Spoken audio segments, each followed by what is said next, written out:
Yes, good evening, good afternoon, good morning. Welcome back to Football Heritage TV. Whoever you are, wherever you are in the world, you're more than welcome. It is Super Cup night, the live UEFA Super Cup final. I can't believe Tottenham are in it, but we're there, having won the Europa League, and we're only playing PSG. It's only PSG. We've got this. It's only PSG. So we're going to be talking all things Spurs for the next few hours. Kick off in an hour and 49 minutes. We'll talk all things Spurs. Spurs have a new captain. Basuma has been a naughty boy. Apparently Solomon is on his way out of the club. Eze, Savinho. Is there a new centre-back coming? Have Spurs had money injected into the club? We hear it every year. We're hearing it again this year. Never, ever, ever a dull day at Tottenham Hotspur. But tonight is a big game against the world's best. This is definitely Europe's best, possibly the world's best. So you are more than welcome. Thank you very much for all being here. And hopefully you're all looking forward to this game, which we don't have to stream on an app. We don't have to stream on an app. No Spurs play. Oh, it's lovely. It's going to be on TNT, I believe. Hang on, I might have made this up. I'm pretty sure it's on... no, I thought it was on BBC, but it's not. I don't know who. I don't know why I thought that. It's going to be on TNT Sports. So for anybody that's got TNT, you can watch it in the comfort of your own home whilst you've got me on in the background. I'll give you better commentary than they will. Guys, girls, oh, hang on, what's going on here? I don't want TNT. Yeah, I want Sky Sports News. Hey, lots of people asking, where's the signings? Where's Eze? Where's Savinho? And let's be honest. Yeah, let's be honest. Not going to hear anything today, are we? In and amongst the midst of a European Super Cup final, we're not going to hear anything. I suspect we'll start hearing a little bit more tomorrow. The fact that the Premier League starts in 3 days suggests that we should start hearing more tomorrow. Let's get into it, shall we? Tottenham, Basuma, naughty. Late for training. Not once, not twice, but multiple times.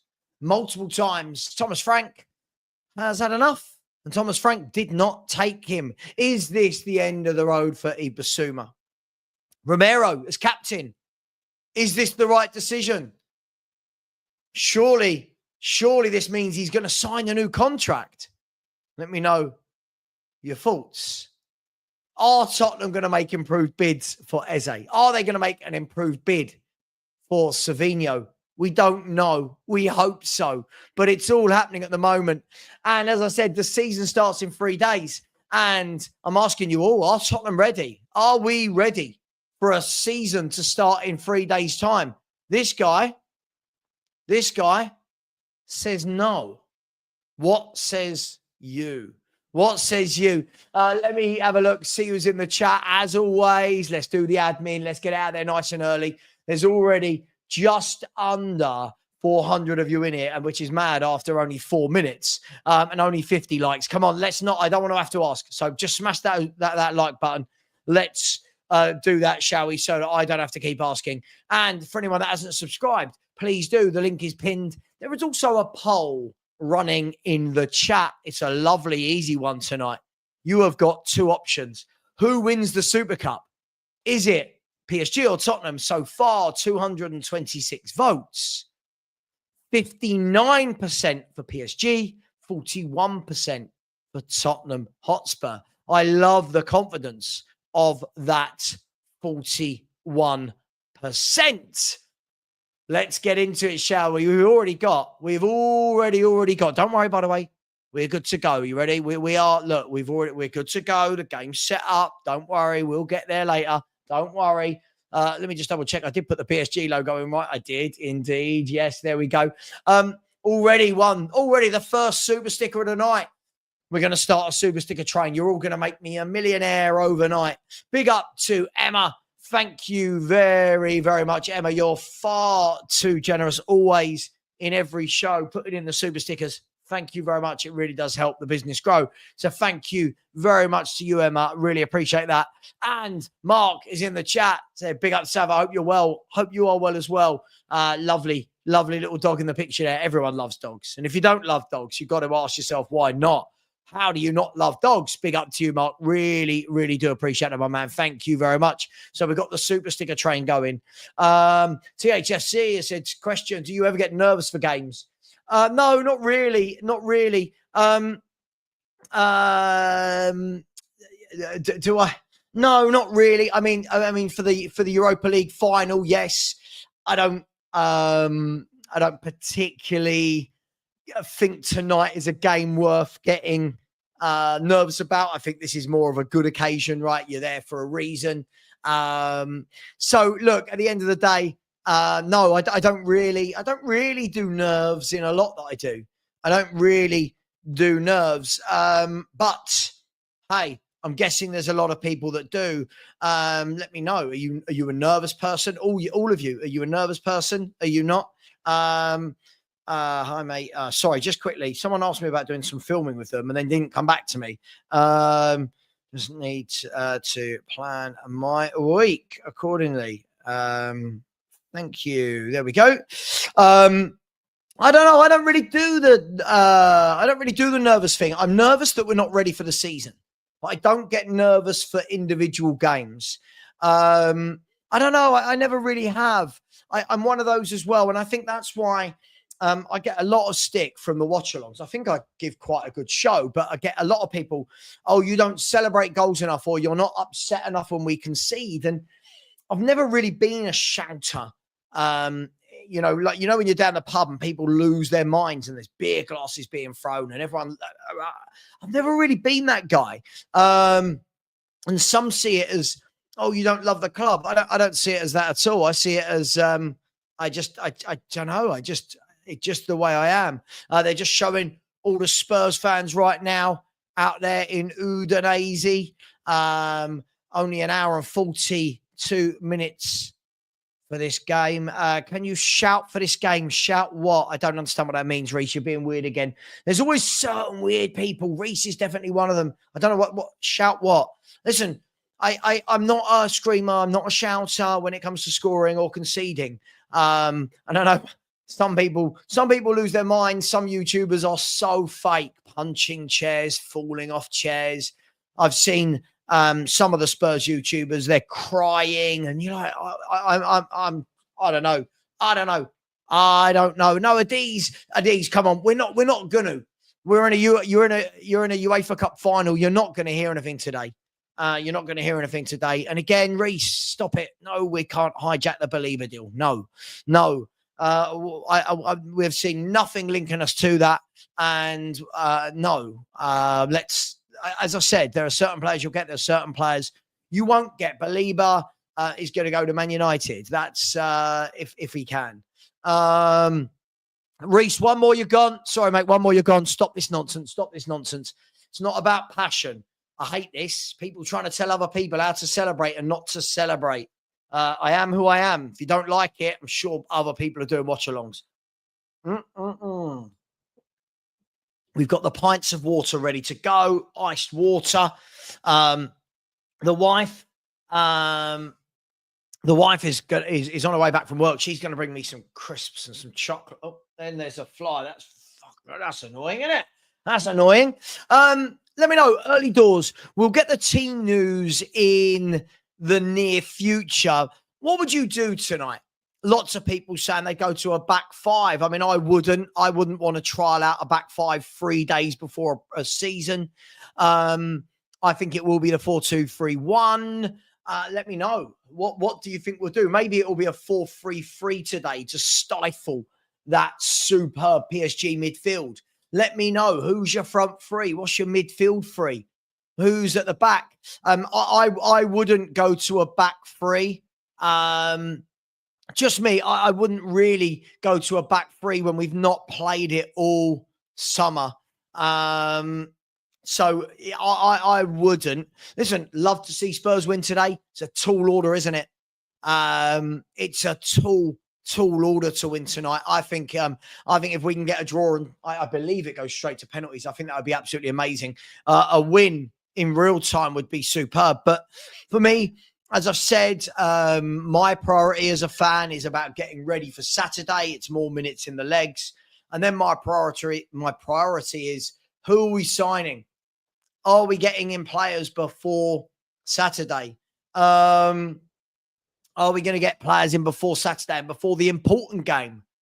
And let's be fair, that is the important one. Burnley is the important game. Got to kick off the Premier League season with 3 points. If we don't, the natives are going to be restless. We know that, right? We know that the natives are going to be restless. Why have we just lost 100 viewers in 1 second? I don't know what's happening.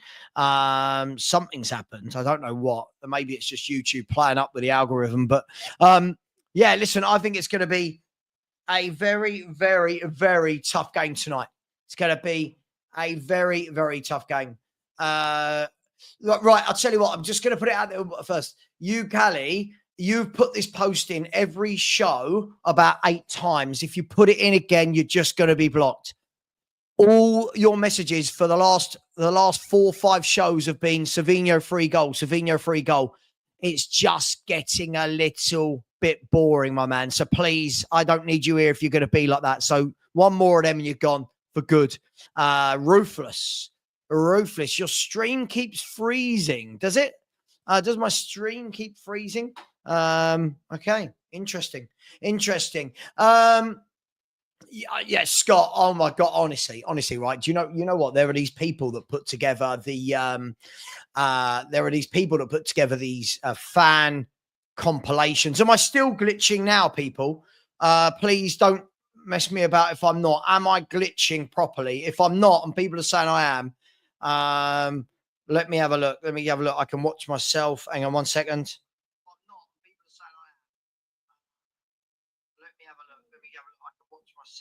Right, okay. It looks fine to me. Where were we? Yeah. There are these people, Scott, that put these compilations together of fans' reactions. And my reaction isn't reactive enough for them to get any money out of it, right? So what they want the people to, but boom, all this nonsense. I've got no time for that. I just think it's fake. It's really, really fake. Hey, it is what it is. So let's get into it. Tell me, what's your team going to be for tonight? Let me see. I did ask the question. I'm not seeing many teams go in there. Give me your 11s for tonight, and then we'll see who gets the closest. There's also a poll, as we said, so far 60-40 in favor of PSG. And I would have expected that, to be honest. I really would have expected that. Yeah, so it is what it is. Let's talk, people. Let's talk Christian Romero. Christian Romero has become the captain of Tottenham Hotspur, and there are different schools of thought. I've seen different videos today. I've seen different stuff. Some people saying, well, hang on, where's the contract? So, sign that contract, right? Sign that contract. If you want to be the manager, if you want to be the captain of Tottenham Hotspur, sign that contract. Other people say, no, he's got to be. It's got to be him. He's the only one. He's the only one that could be the captain. Other people saying, well, hang on, this is the guy that's been saying he wants to go to La Liga. This is the guy that stormed down the tunnel and didn't say goodbye to fans a while back. This is the guy that publicly called out Levy and the guy that publicly called out our medical team. This is the guy that when Thomas Frank was announced, the first thing he did was to talk about Angepostecoglou. So listen, there's lots of different ways to be looking at this. But for me, I don't really see many options, if I'm going to be honest. I really don't see many options. By the way, there's some negotiations between somebody and somebody, between Galatasaray and Man United for something. But bear with me 1 second. Let me see if I can find out what it was. Who's their negotiations for? 1 second. Here we go. Negotiations between Galatasaray. Oh, sorry, Man City. Galatasaray and Man City. Okay. But for Edison, which means that Donnarumma is probably going to be going to Manchester City, because obviously they need more players, don't they? Manchester City. Good evening to John Powell. Said hello from Chicago. Hello from London. I hope you're well. Let's have a look at some of these teams, shall we? Spurs fan John says Vicario, Porro, Romero, Spence.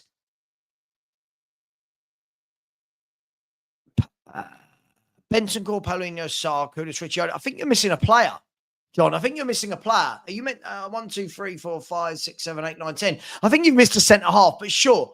Okay. Let's have a look. Mafu's gone with Vicario and goal. Porro, Romero, Van Ven and Spence, Paulinho, Bentancur, Sarr, Kudus, Odegaard, Richie.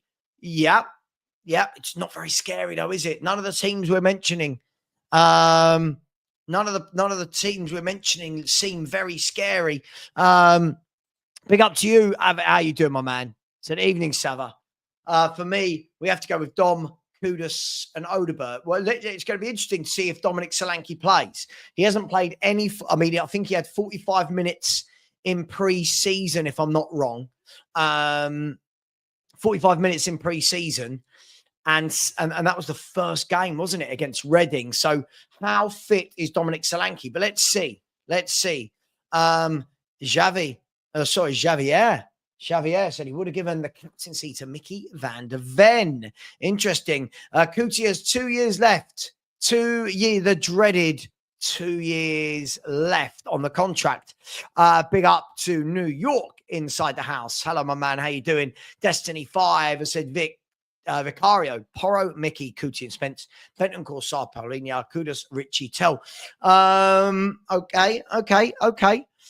MS has said, evening, Sava, any news on our signings? Listen, I'll say the same thing. I'm not expecting to hear anything until after this game is finished. I don't think we'll hear anything until tomorrow. Even then, I don't think we're going to move quickly on this. It's not what Spurs do. Jack said, big up, Sava. It's been a long time. I've had pneumonia. I'm glad you're better. Not nice pneumonia, not nice, dangerous one. So big up to you. I'm glad you've recovered. Destiny, I think you're probably right. I think the team does pick itself. I guess the only question in midfield is Sarr or Bergvall, I guess, is the only question. And then up front, it's who's the lesser of two evils? I mean, Kudus is going to play. Who's the lesser of two evils up front and left wing? Alex has never worked at a football club. I can tell him my life. He's a real G, calling out a medical team and Levy shows he has balls. I mean, it's completely unprofessional, but sure. Please never go and work for a football club. You wouldn't last 5 minutes if you think that is being a real G. That is being really silly. It's not being a real G at all, Alex. You've got a very weird way of looking at things. He's got to sign, if he was a real G and a leader, he would have done this behind the scenes. He wouldn't have called them out in public. And when our new manager joined, he would have welcomed him instead of talking about Ange the very same moment. So no, I'm sorry. I'm going to completely disagree with you as normal. If Romero weren't going to be captain, I'd have given it to Vicario, says Mafuz. Yeah, I just don't think there's many leaders at the club. I don't really see Romero as a massive leader, if I'm brutally honest.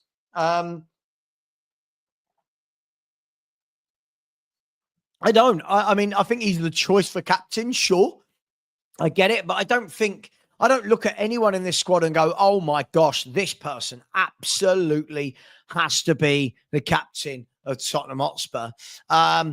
Vicario, Porro, Romero, VDV, Spence, Bentancur, Gray, and Pape. No Paulinho, Brennan, Richie, and Tell. I tell you what, that's the worst front three I think I've ever seen at Tottenham Hotspur, ever. There are journalists, by the way, predicting a back five. There's some people predicting it could be a 3-4-1-2. got to be interesting. Danso, Romero, Van de Ven, maybe with Porro, Bentancur, Paulinho, and Spence, Sarr, Kudus, and Richarlison. I'm not sure why Sarr would still be in the number one. Okay, it's going to be interesting. Look, I do feel that it's going to be very difficult for Frank. You know, he hasn't got a playmaker there. He hasn't got good forwards, but it is what it is. We have to deal with what we've got, and this is what the club have decided to go into the new season with. Big up, Aaron Lawrence. How you doing, my man? Hope you're well. Big up to you. Let's have a look as well. A very generous, another super sticker. Sam, what do you think a Spurs win would look like? I think it would be scrappy. I think it would be put on your big boy and big girl pants, scrap it out. I don't think it will be pretty. And I think that Spurs will have to fight for everything. I just don't want to be embarrassed. This is a top football team. Big up to you. Thank you for the question. I appreciate that. And Lemos has become a new member. Thank you very much, Lemos. I really appreciate that. Thank you very much. And if Lemos can pay to become a new member, you lot can smash the like button. There's 740 of you in it and 200 likes. Come on, people.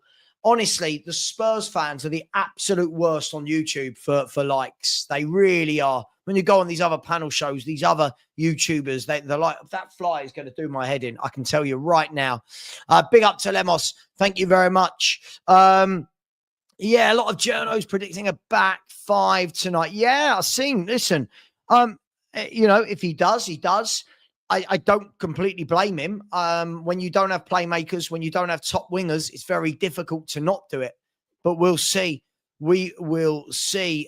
Christian has said Vicario, Danso, Romero, VDV, Porro, Spence, Paulinho, Bentancur, Sarr, Kudus, Odegaard. Listen, going to be very, very interesting. If he does drop that team, fair play to him for trying something. Let's see.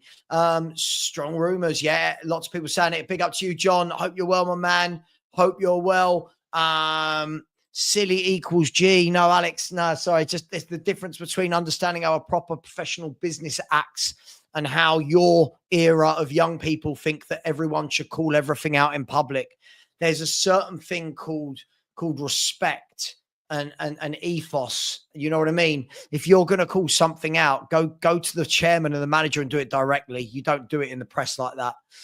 Not the way to do it. But I don't get it. I get it. People of your age don't quite have that, so I get it. No, of course, Reese. Everything I say, you say the opposite. So of course, I get it. I get it, mate. I get it. You know, look. At the end of the day, I just think that footballers should have respect.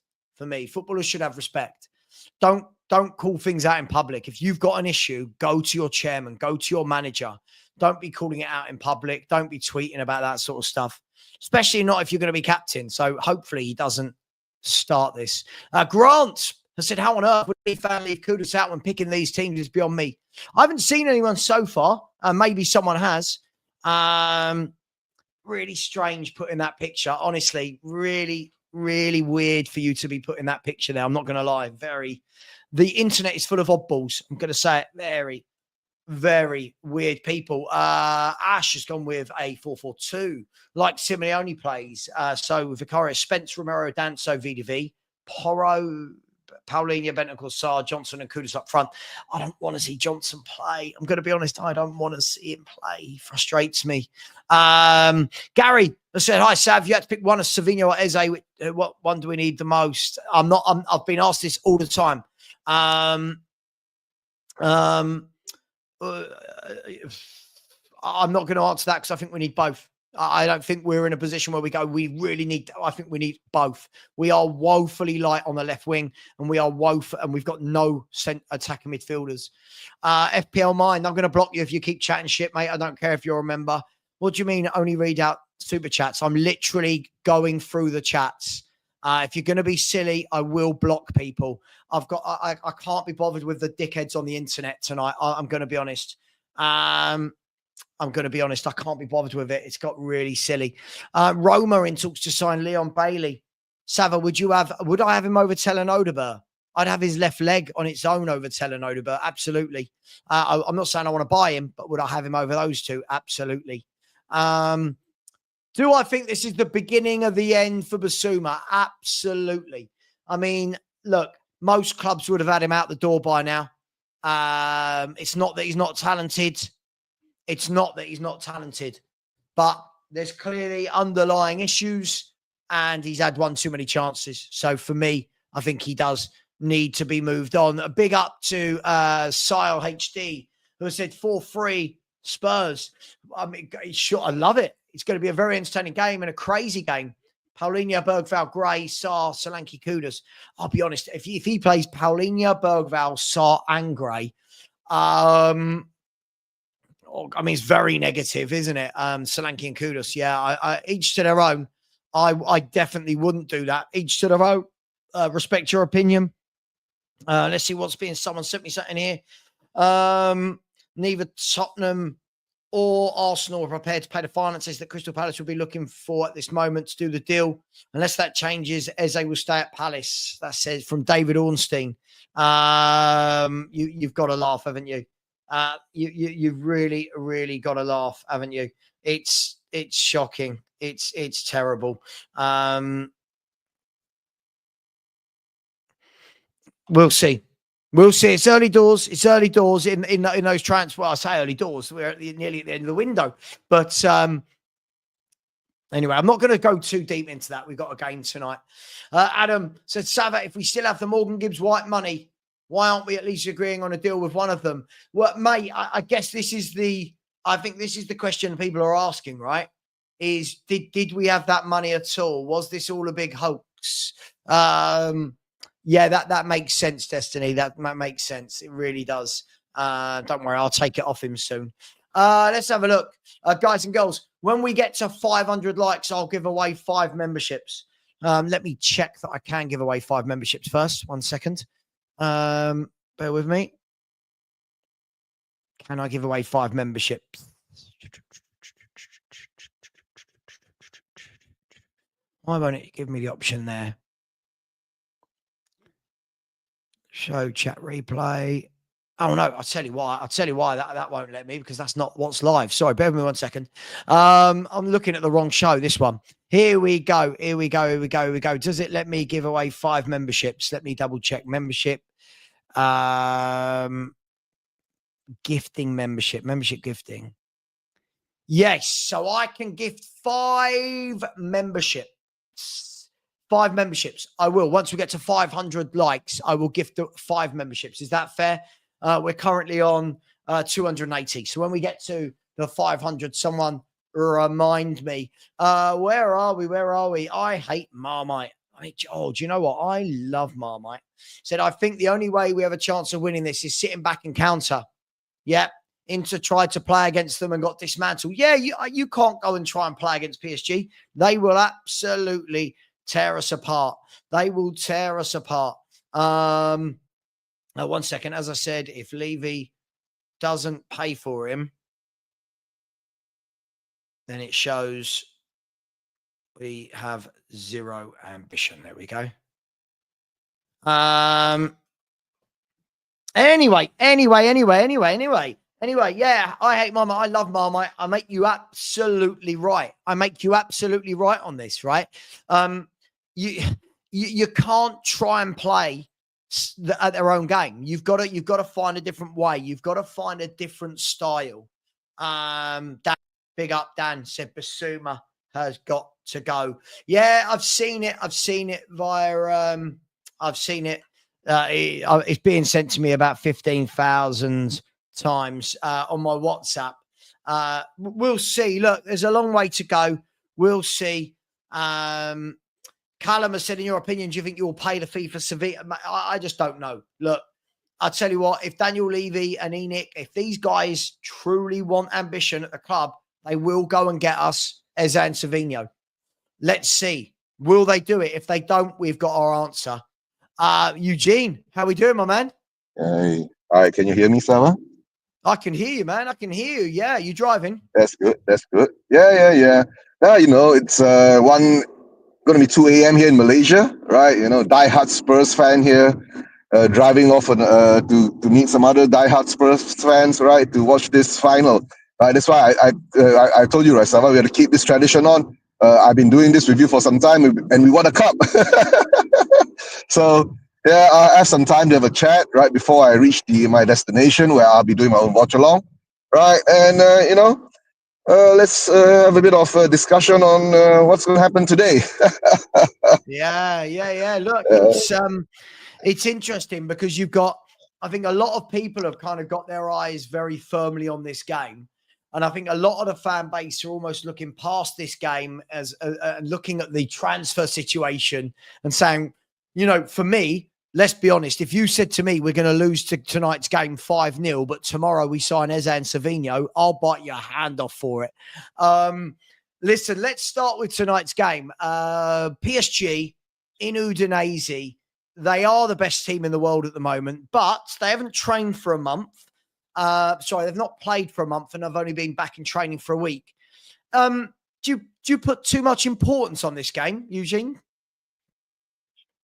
Importance in the sense of, if you talk about importance, right, Sava, it's a cup final, right? The importance is there to win us another trophy. That's how I see it. The importance of whether we get smashed or we lose like crazy and all that, of course, that will hurt, right? But we've seen our transfer window not progressing as what all us fans see. I mean, some of us fans will accept it. Oh, we've got Kudos in, we've got Paulinia in, but we can see the levels are not there in the squad, right? And especially with the departure of Son and the injury of Madison, right? We really need replacements for that. If not, how the hell are we going to be actually not saying challenging, right? Going to the Champions League and put up a good show one. And the other thing is actually trying to, of course, this season we are going to improve in the league, right? We were 17 last season. And if we don't improve in the league, that means we'll be relegated. But I don't see us getting there, right? So, of course, we're going to improve, right? And as you want to put it, importance for this game, I see it. I'll take it one game at a time, right? Like I've been watching you've been saying earlier, right? I wouldn't mind if we stink it out and grab some stupid kind of, win out of this. You understand what I'm saying? So at this moment in time, as I see it, focus on this game first because being a Spurs fan, to tell the truth, this is the first time we're ever been in this position, playing in this UEFA Super Cup final, and tell the Arsenal fans to hold that. They haven't even done that yet, right? So yeah, it's you're right. It is a final. It is a final. I'm just a bit gutted that we're going into it completely unprepared. Do you know what I mean? So like when people like Alex say Villa went toe to toe with them, Villa had a first team out. Villa had all their ducks in a row. Villa had forwards in there like Asensio and Rashford and Ollie Watkins, and do you know what I mean? And I just don't think we've got that. I just don't think we've got it. To tell the truth, right, I don't think we are unprepared. I think that we didn't improve ourselves to be in this cup final. I'm sure Frank will get us prepared. You can say not No, that's for not the game. That's not what I mean. Not about being prepared for the game. I understand what I'm saying. We are going to this final, right? Not being at that level that we hope that we should be, right? Preparedness, of course we're going to be prepared. And I think what Frank is going to do, he's going to do what he did with Arsenal. He's going to try to stink it out, right? And, maybe grab something, but let's see how it goes, right? There are a lot of schools of thoughts here. Whether should we go at them? Because like you were saying, they have not actually played any friendlies at the moment, right? They just come back from their Club World Cup exposés and they are, from their required break, because by the rules and the laws of the football, IFAB and all that, right? Every player needs at least 3 weeks break. So that could play into our hands, right? For them not being that up to par in the forms and all that. So, but I'm not sure. Guys in the chats, let me know whether you've seen PSG play any friendlies before this game, right? So if they have, maybe we might have a chance there. We might have that slight chance there, right? But being a Spurs fan, and like I said, right, I've been doing this positively deluded thing, right, ever since that Frankfurt win, all the way to the final.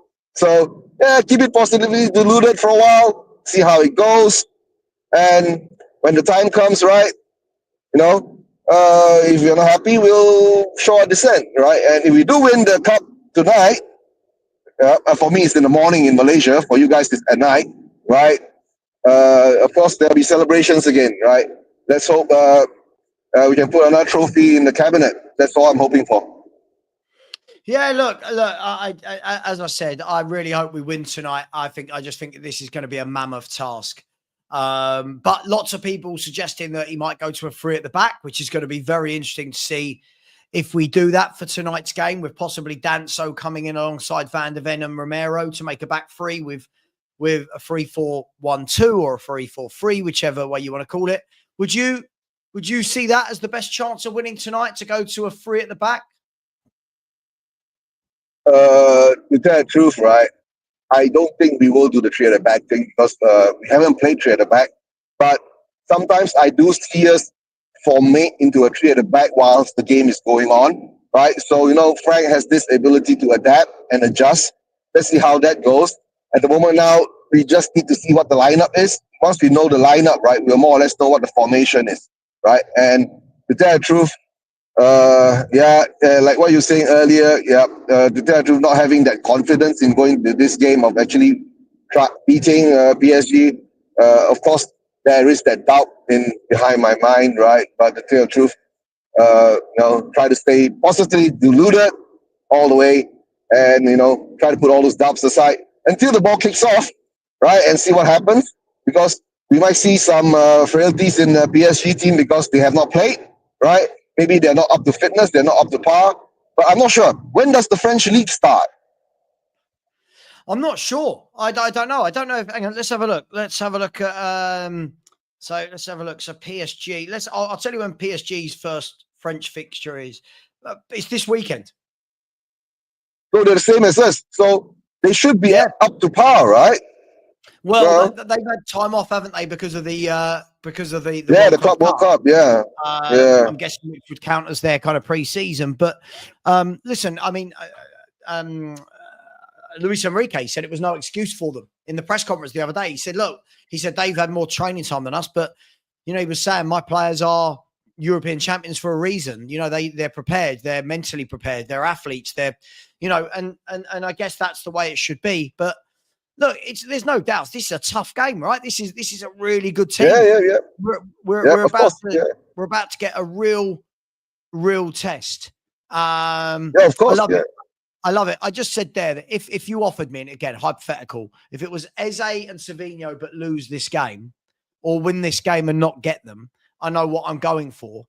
And the number of people that said, nah, I'd rather this trophy than getting both Eze and Savinho. And I'm like, I don't think we're thinking. I don't think we're thinking it. Honestly, I really don't. Hey, it is what it is. My opinion is that, right, I want both. That's all. Why can't we do both? No. I want both, right? I want to be greedy. I want both. Now, Sava, we know we're Spurs, right? Going into this game in this condition, right? Not improving in the squad, at least, trying to improve from last season, because as you can say, we are more or less leveled out from last season, not going up, not going down by losing the players that we've lost and by bringing in the players they brought in.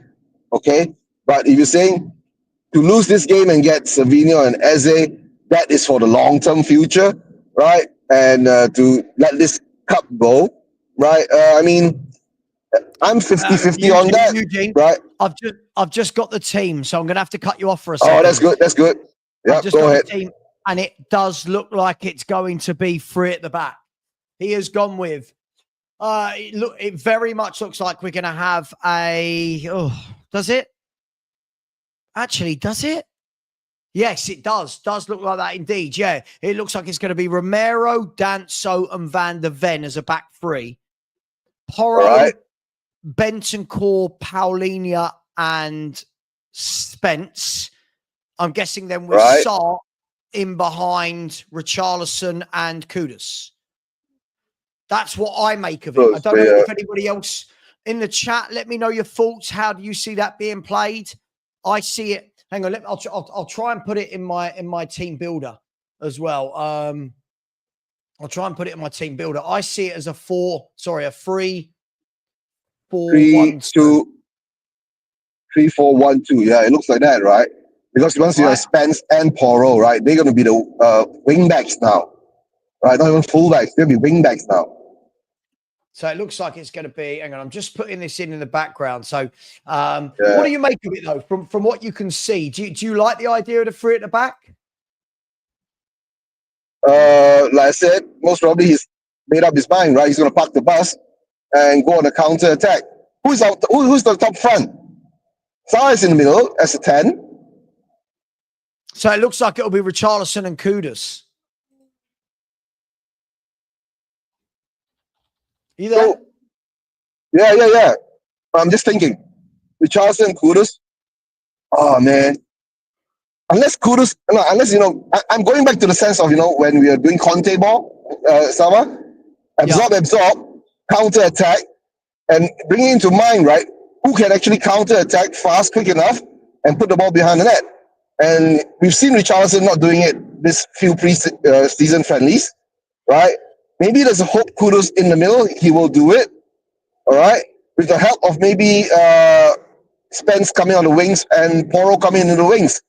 Mm-hmm. That's how I see it, right? Who is our midfield? So I'm going to show you what I think it looks like, but just quickly, the bench is Kinsley, Austin, Davis, Vuskovic, Byfield, Gray, Bergval, Odegaard, Tell, Johnson, Solanke. And it speaks volumes. It speaks absolute volumes that Tell and Odegaard have not started either of the last two games. It tells you that what he thinks of them, if we're going to be honest. Let me remove that and I'll bring this up. This is what I think it's going to look like. Possibly that, and I'll show you something else in a minute. So I would think it would be Van de Ven, Danto, Romero like that. Spence, Paulinho, Bentancur, Porro, Sarr, possibly the one to push and join in with Richarlison and Kudus. But it could easily look like this. It could easily look like this. I think if everyone can see that, I think it could easily be a flat 3-5-2 and stifle them in the midfield with Sarr, Paulinho, and Bentancur. This is going to be interesting. I think it's going to be a 3-5-2. I think it's going to be a 3-5-2. You know why? Because our midfield, right, at the moment, right, can't match up to their midfield. And then we will have to be able to, stifle players like Australia, right? And you've got players like Hakimi and all that bombing down the wings. So I think we'll more or less hold on this. And like I said before, right, looks a lot, it's going to turn into a Conte ball kind of thing. But one thing with VDV on the left centre back side, right, it gives him a bit of flexibility if he needs to change it into a 4 at the back. You get what I'm saying? Right? To really, really, solidify the defense as I see it. Yeah. Well, yeah, I mean, listen, I think this gives options, right? Because what could easily happen, I've got a feeling that with the ball, we're going to play like this. And without the ball, I think we'll play like this. Bear with me 1 second. I think without the ball, it suddenly becomes that. Yeah. Sorry. Let me. 5 at the back. I think without the ball, it becomes that, and it's break us. We're literally saying break us down, and I get it because we don't have the creativity. We don't have a lot of forwards. We're going to have to play on that counter attack with Porro and Spence down the wings. And let's be brutally honest, Kudus is going to be the one that's going to have to try and carry us up the pitch. That's true. But yeah, listen, people in the chat, there's 1,000 of you in it. As I've said, when we get to 500 likes, I will give away 5 free memberships. When we get to 500 likes, I will give away 5 free memberships. We're 110. Come on, guys. You got 1,000 inside the chest and you're not even up to 500. Shame on you. Smash it. So let me know in the chat. Now you've all seen the team. Give me a score prediction. Listen, I've got no problem that the manager is trying something different. I've got no problem with that. I think that's exactly what we want to see. But but I do think it's going to be a game, Eugene, where we surrender a lot of possession. I do think that PSG are going to have a lot of this football. Is that fair to say? Of course. That's how we've been set up, right? And to tell you the truth, right? The game against Bayern Munich, we didn't have much possession too. So let's hope this time we don't concede so easily, right? Because during the Bayern Munich watch-along, right, I was going, shit, it reminds me of angeball again. We've been cut through like, a hot knife through butter again. What's going on, right? So let's hope this time Frank, fine-tunes it, makes his defense more composed and solid. And I was saying, during the set plays, right, against Bayern Munich, right, we were okay. We defended well. It was during, they tore us apart in open play. You get what I'm saying? So let's hope today we don't get torn apart in open play, because if we give them so much possession of the ball and they do have the creative players to unlock us, that will be the danger. You know what I'm saying? So focus has to be there. Double team, triple team. The boys are going to do what I do. Like I'm saying now, most probably how it looks like now, on the positive side, we might stink this out and get one goal on a surprise, or push it all the way to penalties and win it through there. If not, yeah, maybe we will lose, we call an honorable loss of maybe a 1-0, 2-0, honorable loss kind of style. There's such a thing, honorable loss. Right, that's how I see it. I think it's going to be interesting. I'm just looking to see if the PSG team is out. It is. Yeah, that's the important one. And the PSG team is Chevalier in goal, so their new goalkeeper. He's good, by the way. A back four of Hakimi, Marquinhos, Pacho, and Mendes. They've gone, oh my God, they have gone very, very attacking. Like, this is ridiculously attacking. They've gone with a midfield two of Zaire Emery and Vitinha, and then a forward four of Doué, Barcola, Dembele, and Kvaratskhelia. Wow. My gosh. Wow. It's a 4-2-4. It looks like it's in some way, shape, or form. Look, I mean, that is a ridiculous team, isn't it? But I mean, if Thomas Frank can win this one, this will be our best result for ages for me. But we'll see. That'll be a surprise. Yeah, absolutely. Let's see if I need to give away. Oh, I'm 13 likes away from giving away 5 memberships. 13 likes away, and I'll give away 5 memberships. Let me just quickly go to some super chats. Well, big up to Terry O'Shea, who's been a member for 6 months. Said big up, Sava. Anyway, which you see us playing a surprise. Well, yeah, we've seen it now. Yeah, looks very much like it's going to be the 3-5-2, the 5-3-2, the 3-4-3. However you want to see that formation in your own mind, we're doing it. Unless he plays Van der Ven at left back, Spence at right back, and Porro on the wing. I don't know. I'm just chucking a curveball out. Big up to you, Terry. Big up to Andy. Thank you very much. Another channel member of mine said, big up, Sava. Really want the club to back Frank. Mate, I think we all agree. I think we all want the club to back Frank. And at the moment, they're doing a really bad job of backing him. And at the moment, he's having to, like Danny says, he is having to work with the cards. He's having to play with the cards he's been dealt. Because at the moment, I've got no doubt that he wouldn't want to be starting games of football like this. But big up to you, Andy. And big up to Tony Rodriguez, who has said, it won't be pretty. We're going to feel like a one-legged man at an arse-kicking contest. PSG 4, Spurs 1. The arse-kicking thing made me laugh. I hope it's not 4-1. I really hope it's not.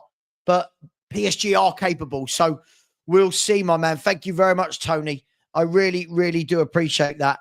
Sava, the one, Sava. Do you think we can score? The one. I'm laughing at the one. Well, listen, set pieces, something on the counter-attack.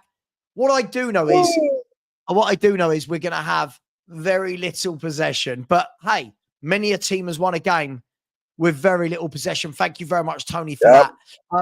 We have gone over 500 likes. So, true to my word. Hey, that's good. That's good. My word.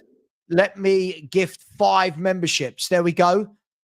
I have just gifted 5 memberships. Now, you could just show you I'm not lying. There it is. I'm not lying. I promise you. I have gifted 5 memberships, and they have gone to, at random, by the way, they have gone to I Hate Marmite.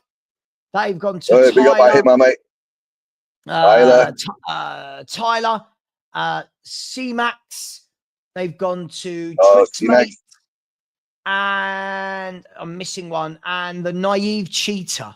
The Naive Cheater. I like that. So you've all been gifted a free membership from me. I know. I'm far too bloody generous. Thank you very much. Really do appreciate you. Look, big game tonight for Danso. Danso steps into what we're thinking is going to be a back three. Lots of people have said that last year we should have probably gone to a back three more. But experienced enough that he should be able to cope with this. He's from the French league, so he will know PSG. He'll know their attackers. You got any concerns about him coming in tonight? Danso, I think he is the solid defender, right? And if I'm not mistaken, right, we got him from the French league, right? Yeah, he came from which was he Rennes? No. No. Nick, no. Oh, I get confused with all of these French team names.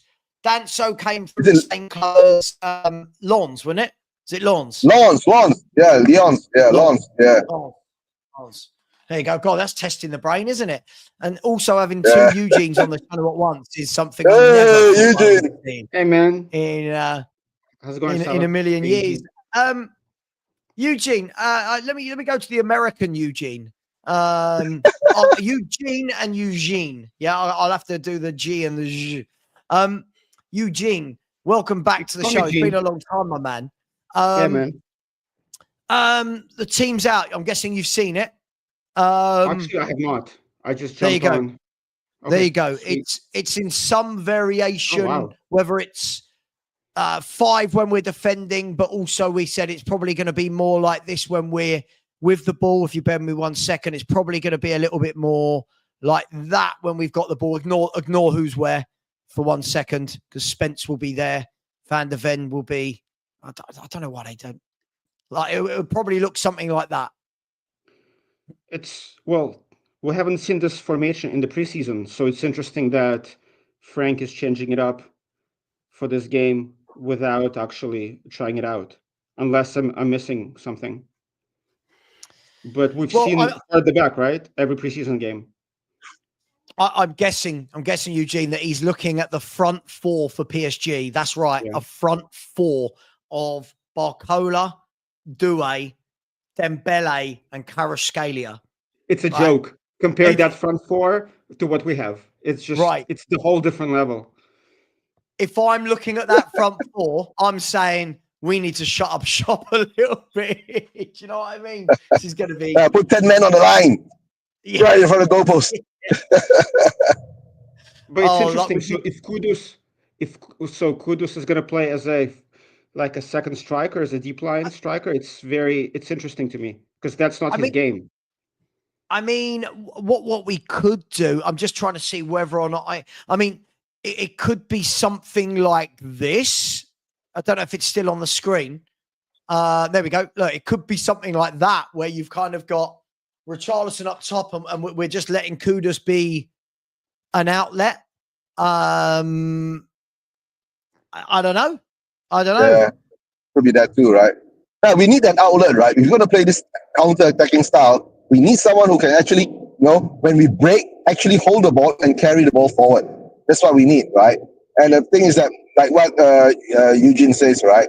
The levels, right, of their quality of attack and our levels, we see Richarlison up there. We can even pass the ball to him, but whether he can shoot it and actually put it behind the net, that's another question. You know what I'm saying? But Eugene, to tell the truth, right? During the preseason, right, I've seen actually, I've seen actually Frank, right? In game time, he has tried to change it to 3 at the back before. There's slight variations of that we can see it. But, outright in the starting playing this way, we have not seen it. But in game, I think I've seen it before. So maybe there's some sense of training to that, right? And of course, like what Sava said, right? They've got 4 up front. If we don't put 3 at the back or 5 at the back, right, we're gonna get spanked really nice and hard with whips. I mean, it's going to be a boring game. It's going to be, I mean, we have no outlets up front with Richarlison up front and just Kudus. It's going to be a long night. So Yeah, it could be 0-0. Yeah. You know, like I'd be happy if we go to penalties, to be honest. Just, end the game right Is there now. extra time in this game? I don't think so. Anyone in the chat? No, I don't think there is. I think it goes Maybe extra straight time. to It goes straight penalties. to penalties. Go There we straight to go. penalties, all right? That's fair. That's good, right? But That's what maybe Frank is aiming for. I'm just trying to double check that PSG team. By the way, I'm waiting for it to come up on their official X page. It hasn't. I'm pretty sure that's what it is. I don't know if anyone in the chat. It's hard because I'm trying to do the show, but look around for stuff. If anyone could just confirm that I got the PSG team right.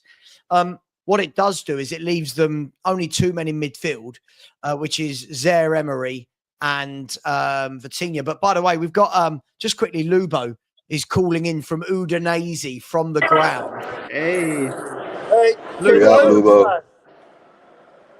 Can you hear me? I can just about hear you, mate. Okay, I just want to say, I'm just walking up to my seat, and the chat called across Lubo, and he's a big fan of the Spurs 5 and Football Heritage. I sent you live, and he wanted to... He's talking to his missus. Sorry, yeah, my wife's just coming in. I have to say The hello. dog's got to be fed. That's more important, isn't it? That was the question. What time were the dogs fed last? That was the question. Anyway, Go on. right. Who you got for me? Right, I've got Dan with me. Dan watches you all the time and wanted to come on and say hello. Say hello, Dan. Hello, Saba, big up. I saw Hello, Lubo mate. upstairs. I was like, Saba, that's Lubo from Football Heritage TV. And yeah, just want to say, love your show, mate. Lubo's in front of me. I'll be giving him a massage all the way through the game. And yeah, love your channel. All the best, mate. No, I appreciate that. Just quickly then, while we've got you guys, what do you make of the team, and how do you guys think we're going to line up? To be fair, I haven't even seen the team. Nor have I, to be honest. I haven't even seen the team. All I know Would you is like to know the team? Go on. The team is Vicario, Danso, Van der Ven and Romero, Wow. 3 at the back. Porro, Bentancur, Paulinho, Sarr and Spence. Yeah. Richie and Kudus. So it could either be a 3-4-3, a 3-5-2, a 5-3-2, something like that. So I wasn't that far out on the first show when we discussed Frank's systems, were we? 3 at the back. Well, he got there. He got there, didn't he? Lubo, would you like to hear what PSG have done tonight? Go on, tell us. I wonder if they have a better lineup than ours. So PSG, all you need to know is they've got a front 4 of Dembele, Doué, Barcola and Kvaratskhelia. Lovely. Lovely, yeah. Shouldn't be too much of a challenge. A front 4. Brilliant. Well, So you can see Paulinho dropping into the back 4 quite a bit tonight, can't you? I've got a feeling this is going to be a very long night, Lubo. Very long night. We'll take them to penalties. There we go. Have you Dan seen- reckons it's going to penalties. Take them to penalties, park the bus. Win it. Have you Dodgy- seen- dodgy win. Have you seen Daniel Levy yet? Have I seen who? Daniel Levy. Seen him? I can't hear, sorry. Daniel Levy. Have you bumped into him yet? I'm a mere fan. We're just the peasants at the club. He wouldn't be mixing with us.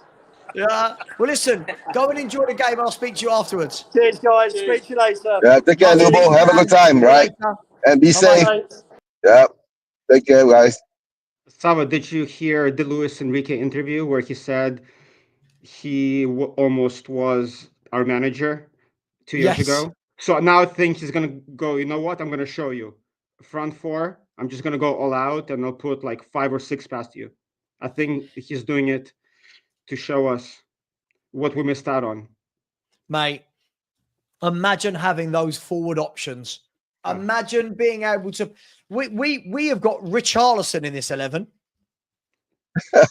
We've got Richarlison. They've got Barcola, Kvaratskhelia, Doué, and Dembele. I remember last Dembele. season when Doué was rumored to be sold, a lot of our fans said that he wasn't good enough for us. We were linked to him again, right? We were linked to him again. Yeah, we were. Doué, what a player. What a player. He's a superb footballer, is Doué. Look, I mean, it does leave them with only 2 in midfield, but I fully expect that the game plan is going to be to stifle. I fully expect that the game plan is going to be with Sarr, Bentancur and Paulinho, stifle that midfield 2, try and cut off the supply line to the front 4. But guys, if ever, I'm going to use a cliche, right? If ever there is a game where you have to keep this as 0-0 as long as possible, you can't go 1-0 down in 5 minutes, because this will be a bloody long night, won't it? You know what? I'm worried about Paulinho a bit. I'm not sure if he has the legs. I'm just afraid of 2 yellows or just an early red from him. I hope I'm wrong. Let's see if he's got the legs still to keep up. No, I think Paulinho coming in, yeah. I think if Paulinho is coming in, right, he will be more or less, I think he'll be more in a very solid, firm position, right, to hold them off. That will give him, I guess, a more, a more focused job to do, to break it down, But the only things like what Eugene says correct, right? Rash tackles and all that coming in, that might play into it. 2 yellow cards, 1 red card, that could play into it, right? But all I can say is at this moment, right, we do see that lineup in the sense that we will have to be ultra defensive in this game, right? And let's hope the chances that we get, if we do get any chances, Sava, that's one thing, right? The chances that we get, we have to be really clinical on this, right? And that will give us some chance. My God, I've got to go through 2 roadblocks today. Hold on, guys. I'll be back.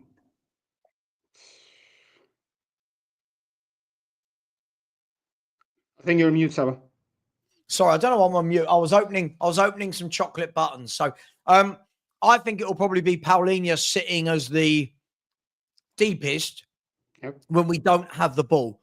I think when we've got the ball, when we've got the ball, I think it will be like this. When we don't have the ball, I expect Sarr and Bentancur will drop in, as will Spence and Porro, and it will be a 5. But to be honest, Eugene, I don't see that he's got many options right now. Like, attacking wise, I don't really see that he could go there and go, right, let's have a really good go at them and attack. I think he's realised how weak we are going forward. Oh, for sure. Yeah, I mean, that's true. Especially Richarlison up front. I mean, it's painful to watch him. But I'm interested to see Bentancur in if he's going to play in that advanced 8 role or whatever we want to call it. If he's on his game, he could do something. I'm interested to see if he is back from his injuries. If his form is back, we'll see.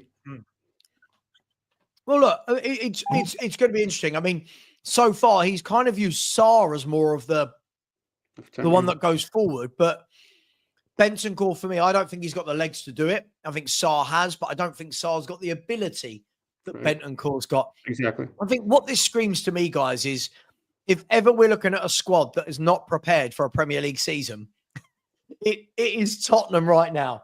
I'm not saying they're not prepared as in shape. I just mean in terms of personnel needed. This team is crying out for 2 big signings, maybe 3. And I think that's why everyone's losing their mind over Savio and Eze, right? Because we know how much we need them. You know what's crazy? Like, why do we play next game on Saturday and not Sunday? It makes no sense to me. So I'm wondering how many of these starting 11 are going to be fit to play on Saturday against Burnley. Because it's a quick turnaround. That's crazy to me. Why Saturday, not Sunday? Or even Monday? No, it's the same No, Eugene, it's the same as you're going to play Champions League, right? It's Wednesday, Saturday again, right? It's very seldom you get a Sunday game on when you play Champions League. So this is a good starter for us, the practice of having Champions League and all that. right? So let's see how it goes from there, right? All I can say is today's game is going to be the real. It's going to be a test, right? How deep you want to look into it? Of course, we're going to look deep into it because it's a cup, it's a trophy, right? And how are we gonna fare, right? A lot of us are not that optimistic on it because we know our levels, right? And to tell the truth, right? At the moment in time, let's hope that we are well organized enough that we are going to be able to hold this off and pull something off. But like you said, right, the danger is there. Their attack is, man, look at that.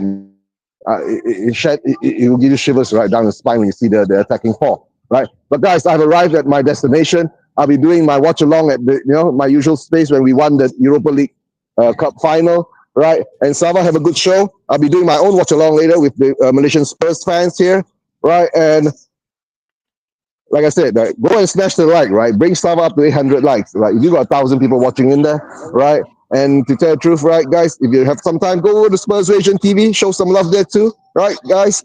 Absolutely. And come on, you Spurs, right? Come on, you Spurs, and leave you out, guys. Leave you out. Thanks for having me on, Sava. I might hop on later when on my way back, right? If you're still on. Take care, bro. Nice to see you again, Eugene. Bye-bye. Thank you. PG. If you haven't subscribed, please go and subscribe to Spurswasion TV. Like a bit of Eugene. He's a good egg. He's a good egg. Look, it's depending on who you speak to, depends on how much importance they're actually putting on tonight's game. For me, I don't think this is, oh my God, it's the be all and end all that we have to win. But what I do like, I do like that what we're seeing here is Frank's acknowledged that we're playing a superior team here and is going to try something different. I do like that because what you would probably then think, Eugene, this is the complete opposite to Saturday when we will be the heavy favourites against a team that's just been promoted. So it's going to be really interesting to see how he switches from, let's be fair, what's going to be a defensive performance to at home where we have to win. Yeah, and that's what Frank is known for. That's what we've been told, that he can adapt game to game. He can change his tactics based on the opponent. So again, I'm surprised just because we didn't see this formation in the preseason, but it's good to see that he is, he's practical enough to look at the opponent and adjust based on who we're playing versus Ange, who just had his way of playing. So it's going to be good to see. I'm interested to see how we fare. And I do want to see Danso with Romero and Van der Ven, because I have my concerns about Mickey a bit when the pace is not used. I'm not sure about his positioning. So Danso in the back, I think it's going to be good for us. What we do know is anything that goes in the box, Danso will put his head on. He is bloody good in the air, is Danso. Look, it's interesting. I like knowing that, obviously we don't know the result, but I like knowing that we can adapt. I like knowing that we can move from one formation to the other. What I think it shows as well is that this is a manager that does his homework. So I think he's seen against Bayern Munich that, let's be fair, Bayern Munich's front four, Koeman, Diaz, Elise and Kane. Now you look at the front four we're playing today, in the back of his mind, he's probably said, we can't have that again. Like we can't have that again. So I think he's done the right thing. I think he's done the right thing tonight, Eugene. But are people going to judge him purely on winning tonight? Or do you think they're going to take away other aspects of his coaching? Any reasonable fan does not expect a win. We can hope for a win, right? But I'm not going to say it's a glorified friendly because it'd be amazing to win a trophy, but it's unfair to judge Frank on Bayern and PSG. What we can judge him on is how he adapts and how he uses, the players that he has. So we can say, based on what's available, he did what he could, right? That's all we can ask from a manager. So if he uses what he can use and we get beat, hey, it is what it is. PSG is a far superior team, right? Where the questions would come in if he misuses who he has. And it's going to be interesting to see what he does. I'm surprised that Bergwijn isn't playing. I guess he's not fit enough. But for me, I'd play him over Sarr. But it's obvious that Frank likes Sarr. for some reason. Don't So you think that the difference though between Bergvall and Sarr? Sorry, I've just stuck in everybody's favourite Percy pig into my mouth. Sorry. Don't you think the difference between Bergvall and Sarr though is that Sarr will do the ultimate doggy work, like back right. to front, tackles going in, whereas Bergvall I think wants a little bit more time on the ball and drive with it. But I'm not saying he couldn't come on and do a job, but I probably think that's why Sarr's got the nod in a more defensive type of game for Spurs. I mean, in this game, sure. Like I'm just looking at the preseason when Sarr is at the 10, he's not even close in my mind to being a 10, right? He's a box to box. He's an 8. Even eventually, he can even be a 6 potentially, just given his engine, his tackling ability. But I mean, he does shoot from the outside the box. He's the only one on the team. He does score some goals, but his passing isn't good enough for me. And Bergvall is not as aggressive, I guess, but his passing is, in my mind at least, it's a bit better. So it's going to be interesting. Horses for courses, right? Different skill sets. By the way, Gold Yeah, exactly. K. I don't think we have been negative. I think we've said that we've picked the right team to try and stifle what is the best football team on the planet right now. Listen, by the way, the thing is, Gold K, I'm not 12 years of age. This isn't, if I'm a good boy and I'm really positive, it means that I win the lottery and I get a great job and life. I think there's got to be a degree of realism that goes into it. Chelsea beat them 3-0 or I think there's a huge difference between the 11 we've got out and the 11 that Chelsea had out. So I get it. I've not gone negative. I haven't even given a score prediction. I'm interested to see it. I'm more interested to see it now that I know he's changed formation. But I think fans, Eugene, will be expecting so much, bearing in mind this is the first time we've played 3 at the back for, I mean, when was the last time we played it properly from the start of the game? Can you remember? Last season, Ange tried it once. Was it Everton? Oh, Everton. Oh, with Gray and Yeah, Davis. yeah. And... That's the only time that I can recall. Mm-hmm. That's it. Yeah, I mean, again, like actually, this is more interesting for me than if he'd play the back 4 that he did in the preseason. I just want to see how this plays out, and if we do succeed, that would be a recipe against big teams during the season. So that. Just quickly, guys and girls, 37 minutes till kickoff. I'm going to try and do something that we've never done before. We've got to 1,000 likes before, but never got to 1,000 likes before kickoff. Let's see if we can get to 1,000 likes before kickoff. We're currently at 666. So by my maths, that's 334 away from the 1,000. Yes, I went to school a long time ago, but my brain does still work. If we can get that to 1,000 before kickoff, we'd hit a brand new milestone on the channel. That would be amazing. And if you haven't subscribed, please do. We're now nearly at 21,300. So we're flying at the moment. Smash that subscribe button, people. It's really easy to do. I'm giving you different guests from all over. I've got guests from America. I've got guests from Malaysia. I've got people ringing in from Udinese, Italy. Come on, people. We're huge, Sava. We're huge. We're going international. What's it? What is it from Step Brothers? Prestige Worldwide. I love that. We're global. We're huge. Was it worldwide? Wide. I love that film. Boats and Hoes, right? Boats and Hoes. Guys and girls in the chat, there are over 1,120 of you. This could be bad. Let's get your score predictions. I think I missed some of them a little bit earlier. And if you're going to put a score prediction in, please don't just say 2-0. I need to know to who. Tell me, if it's a draw, I get it. 2-0 to who? 2-1 to who? Whatever it may be. What would you say is a score prediction now that you've seen the two teams, Eugene? I mean, yesterday I said 2-0 to PSG. I just don't see us scoring, to be honest. Richarlison up front, the only way we might score is by a set piece. And I don't want to be negative. It's funny in the chat I'm being called negative, which, if you know me, usually I'm the happy clapper.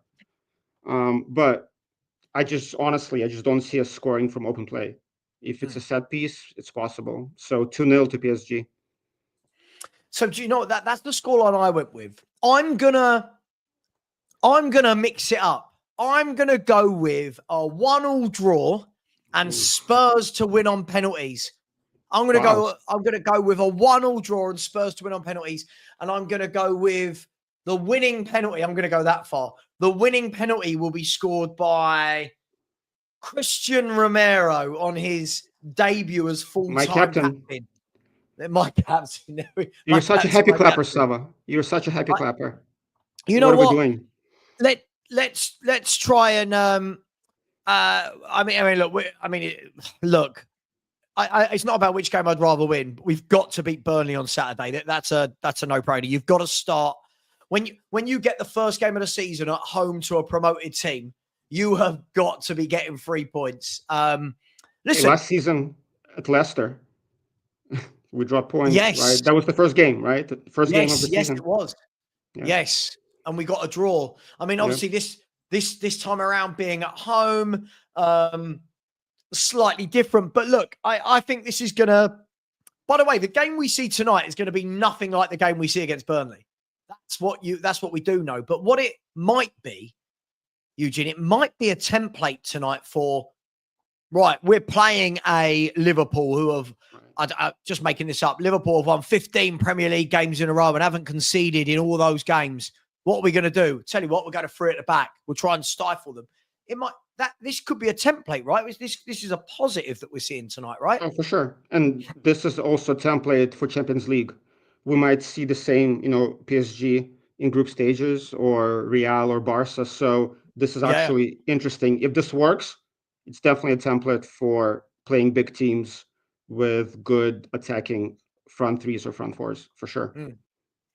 I know what you think of Richarlison. I don't need to ask you what you think of that.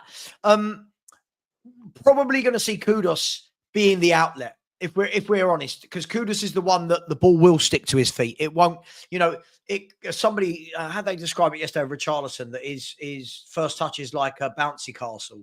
It's just like so he's going to have a really important part to play tonight, isn't he? Hopefully picking up those spaces between the PSG midfield and the PSG defense. But I guess it's going to be about how isolated is he when he gets that ball. What are you expecting from him tonight? So that's interesting. I mean, when I watched him play before, I watched him mostly on the right wing. And I was wondering if we don't bring Eze in or a starting number 10, if Kudus could be used in that number 10 role. It's going to give him more space to work and more, more freedom. And whatever we think about Johnson and his lack of, work rate, he's the only one who actually scores. So if Kudus does well in the 10, it could give us more options if we don't sign Eze. So it's going to be interesting to see. I want to see what he can do in that central role. Yeah, it's going to be. I'll tell you what. I'd much rather see what he can do when he's linking up with players like Savio and Eze. But listen, he is the one ray of light for me in terms of going forward. But look, it's interesting because this is now 2 games in a row, and probably the most important 2 games of preseason, right? Leading into, I know tonight doesn't count as a preseason game, but essentially it is 2 games in a row where we've not seen Tell. We've not seen Odegaard. Is this a message to the board that, hey, I need bodies. I need better. I need quality. I mean, probably, at least I hope so. Given by the rumors, the board understands, hopefully, that we do need some quality. But Tell is an interesting one. Some people say, people who follow Bundesliga and Bayern fans say he's better at the 9, but every time I watch him at the 9, he's been useless. So it's interesting how Frank wants to use him, because my assumption is, or my hope is, that Frank gave a green light on us signing Tell on a permanent. So if that's the case, I'm assuming he has a plan for Tell. And I'm interested to see how he's going to use him in games, whether it's going to be on the left, whether he's going to come in the second half, or if we don't see Tell at all today or Burnley, then the signing to me is going to be very suspect. It's going to be the same conversation, whether it's a team signing or whether it's a Frank signing. We're going to go back and argue that whole point, as we've done with many other players. So it's going to be interesting to see if he actually plays and where he plays. By the way, Spurs, I hear what you're saying, but you've got to remember PSG have carved open many a team. PSG have carved open Barcelona. PSG have carved open Inter Milan. PSG have went through Liverpool like knife through butter. So I don't think it's very fair to judge on that. This is a bloody good PSG team. This is the best team in Europe we're playing tonight. So I don't think we could be making too many assertions before the game. By the way, apparently Fabrizio Romano has just said that Spurs are in still talks for Savinho, but that we need to up the bid. For anyone who is in any doubt as to why the signing hasn't happened, it looks like we have not offered enough. And I'm guessing that we'll work up towards that fee, hopefully. Listen, let's talk about that quickly. We'll come back to this game in a bit. Are you confident we're going to get either of them? Obviously, it's two big names in 48 hours, well, within 24 hours of each other. Is this Spurs hedging their bets, or do you seriously think there's a belief that both can be landed? I think we have a better chance of landing Savinho just because City obviously wants to get Rodrigo over the line. And that's the money I'm assuming that they're going to use for Donnarumma and Rodrigo. So I'm more confident in Savinho. Who knows? It's just very weird to me that Arsenal and us were not putting the money down. In Arsenal's case, they need to sell Martinelli and Trossard to get the money. In our case, I'm not sure what we're waiting for. Maybe it's the payment terms. Maybe I have no idea, but it makes no sense to me. I'm hoping we can get two over the line, but I still have PTSD from previous seasons. And I just hope it's not another we tried and failed, like last season with Guehi, right? Some bids, we just make bids and, fake bids. So I'm really hoping it's not we tried and failed, but we can get both over the line. I think we'll get one for sure. I think Savinho is going to come in. But Savinho by himself, and we had this argument on your channel and in the WhatsApp group, I just don't see where the goals are going to come from if Savinho is our only signing. He's a great player. He'll score goals. He's not. You've got to trust me on this. He'll score goals. It's a hell of a difference being in the Man City setup and being in the Spurs setup. He'll score goals. But you're right. By the way, I feel we need more. I feel that we've got to go and buy. We've got to go and buy two or three. As I've said, if we get these two over the line and the window ends with Paulinho, Eze, Kudus, and Savinho as 4 first-team players in, I can't knock the board. I can't.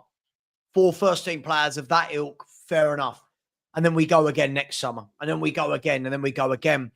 Right now, though, I feel like there's a really fine line in the fan base at the moment that there's either going to be pure ecstasy or there's going to be vitriol. Do you know what I mean? I feel like these two signings, if it happens, it's going to be amazing. If it doesn't, I can only see the whole kind of protesting, Levy out movement growing and growing and growing. Is that fair enough to say?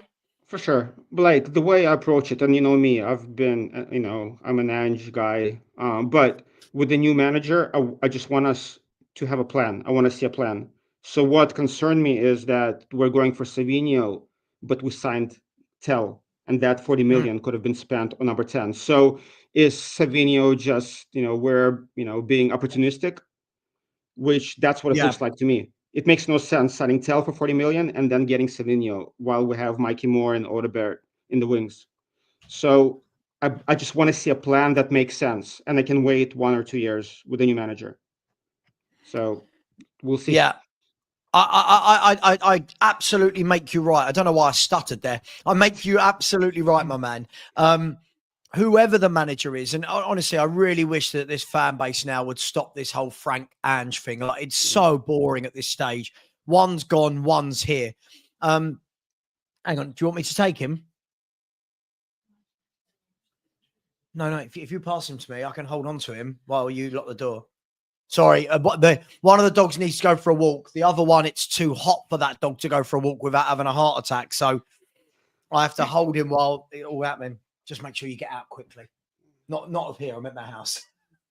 Come on then. Oh look! Oh yes. Who's this one? Oh, that's okay. Cool. What's the name of this one? This is Stewie. This is Stewie. All right, mate. All right. This is Stewie. See, look, he's puffing already, and he wants to go for a walk, and he just can't handle it. It's so hot in London. Hello, mate. Arsenal have the dog. Arsenal has Sorry? Win, and we have Stewie. Yeah, they have Win. We have Stewie. It's just the way it is. Yeah. Sorry, what I was saying was, I make you absolutely right. Thomas Frank's here now. I want to know that they're going to back this manager. And you know what? When Thomas Frank leaves, I want to know that they're going to back whoever the next manager is, Eugene, because whether I like that manager or not, every manager deserves to be backed. Now, what that means for different managers is different things. But for me, you can't bring in a new manager and let him start the season with this squad. You can't. Do you know, Sava, like, I was laughing with somebody in the WhatsApp chat, with Scott. But I can see last day of the window, we signed El Canous as our number 10, and Ali Gold is gonna say Al Canous was Frank's number 1 target. You know, and like I'm just gonna laugh. It's like we do this every year, right? So it'd be hilarious. Yeah, it was Tottenham have been monitoring this situation all summer.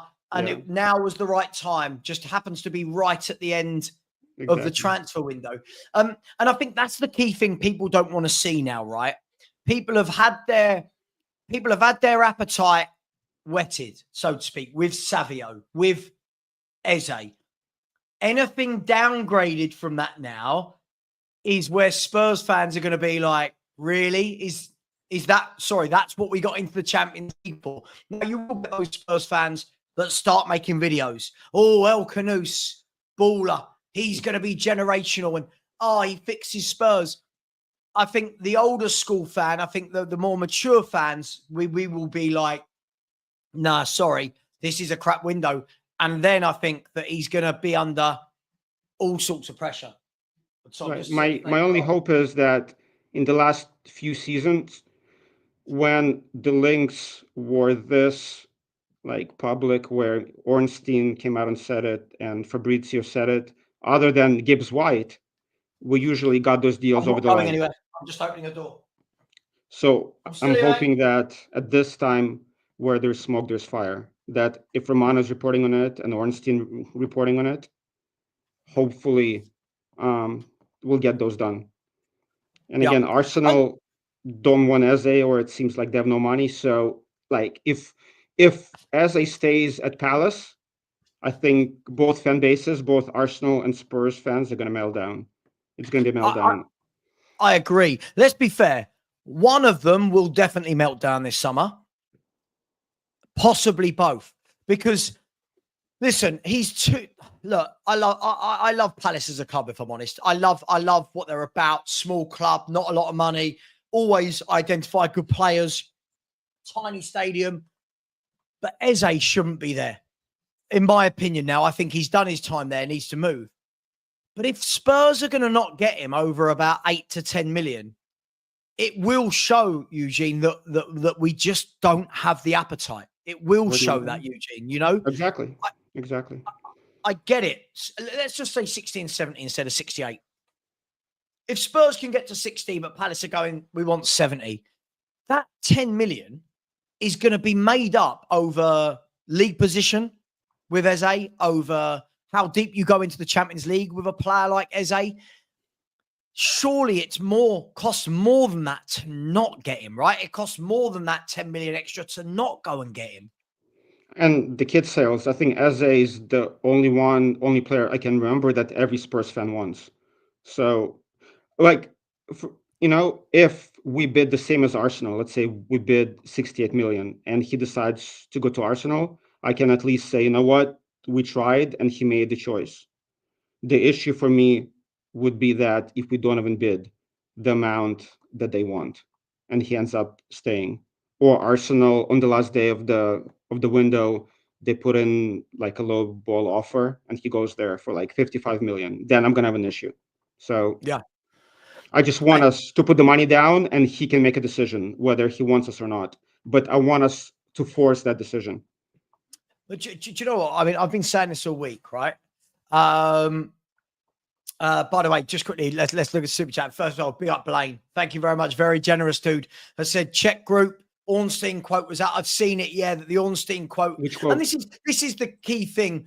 When you're taking one sentence out of an entire conversation, I get it. There can be some misquoting going on. But look, I'll say what I'll say. What I've always said, Blaine. Ultimately, this is going to come down to if Spurs pay it, we get Eze. If we don't pay it, we don't. And if it's that we don't pay it, it's now all visible for every fan to see that this is going to be on Levy and Enoch. And I don't want a Levy Enoch conversation. I'm bored of them. But this is the time. Equally, what I would say, Blaine, I'll say this to you, Eugene, as well, before I get to one more super chat. Think how he could win over so much of this fan base by making these two signings. How many fans are going to turn around and go, fair play, you got in Paulinho from Bayern Munich, you got in Savio from Man City, Eze, Kudus, fair play, Daniel Levy. That's how he can win, right? And the players that we're talking about, they're gettable. So that's the whole point. It's our level. We're not talking about us wanting Mbappe, Wirtz, Isak, right? These are gettable players that are our level that we should be able to get. So there is no excuse, especially if we're talking about 8 million, gap in the valuation. Like, it makes no sense to me. I completely agree with you. Just for once, I want to be that team. I'm guessing Man United didn't want to spend 75 million on Sesko, but had to pay that to get their man. And that's the difference, right? We're not even talking about Man U as in being one of the top four. And they've gone out and gone, right, what's our ambition? Okay, we wanted to, I think they started off at something like 55 and add-ons for Sesko and ended up paying 75 million. That's what we need to see, right? I'm not going to say Levy. We need to see it from the club, whether it's the board. We need to see the club just have that one window where we go, yes, you've got your balls out, you put them on the table. This dick swinging competition. Your dick is the biggest in the room. Well done, you, Levy. We've got our player. That's all we need. That's all we need. One window of it to get the ball rolling. But I'm not sure we'll get it. By the way, guys and girls, we are said, can we get to 1,000 likes by the time the game starts? We're currently on 802. Can we get another 198 likes? There's 1,000 of you in here exactly. Another 198. And thank you to all those who have subscribed. We're only 2 away from 21,300. So it's been absolutely phenomenal how many subs I've been getting lately. So thank you very much.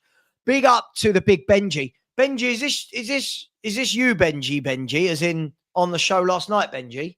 That's him. If it is, big up to you, man. So big up Savat and Eugene. 4-0 PSG. Come on, you Spurs. I'll say, come on, you Spurs. I'm really hoping it's not 4-0. But yeah, it is PSG. So we'll see. Big up to you, Benji. Very generous, my man. Andy Lester's come back in again and said, would Elliot and Savio make the fans happy? I like Elliot. I want Elliot. I just feel that Eze's the guy that I feel will unite the fans. Eze seems to me to be the one that everyone talks about. But if we're getting towards the end of the window and you're saying to me it's Elliot or nothing, I like Elliot. I just don't know. He's a different type of player to Eze. But big up to you, Andy. Really appreciate that. And then Marco's come in and said, Thomas Frank should be backed regardless of the result tonight. Absolutely. And I really hope Tottenham get a result tonight. I believe in Thomas Frank. Marco, absolutely. The problem you'll have, Eugene, is if we do win tonight, you'll have loads of fans going, there you go. There you go. We don't need any players. We're good enough. that's a real danger, right? It's a real danger. Or the board. I mean, the fans are the fans, but the board might say the board and the fans will start thinking that. yeah. You know what fans are like. Yeah, I mean, but with Thomas Frank, regardless of this result or even this whole season, this season for him is a free hit. I just want to see what he does. I want to see improvement. So regardless of this result, we have to back the manager. And I usually back managers for 2 seasons. So I just want to see what the plan is. I want to see us improve. As far as Elliot, your previous chat, I'm afraid we're gonna spend 40 million on Elliot instead of 65 on Eze. That's my fear. And as you said, Elliot is a good player. He's just not a level raiser for us. He's gonna be one of the options. He's not that number 10 that I see playing day in and day out. So Elliot for me would be underwhelming a bit. I'm not gonna lie. Yeah. Look, I said I like Elliot. I think that if Spurs were a proper club, we'd get Savinho, Elliot, Eze. I feel like we'd get loads of options going. But look, I think in the back of my mind, I'm kind of prepping myself for Eze not coming in. Do you know what I mean? I think when I saw it the other day, I was like, okay, we're in talks. We've all been here, seen it and done it many a times now that none of us should be saying 100% he's coming. So I kind of temper my expectations a little bit. And that way I'm super happy if we get him. And not super disappointed when we don't. But hey, that's just my backwards thinking. Let's get back to this game. Look, PSG are the champions of Europe. We know they play good football under Enrique. How much difference does it make, though, that they've not played for a month and we've had preseason games? Does it matter when the players are that good? It's a tough question. I mean, if they're athletes and, if they take their jobs seriously, unlike Bissouma, for example, I'm sure they're in shape. And they've played together long enough that they'll know where to be. They'll know the positioning. So it's a tough one. I guess we'll see in the first 15 minutes. The question is whether the intensity will be there, right? I'm sure they'll be in shape. I'm sure they'll be fit. The question is, are they going to treat this as a real game or are they going to treat this as a friendly? And if the intensity isn't there, we'll have a chance. But as far as the fitness, I think if Enrique plays them, that they're fit and ready to go. It's just the intensity that's going to be the difference. Because it's not like they're going to need to learn their shape or they're not learning a new manager's style. It's, and I'm a huge Luis Enrique fan. I think he's a top player. By the way, let's just remind people of the team. The team is Vicario in goal, Danso, Romero, and Van de Ven in a back three. Porro, Bentancur, Paulinho, Sarr, and Spence in what we think will be a midfield five, with Kudus probably playing just in and around the Brazilian wonder that is Richarlison. The bench, Kinski, Austin, Tell, Gray, Bergvall, Solanke, Johnson. And it came off. Byfield, Odegaard, Tell. I'm missing one, but apologies. PSG Solanke is Chevalier in goal. They've gone with Hakimi. They've gone with Hakimi, Marquinhos, Pacho, and Nuno Mendes, which is their best back four. A midfield two of Zaire Emery and Vitinha. So there's no Neves and there's no Ruiz. And then they've gone with a weakened front four of Eze. I've got Eze on the mind. Of Doué, Barcola, Dembele, and Kvaratskhelia. How sick is this? This is just, it's unfair. Life is unfair. So unfair. It's like they shouldn't be allowed to play the game. But I mean, what they have got in abundance is goals, haven't they? They've got goals galore in that front four, haven't they? They got flair. They're dynamic. They got goals. I mean, to me, the way they played this whole season, to me personally, it gave me flashbacks of the Barcelona teams under Pep that were just a joy to watch. I used to love to watch those old Barca team, and the way this PSG team plays, they're a joy to watch. Just flair, dynamism, goals, everything. So it's going to be interesting to see how we do. He's built a very good team there, hasn't he? He really has Such a built a great good coach team. too. Such a shame that we didn't go for him. Such a shame. He is such an excellent coach. Yeah, he's a top coach, and look, he's sorted them right out. But people have rightly pointed out that you can get at them defensively. They do give up opportunities. It's whether or not we've got enough to take advantage of that. Guys and girls, if you want Spurs to win tonight, 120 likes to get to 1,000. What we're trying to do, for anyone who's just joined, we're trying to beat the record. I've never gone into a watch along and started the game with over 1,000 likes, and we're 120 away. So if we could do that just for my own personal ego, so to speak, that would be utterly amazing. And thank you to everyone who has subscribed. We are flying along quite nicely at the moment, so thank you very much to everybody. And if you do see any videos with people saying that I'm buying subscribers, please ignore them. I've not bought a subscriber at all. I have worked bloody hard on this Buy me, channel. Sava. I'm available to be bought, so I can unsubscribe, send me a check, and I'll be more than happy to be bought. I'm available for sale. It's all good. It's all good, man. Look, look, we're nearly at game time now. And I'm just hoping that whatever happens tonight, that there's not too much pressure either way put on Thomas Frank. I really do. I really don't want to see people losing their mind if we lose. And I don't want to see people talking about winning league titles if we win. I'm hoping that people will give this man time. And do you think enough fans will get behind this man and give him time to build something at Tottenham? I do. I mean, we need to separate fans on social media and fans, and the fans out there in the real world. So the social media fans, you know how they are. But I think overall, Frank is going to get the season to build something. But again, what fans want to see, and I don't want to speak for everybody, but for myself, I want to see us improve from week to week, from month to month. Under Ange, we had a quick start, and then we regressed. I want to see the opposite. And Frank usually starts off slow a bit, so that should not be a surprise. So if we drop points, Burnley or other teams, given our lack of business, like I'm afraid that our lack of business right now is going to cost us points, and the difference between 5th and 6th and 7th is going to be 4 or 5 points, and we'll drop those points because we didn't do any business. So, but yeah, Frank has to be back this whole season for sure, at least that.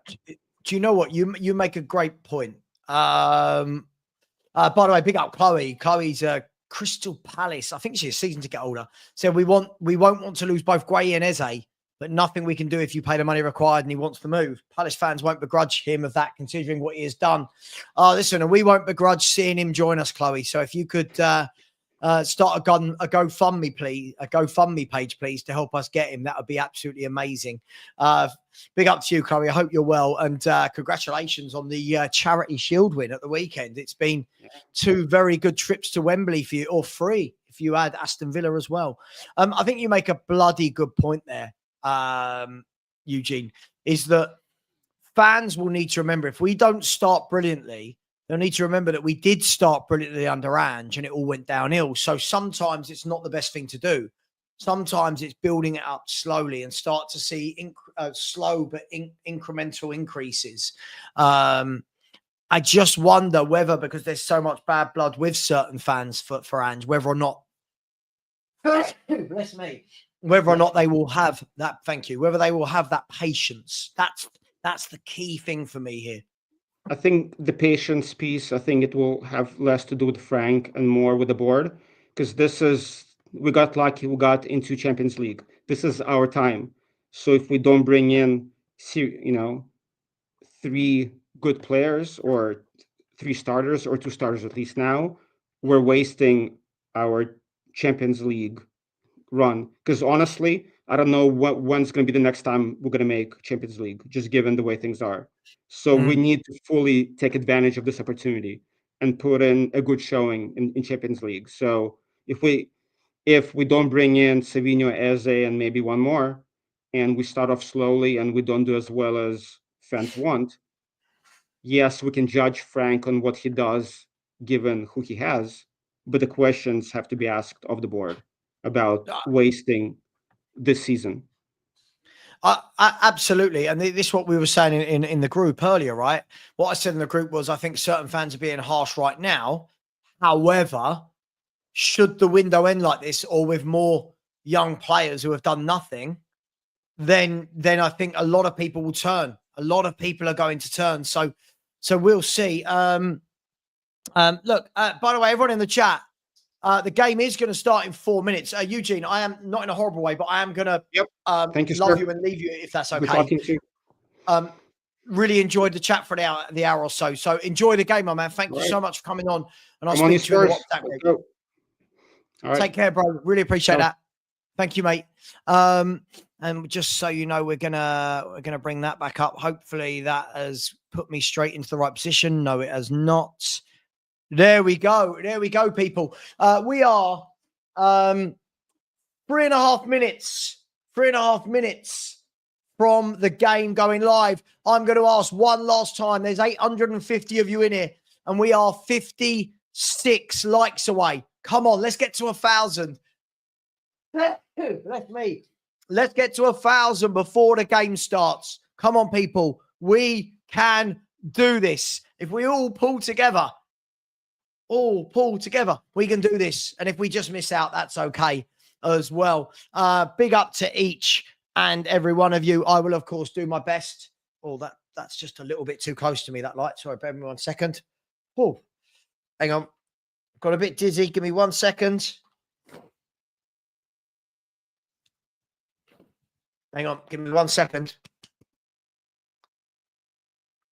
There we go. Sorry, I went all a bit dizzy there just before the game starts. As Christian Romero brings out the Europa League and Marquinhos brings out the Champions League trophy. So the two captains bringing out the club's respective trophies onto the pitch in Udinese. And we will be underway in a little under 3 minutes. I'll read the teams out again when they put them on the screen. And we're only 30 likes. So 30 likes. Can we get to 1,000? It'd be amazing. Be absolutely amazing to get to 1,000 before the game starts. And if you haven't subscribed, please do smash that button. Thank you very much. Well, somebody said here. Oh, Sky Sports saying Mark Guehi likely to stay at Palace and leave on a free next year. Luis Enrique, Thomas Frank having a little cuddle on the pitch. Let me put my phone on charge. 1 second. Put my phone on charge. There we go. Hang on. 1 second. So, hang on. Is that too dark if I do that? Oh, I just need a minute without that light. I'll put it back on in a minute. I just need a minute without that light. My brain's going all a bit fuzzy over here. So, if you haven't put in your score, now is the last chance to do it. Big up to each and every one of you who's joined me throughout this show. If anyone does spam, you will be blocked. Please do not spam into the chat. Thank you very much. They're just going to all the VIPs. And now the Tottenham players are going to make their way along the line to shake hands with the PSG players. And this is going to be very, very interesting. It could be a long night, or it could be a brilliant night. I don't even know who's been saying anything. But hey, it is what it is. Right, let's get down to the bottom of the comments. 1-1 on penalties. Sod it.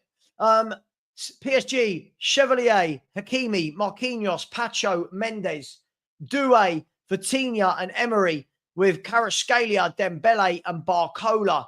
The bench is Sofanov, Marin, Beraldo, Ruiz, Ramos, Lee, Hernandez, Kamara, and Mbaye. And Tottenham Hotspur. Come on, put our team up as well, please. Come on. I know the team, but I'll read it out. I can do it off the top of my head, can't I? The team for Tottenham is Vicario in goal. No, it's not. Danso, Van de Ven and Romero, Porro, Bentancur. Please stop spamming in the chat. Please stop spamming in the chat. Thank you.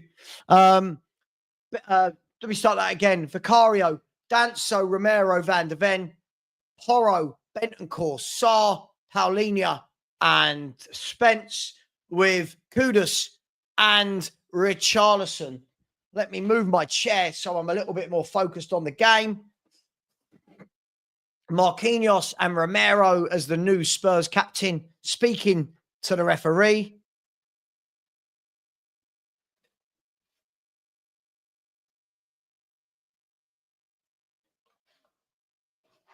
One second.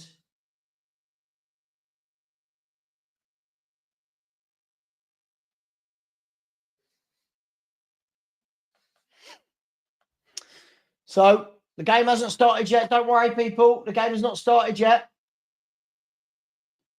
So what that means is we've still got time to hit the 1,000 likes before we start. Oh, we're 18 away. We're 18 away. We nearly got there. We were this close. We were this close to getting 1,000 likes before a game started. But it looks like the game is about to... Oh, we're 8 away. We're 8 away. They're going to kick off in about 20 seconds. Come on. Come on. Yes, we've done it. Boom. Thank you very much, everyone. We've done it. We've hit 1,000 likes before kickoff. Let me check that I've got this ready to go. The game hasn't started yet, by the way. I'm just testing my timer. The game has not started yet.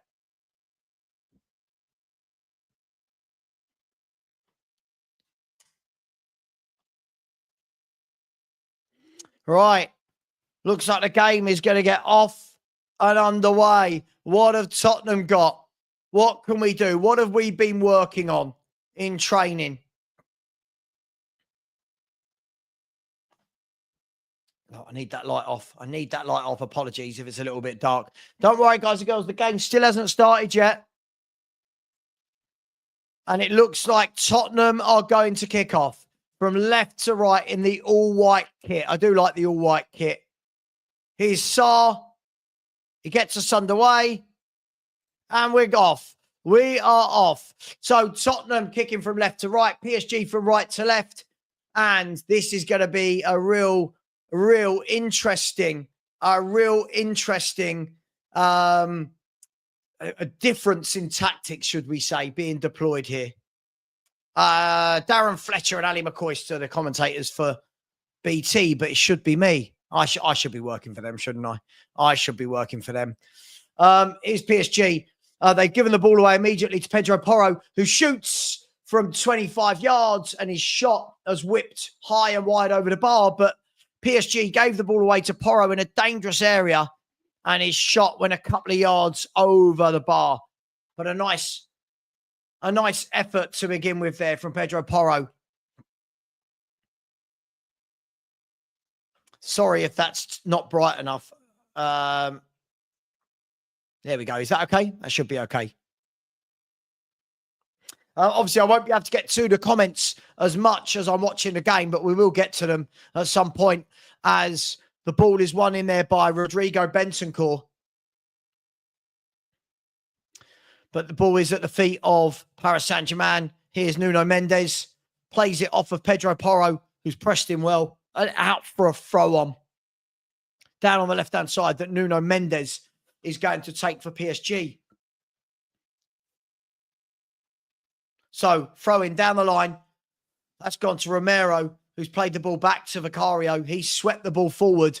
It's going to be one in the air by no one, really. And now Bentancur can bring the ball down, takes a touch, turns. And the ball, don't lose it there. Nice. Paulinho plays the ball. And it goes out for a throw-in. And Kudus, who's just in the right channel at the moment, doesn't mean he's going to be there the whole game, but he's just playing through the right channel right now. And a throw-in that's going to be taken on this right-hand side by Danso. Danso goes long down the line to Richarlison, who tries to hold the ball up, does hold it up, gives it to Porro on this right-hand side. Porro tries to play a cheeky ball into Richarlison. It's blocked by Nuno Mendes and out for another throw-in to Tottenham Hotspur. The game, for anyone not watching so far, it is on TNT Sports. I'm guessing it's probably on Spurs Play as well. So another throw-in line with the penalty area in the PSG half. So Danso, can he get a nice long throw in there? Can Spurs cause a problem? Danso with a long throw into the box, flicked on, and then unfortunately for us, cleared by PSG. And now Jed Spence heads it all the way back to Vicario in the Spurs goal. Not a bad start from Spurs here at all. Just over 3 minutes gone. Good start for Tottenham Hotspur. At the moment, we're not allowed PSG to really get on the ball.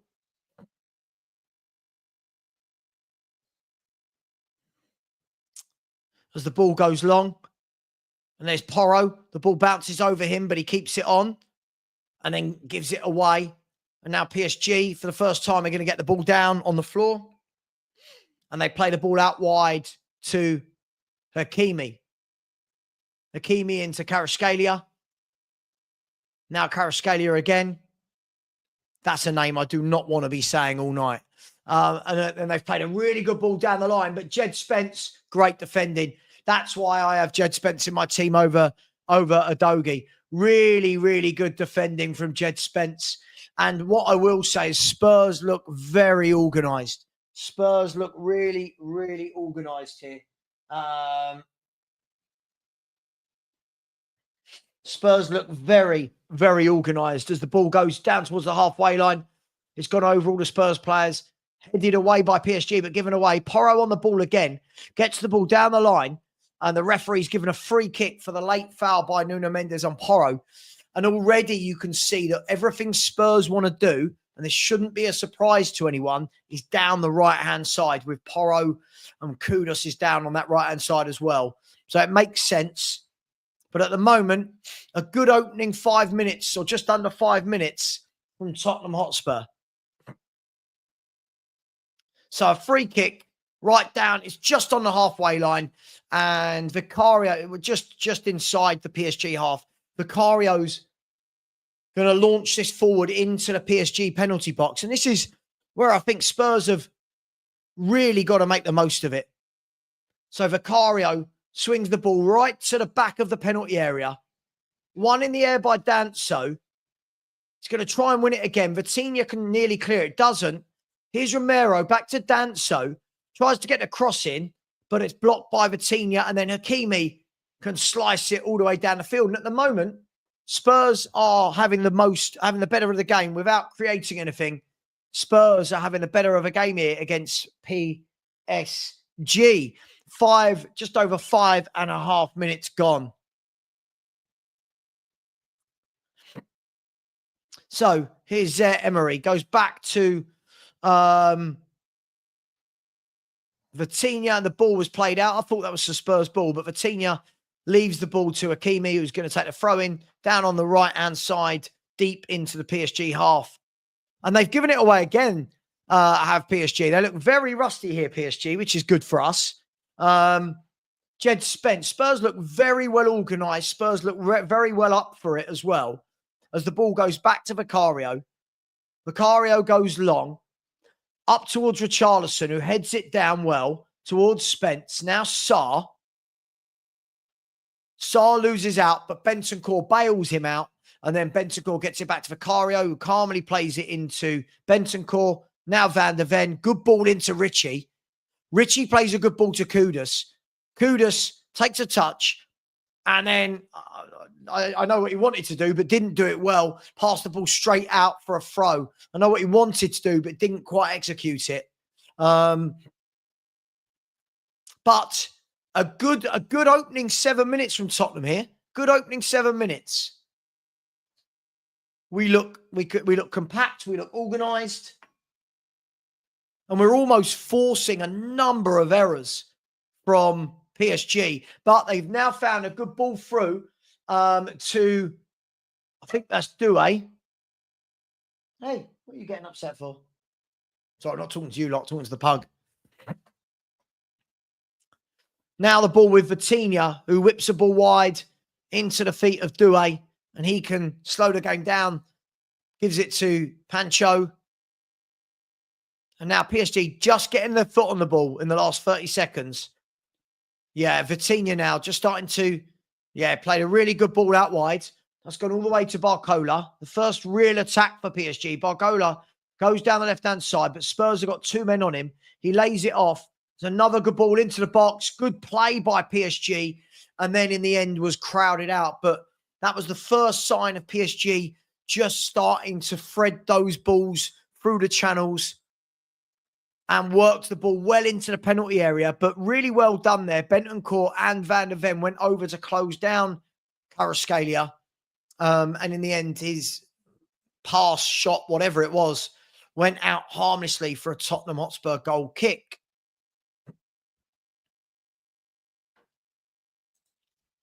So, let me know if you want less commentary. I definitely can. I just always like to think there's some people that might not be able to see the game. So please do let me know. Here's Doué. Really well won in there by Paulinho. And now the ball's gone to Pancho. He can play it wide. Good ball, actually, to Barcola. Barcola's going to run at Danso. He's got the pace. Danso, I tell you what, really good play there. And that is why you have a defensive midfielder. That is why you have a defensive midfielder. Someone to come over and help the centre-back. Paulinho got a tackle in, took a whack for his troubles, and Spurs avert the danger. That's what, look at that. That right there is why you have a DM. That right there. But that right there, really, really good play from, great tackle. Great tackle from Paulinho. Anyway, the ball is now back into Chevalier's, into Chevalier, the PSG goalkeeper. Obviously, no Donnarumma, who looks like he's leaving. And now PSG play the ball long over the top, but it's not a good ball, and it's going to be a throw-in just down by the halfway line for Tottenham Hotspur. But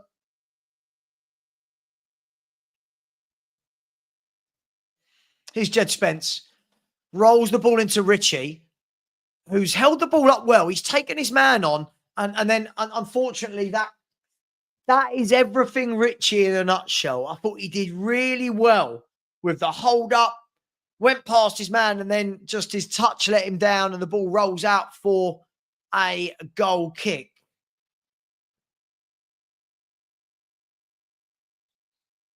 I'm 8 or 9 seconds behind. I don't know how. I've got it on BT.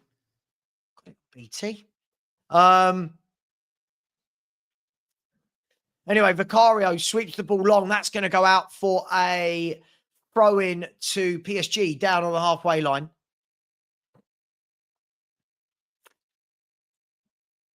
And now here's Vitinha. Sweeps the ball wide out onto the right-hand side with Hakimi. That makes sense.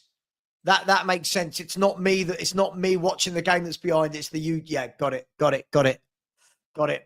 Anyway, it is what it is, right? It is what it is. Anyway, here's Porro. Thinks the ball forward. And now Kudus does brilliantly. He's nicked the ball away from Nuno Mendes. He's still running. Mendes gets back at him. He needs support. He gets it from Porro. Porro then goes back to Kudus. Kudus then cuts inside, left-footed, back post. Good ball. Oh, Richie does absolutely brilliantly to keep it on there, to be fair to him. Now Richarlison, and again, guys, I'm going to say it. Richarlison does all the hard work really well. He brought the ball down out the air, onside, and then all he had to do was whip in a cross, and the cross was horrendous. But a good burst of play there from Kudus, starting to cause them problems on the right-hand side. And Spurs, we look really organised. Really, really well organised. Good game plan so far.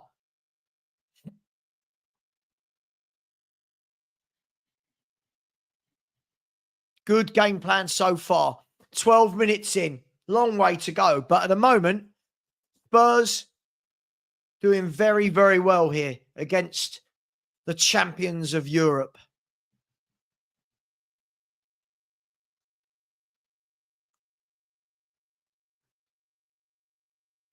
Anyway, here is Dembele. Plays the ball out wide to Vitinha, who starts to turns back on himself.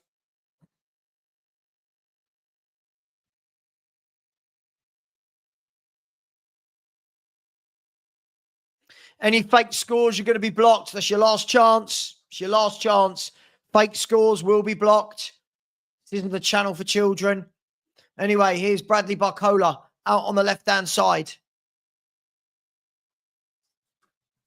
Dembele sprays a wonderful ball out wide to Kvaratskhelia. Lovely turn from Kvaratskhelia. Spence with him all the way, though. Cross flicked in by Vitinha. Hooked away by Porro. And now Kudus. Problem is, when he's getting that ball, he's got no support, which is something we thought might happen. Right, football mark. See you later, mate. See you later. You had your chance and you're banned for life. There you go. Stupid. Really stupid. Really stupid. Anyway, back here. Spurs doing very, very well here. Very switched on. Really organised. And it's going to be a night of having to be organised. Great tackle from Bentancur and Kvaratskhelia. Bentancur gives it to Richie. Richie, what have you got? He's got Bentancur in support. What have you got, Richie? Oh, Richie. Oh, Richie. He has got to be the most frustrating player I've seen. He's got to be the most frustrating footballer I've seen.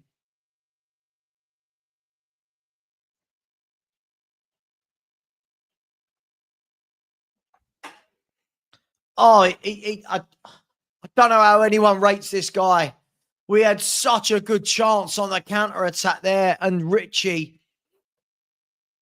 falls over. Oh, just not good enough, is he? Anyway, Spurs doing very well here. As PSG, though, starts to turn on the afterburners. Here's Bradley Barcola. Superb tackle. Take a bow, Papa Sarr. Take a bow. Really good tackle. He got back in there. Did his defensive duties well. Really, really good tackle from Sarr. And Spurs look so organised. We just need to sign some of that stardust in the forward areas. We really do.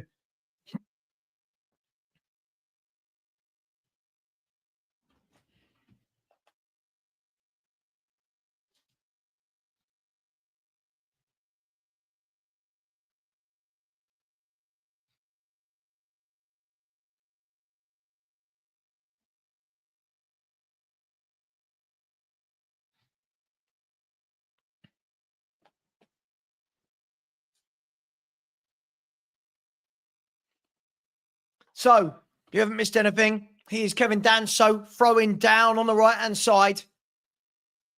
Flicked on brilliantly by Kudus. Oh, and he was offside. Richarlison was offside. Done really well to get up there, did Kudus. By the way, guys, we're 150 subscribers away from 21,500. So that would be absolutely madness if we can get there. So please do sub if you haven't already. There is the link. I'm going to stick with my 1-1 on penalties. 1-1 on penalties. And absolutely this. Absolutely this. How refreshing to see a coach who matches up the opposition. And really good pressing from Kudus. And a goal kick to PSG. Thank you to all those who keep subscribing. You've all been very, very generous to me tonight. Thank you very much. Not many super chats, but that's absolutely fine. We're getting the likes and we're getting the subscribers. And big up to the 2 Mark show. The 2 Marks. Go and subscribe to these guys. Thank you very much. Really, really appreciate that as well. Thank you. Anyway, here's Jed Spence. He's got the ball on the right-hand side. And the ball goes out for a throw-in. It's just those forward areas. Gary, absolutely, mate. Let's get Sava to 1 million subscribers tonight. 1 million. Can you imagine? 1 million subscribers. I just can't imagine. Can't imagine. Mummy's home. Stewie, Mummy's home. Come on. Mummy's home. Go. Mummy's home. He's waddling down to you very slowly. So Stewie is now out of the room. And it's just me. It's me, myself, and I. Scott M, come on. Don't be talking about the 5-0s. Come on, Scott. Come on.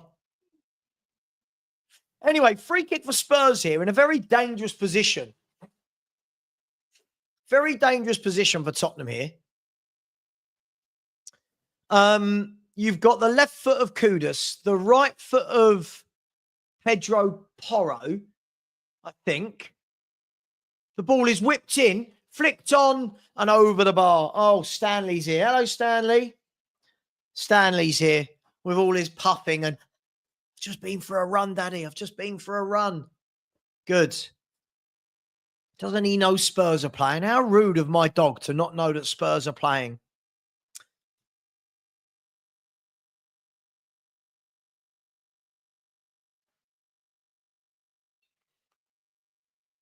PSG fans absolutely mental behind the goal doing some sort of dance.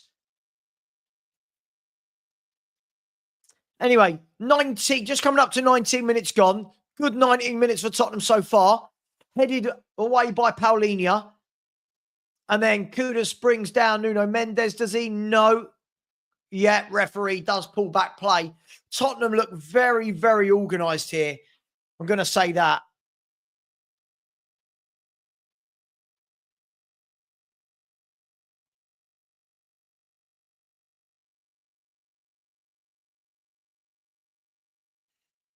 Here's Hakimi on the halfway line, gives the ball to Dembele. And let's be fair, we've not really seen a lot of Dembele and Doué so far,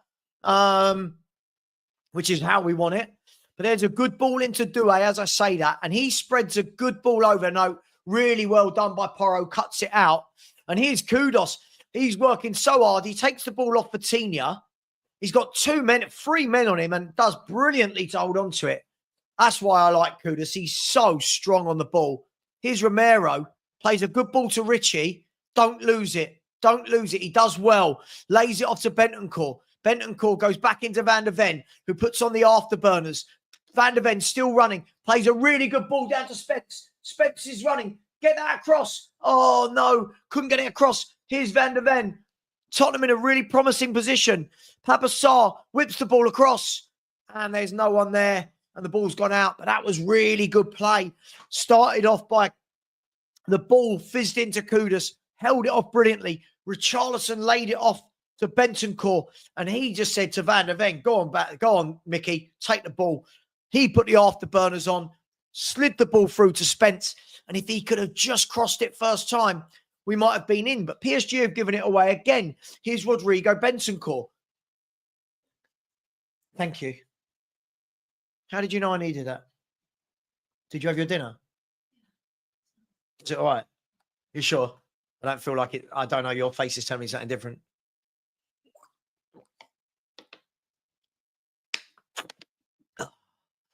Right. So Spurs playing really well here. This is a very different Spurs to what we saw against Bayern Munich.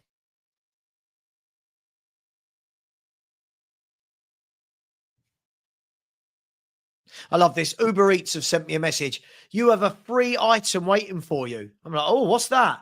When you actually go onto it, it says, if you spend £20 at this pizza place, you get a free dessert. Brilliant. Lovely. How we laugh.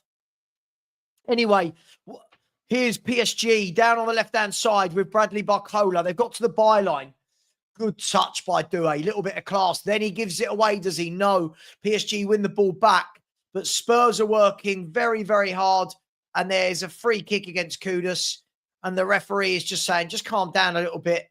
I think he's saying to him, one more, and I'm going to put you in the book. I mean, it was a foul, but listen, Kudus working very, very hard for the team. And no, they've sent it to me again, Uber Eats. They must really want me to order a pizza. I don't want a pizza. Anyway, here is Hakimi. Goes out wide to Kvaratskhelia. Not the easiest name to say. Here's Dembele. Dembele gives it away. Here's Kudus. Kudus is driving forward with a ball here. He's only got Richarlison. He lays off Richarlison. Richarlison shoots and tips over the bar by Chevalier. And what a good bit of play again by Kudus. He is a good player for all of those. For all of those that didn't rate him, you can see why Spurs wanted him. He is strong on the ball, powerful. Look at that lovely weighted ball. And Richie, his shot, I don't know if it was going in, but the keeper was, let's have a look.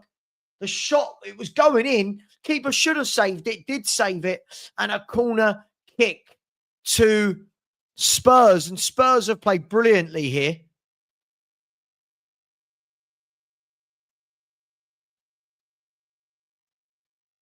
Corner kick, whipped in, headed down and over, or just wide by Rodrigo Bentancur, but a good corner in.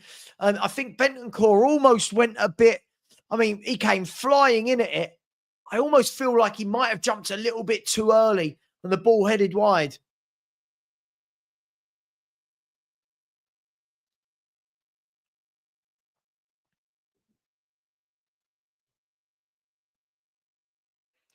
And Spurs are playing really, really well here. Really, really well. And we've regained the ball again. This is a really good performance from Tottenham. 24 minutes in, still 0-0, but Tottenham with the best chance of the game. And I would say that whilst they've probably had more of the ball, I think that we've looked the more dangerous going forward. It's just, have we got goals in that team? That's the question. And somebody in the chat who said that, absolutely right. Kudus is a tank as we go for a drinks break. Guys and girls, let me get to some super chats while there is a drinks break. You're not missing anything. First of all, big up to DJ. Thank you very much. Who has said, Richarlison is crap. Only supposedly showed Levy can get fleeced paying 130 million for Richarlison and Solanke. Well, listen.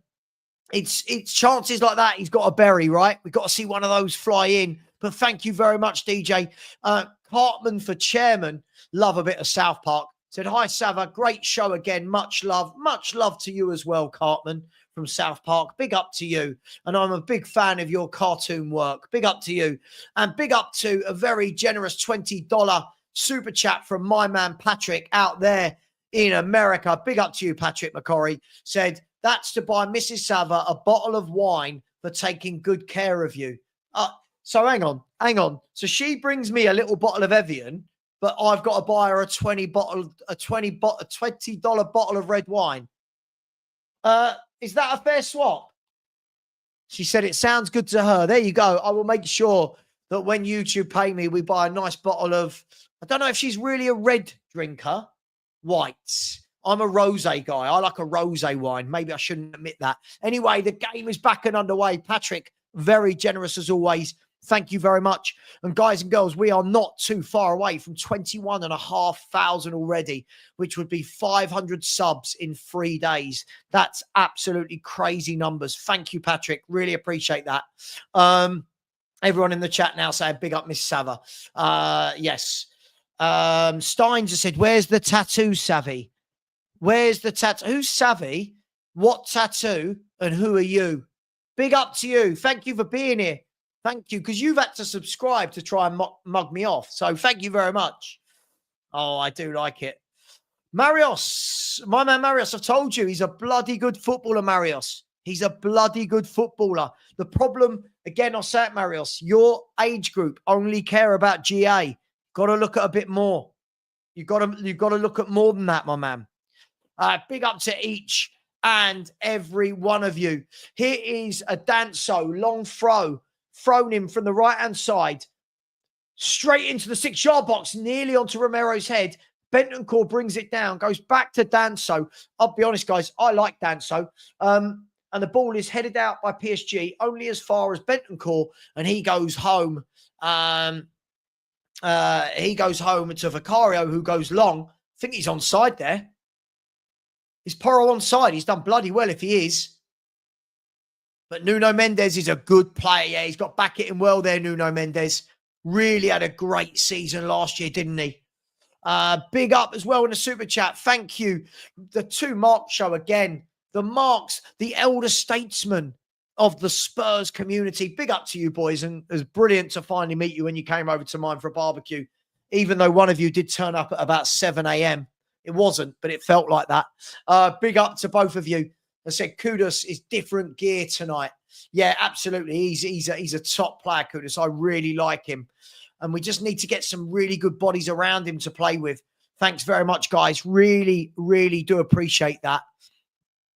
So, Tottenham 0, PSG 0, 28 minutes exactly gone. And Spurs are looking good. But there's a bloody good ball by PSG down the line to Bradley Barcola. One-on-one with Danso. He's got past Danso. And brilliant recovering from Sarr. Guys, when all of you mocked me, not all of you, when loads of you mocked me for not wanting Ange, this is how a team defends as a unit. Look how there's no spaces, and look at that. This is what happens. This is what happens. By the way, it wasn't 7 a.m. It was 11 a.m. and he had just driven down from Manchester. So I'm just kidding. But Spurs are playing really well here. Good shape. We need that sprinkling of quality, don't we? That's what we need. But a corner kick to PSG. Going to be whipped in from the left-hand side. It looks like it's Vitinha. Yeah, it's going to be Vitinha. Whips the ball in.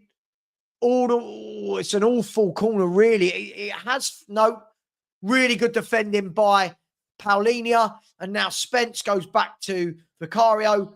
He can play the ball long. Richie's got time to bring that down.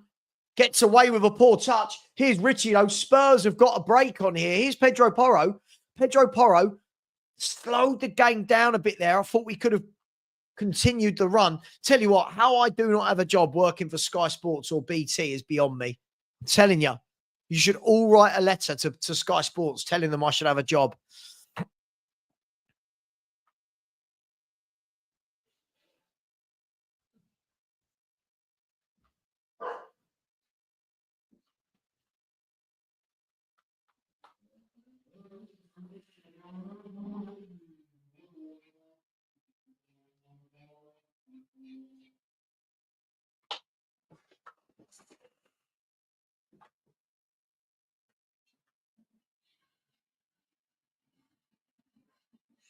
So PSG 0, Tottenham 0. We've got to the half an hour stage, and Tottenham really are looking like a solid unit. Somebody just messaged me and said, honestly, watching us organised is lovely. We ain't just sitting in. We're trying to break with a purpose. However, Richarlison is awful. Now imagine we had a player better who can hold the ball up. And Kudus is a revelation. Such a great player. Can't agree with that more. My man, Perchy. Can't agree with you more, buddy. Absolutely spot on. Keep subscribing, people. Keep liking the show as well. We got to 1,000 likes before the stream started. So it was a brand new record on the channel. And we're now up to 1,130 likes. So big up to each and every one of you. And just so you know, throughout this watch along so far, we're at 42,000 views. And we're not even at half time. So big up to every single one of you for making that happen. Here's Papa Sarr. Poor ball from Papa Sarr, though. Could have got Kudus away on a break, but poor pass from Sarr.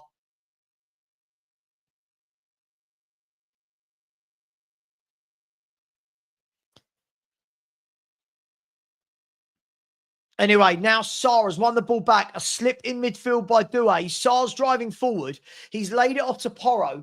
He's not got many options, but goes wide to Kudus. Kudus takes it down on the left-hand side, lays the ball off to Spence, who's done brilliantly. Spence pulls it back, but Vitinha was there to clear. And now Kvaratskhelia. No, Spurs have won the ball back again. Here's Mickey van der Ven, plays it into Bentancur. Spurs look very well organised. Honestly, it's such a joy to watch a coach. Here's Porro, whips the ball in. It's gone over everyone. Laid off to Kudus. Shot blocked. Here's Richie. And the ball is cleared in the end. But Kudus with a snapshot there, blocked by PSG.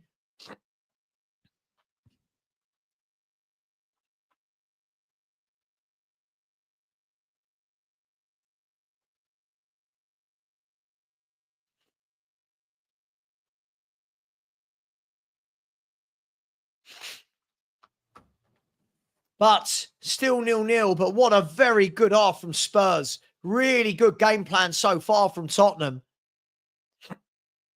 With the tools at his disposal, I think we're doing magnificently.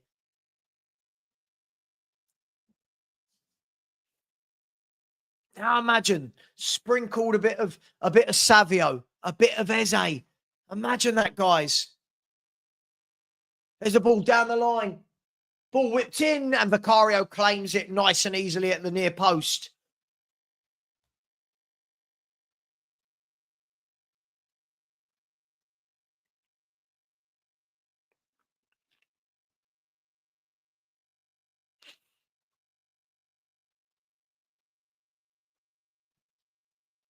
But fair play. Thomas Frank has got them organised. Looks like they all know their jobs. As Van der Ven goes into Vicario. Vicario dinks the ball out wide to Porro, who I think's had a very good game here. Porro's not got an outlet. Nearly loses the ball, but wins it back. And Danso can recover that down by the corner flag. Into Porro, very calmly done. And then Porro pings a ball aimlessly forward, and that's given away. And it's bound to happen. We can't really keep the ball up top too long.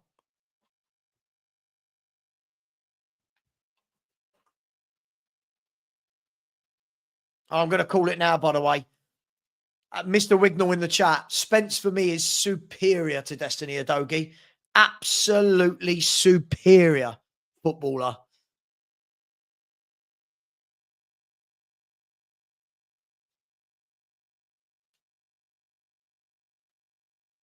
Anyway, great tackle. Was that Paulinho? Really good tackle by Paulinho there. Brilliant tackle. Oh, a number 6. Who would have thought what a number 6 can do? As the ball goes out for a PSG throw on.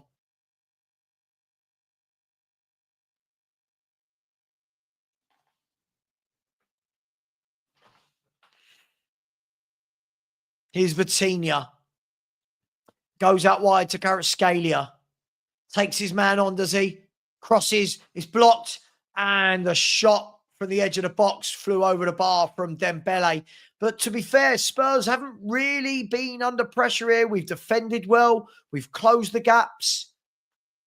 Really, really good play from Tottenham.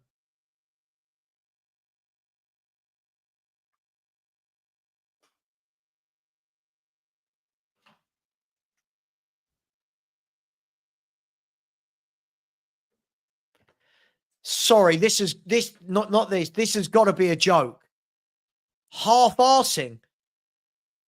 He just got warned because he's putting too many tackles. Sorry, what are we doing here? Don't be ridiculous. That is absolutely ridiculous.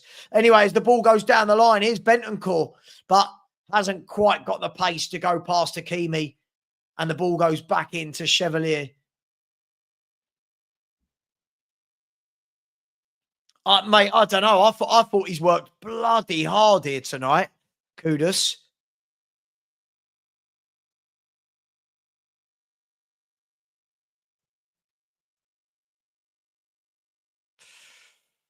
So 36 minutes gone, still PSG 0, Tottenham 0. I think it's as I thought. We look organised. I just don't see where goals are coming from. And this. You put Kudus with 2 or 3 creative players, he'll be elite. Imagine he's now got Eze and Savio with him. And that is why Spurs need to spend big on those. But here's a worry. Kvaratskhelia, header away. He's fallen to Zainoueri. Shot blocked. And it's going to go out for a throw into PSG.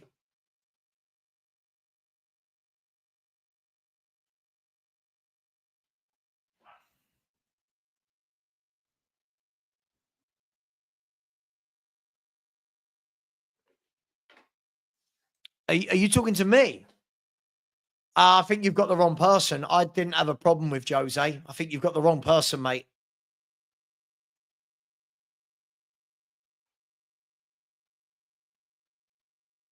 Mate, you're watching a different game to everyone else, Maxwell, I'm afraid. Sorry, dude.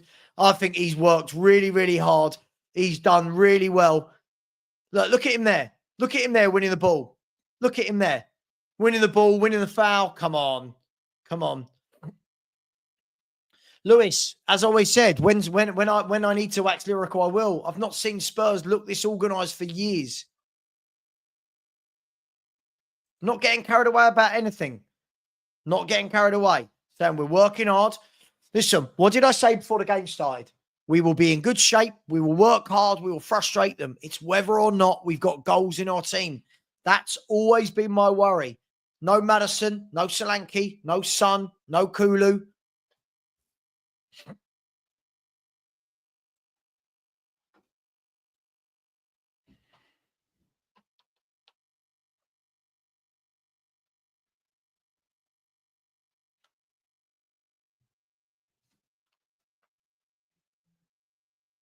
It's bright. Oh, Spurs have hit the bar. Spurs have scored. And it's no more than we deserve. Spurs have scored. The ball was bouncing around. It hit the bar. It bounced down. And there was Mickey van der Ven. PSG 0. Tottenham Hotspur 1. And what a thoroughly well-deserved lead for Tottenham Hotspur. I tell you what, I have not seen Spurs play like this for such a long time. Thomas Frank is my manager. My manager. Absolute brilliant. The ball up. I don't know whether this is going to... Let's check the VAR. The ball was bobbling around. Paulinia's shot hit the bar. And Van der Ven... Yeah, Paulinia's shot. Chevalier tipped his shot onto the bar. It's bounced down. And Mickey van der Ven, who won the original header, has smashed it into the goal, and Tottenham Hotspur are 1-0 up. And what a good half of football this is turning out to be. Well done, Thomas Frank and the players so far. This has been, I just love seeing an organised football team. This is everything I did not see for 2 years. Working hard, partnerships are being built. Love it. It's so refreshing. So refreshing.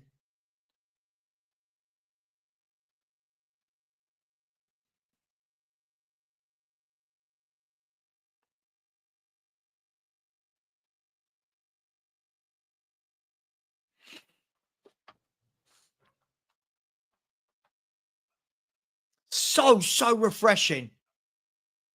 I'm as somebody who did all these coaching badges and worked for football clubs, I love organisation. I love seeing what teams have worked on the pitch. And I'm sorry, I didn't ever see it. I didn't ever see it with the last manager. I love watching it. At the moment, I don't expect loads of goals because of the players we've got out there.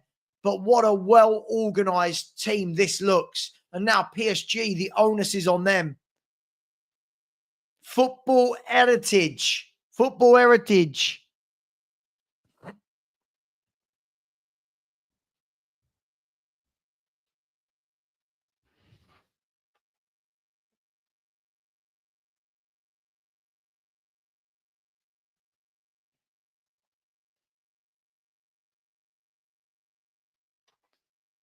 Tottenham Hotspur 1, PSG 0 with 4 minutes until half-time. 4 minutes until half-time. Anyway, let's get to half-time winning. That would be great. There's the ball from Hakimi back into Marquinhos. He gives it to Doué, who for me is playing very deep, and I'm happy about that. But the ball now has found its way out to Bradley Barcola.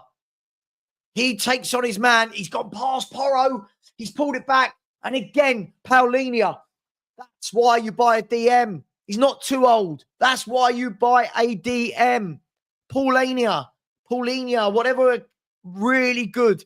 That's what a number 6 does.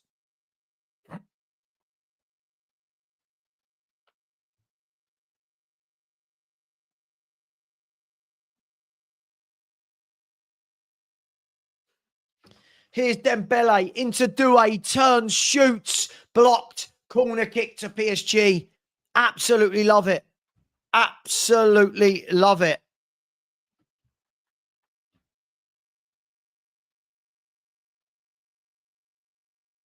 Thank you to everyone who has smashed the like and subscribed as well. You've all been very, very generous indeed today, guys. Very, very generous. Thank you, everybody. PSG trying to dance through, but again, look at the numbers. We are doubling up on the right. We are doubling up on the left.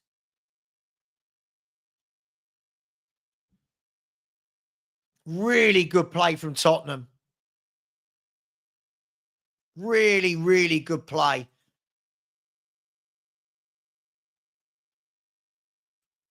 A 1-0 to Tottenham Hotspur.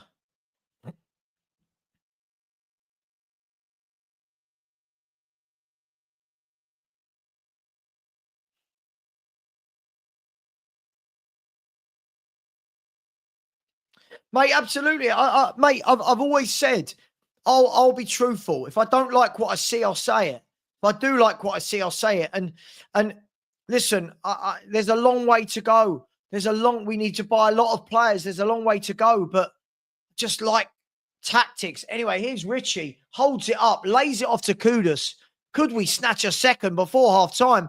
Here's Kudus, takes his man on brilliantly, thinks the ball across to the back post. He's got a bit too much on it, but Spence is going to keep it alive. Spence goes back into Mickey van der Ven, into Bentancur, and Bentancur now goes out wide to Jed Spence. He goes down the line, and it's a throw into Tottenham opposite the 18-yard line for PSG. Hats off to Spurs right now. Really good. Proper coach.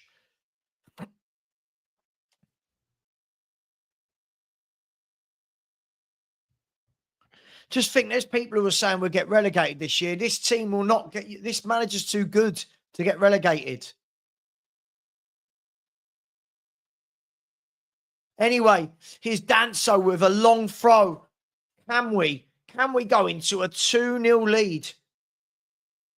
Long throw into the box. Bentancur now. Back to Danso.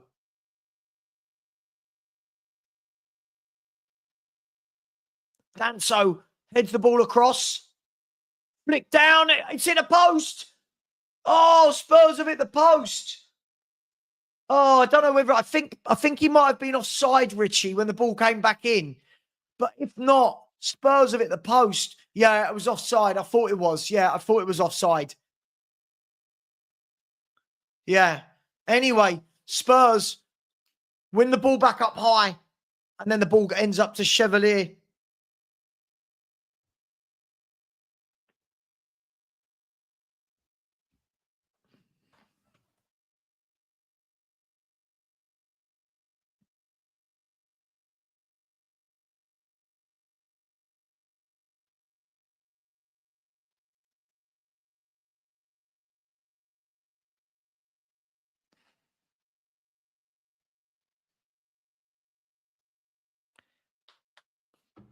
Anyway, the ref blows the whistle for half time. No, he doesn't. Sorry, I thought he had. Yes, he has. He has indeed. And Tottenham Hotspur 1, PSG 0. And what a wonderful half from Tottenham Hotspur. They're just showing, that we were onside for the goal. And Mickey van der Ven won the header. It dropped to Paulinho. The shot was going in, but Chevalier tipped it against the bar. It fell back down, and Mickey van der Ven wheels away in delight. Tottenham 1, PSG 0. And I'll tell you what a wonderful first half from Tottenham Hotspur. Wonderful first half. Let me just get this sorted, and then I'll come back to you guys. There we go. That should be ready for the second half. Guys, girls, you all know, you've all been to the channel before. What do we do at half time? 5 words. How, on whatever you like, how Spurs are playing, what you saw. 5 words to describe Spurs or the game so far. 5 words. 5-word answers, please. By the way, Kudus, quality player. Kudus is a quality player. Absolute quality player. Listen, we just look so organized. It's almost as though a manager has been training the players. Do you know what I mean? It's almost as though we've been working on a game plan. Now, listen, we might not win this game. Yeah, we might not, but it just gives me so much hope moving forward as a football club that we've got a manager that can adapt and mix things up and can change. Big up to every single one of you. 5 words, and I'll get to them in a minute. Equally, if you haven't subscribed, please do. We are chasing down 21,500. We're about 110 away. It's gone mad. You've all been very generous to me. Thank you very much. At the moment as well, ridiculous numbers inside. We got 1,200 and growing, 1,200 likes, by the way, and 47,000 views on the show already, which is absolutely ridiculous. Mafuz saying this is the best performance I've seen from Spurs in ages. So far, so good. It is. And it's not that it's mind-blowing football. It's not that there's tick-a-tacker. It's not that we're having loads and loads of shots, but we're so well drilled. We're closing the gaps. Paulinho. Let's be honest, guys and girls. When he played last week, he looked very rusty. Tonight, he looks on it, closing the gaps. He is putting in tackle after tackle, block after block, and he created the goal. Did well. Van der Ven flicked it on. Paulinho's shot against the bar off the keeper, and then VDV following up. And I'm so happy. If any of you have not seen me happy before, this is a happy Sava. This is what a happy Sava looks like. Told you, people call me negative. I'm only negative when I got things to be negative about. And right now, I'm not seeing the negatives. I'll get to some of your 5-word answers in a minute. But if you would be so kind to just let me have 5 seconds to have some water. I'm absolutely shattered. This is what I want, Ellie. Ellie. My mum of the YouTube world. What have I said to you, Ellie? This is all I wanted. I wanted a coach. We might not win, but you know what? I've seen enough already in that first half that we are organised, hard to beat. Just absolutely brilliant. And look, we don't have to play like this every game. Of course, we don't have to play like this every game. We're not going to play like this every game. But it's good to know that we can frustrate teams. It's good to know that, I mean, let's go through it. I mean, Vicario's had nothing to do. Is that fair? Chat, is that fair? Vicario's had nothing to do. I think Jed Spencer's been absolutely fantastic. And I think the back three have been on it. Danso, really like Danso. I think he's done a good job again. I don't think he's ever let us down when he's come in. Danso, Van der Ven, Romero look good. Porro, I think he's had a good game, given the ball away a few times, but, you know, it is what it is. Who's mudded? Junior Richards, who's mudded? I don't know who's mudded. Not me, mate. This is the manager I wanted. Harvey, I mean, no one needs to admit anything about being wrong. It's 45 minutes of football, but he's a coach. He's a football coach. And I think if anybody can remove the word Brentford from where he's managed, and all these silly people that go, but what's he won? Like, it's silly. He's a coach. He's a coach. We're not suddenly going to win the league, but we are going to be coached. And that is all we can ask for. Absolutely, Claire, just against certain teams. No, Frank is not silly. Frank is not silly at all. Now, listen, I expect to see a much better performance from PSG. So far, so good, people. So far, so good. And thank you very much for everyone. It's still smashing the like buttons. I mean, you guys have been way generous today. So generous. We're nearly We're 25 away, by the way, from 21,400. It's absolutely insane. If you haven't subscribed, the link is pinned, but I'm putting it in again now. Really appreciate that. Yeah. Levy cancelling all transfer plans. Listen, you know what would be lovely? Be lovely for him to look at this and go, you know what? If I had some real quality going forward, we could be a really good team. We could be a really good team, because it's okay. It's okay playing like this, but there are going to be games where we're going to need goals, like lots of goals from open play. Big up to Lucy, who said, if we lose, I'm super happy with the effort. Brilliant. Well, listen, at the moment, let's go and get that win. I predicted 1-1. I'll be happy to be wrong and we win 1-0 or 2-0. Absolutely. Yeah, I think he's had a really good half, Paulinho. I wouldn't expect him to see it out because I don't know how fit he is. But he's had a really good half. How do PSG look? I mean, look, they look a little bit rusty, but, you know, I think we've contained them. I think we've doubled up on them. I think we've done really well. Papa Sarr and Bentancur coming back and helping out, as well as Paulinho, obviously, as that's his job, have done really, really well. We've got the long throws from Danso. I'm hyped. I'm energetic. I'm hyped. And I don't apologize to anybody for that at all. No, this is the manager I wanted. This is the manager I wanted. And I'm liking what I'm seeing. Let's have a look at the super chats. Big up to Cat Funt.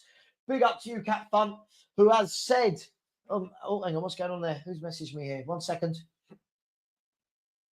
Cat Funt has said, come on, you effing Spurs. Nice one, Mickey. Get in there, Mickey van der Ven. Thank you very much, Cat Funt. Really appreciate you. Let's get that super sticker train going. Big up to my man, Russell Coy. Rick Kane said, you got to cross to Lubo. He must be ecstatic. It would be way too loud for me to go to Lubo right now. It would be way too loud. Please bear with me.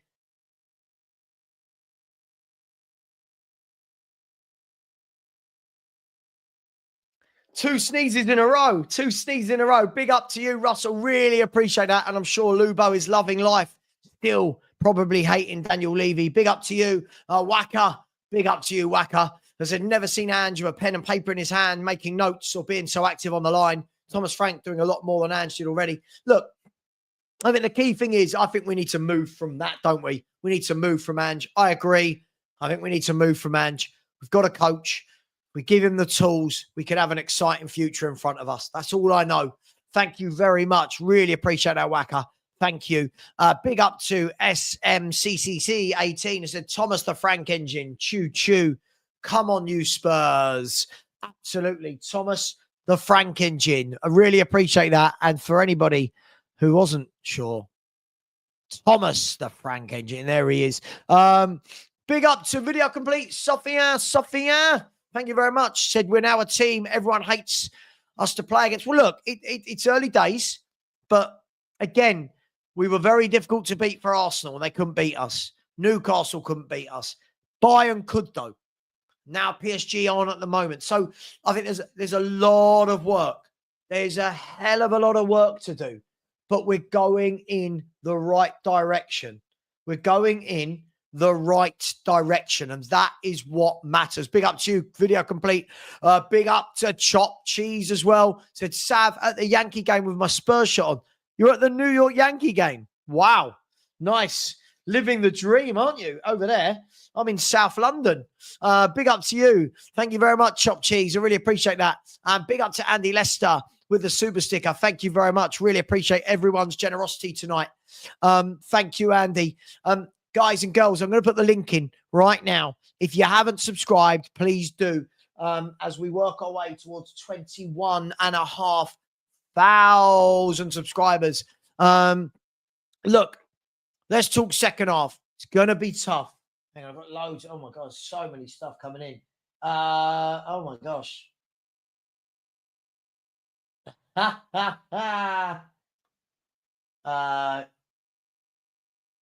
Oh, dearie me. Listen, going to be a tough half. Let's not get ahead of ourselves. It's going to be a tough half. PSG have got quality, But if we can replicate that first half, why not? I expect PSG to make Vicario work. I expect the defence to have to do a lot more work this half, but we look solid and organised, and we've got a game plan. We've got a game plan, and I'm here for it. I'm here for it. Yeah, he's made a few good saves, hasn't he? He's made a few good saves as the goalkeeper. Absolutely nothing silly, Avi. How you doing? Avi with his guns. Look at his guns. Mate, you're ripped. Big up to you. Well done. That is dedication. That is, mate. How old are you, Avi? I was going to pretend that when I was younger, I'd got never, nothing like that. I'm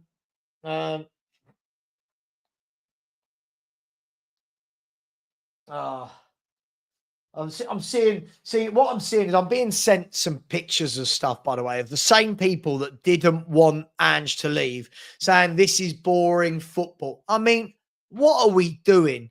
This guy's got hardly any attacking options, and he's just done that in the first half. What are we doing? What are we absolutely doing here? Why can people not be? Listen, this is. I'm happy. I'm a happy Sava. If you want to see a happy Sava, this is what it looks like. Let me know in the chat. Would you make any subs? Is there anything you would do differently second half? Are any players going to get tired?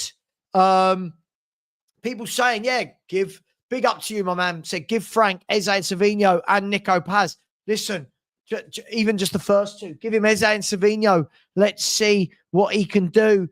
Let's see what he can do with this team when you've got a little bit more attacking gusto.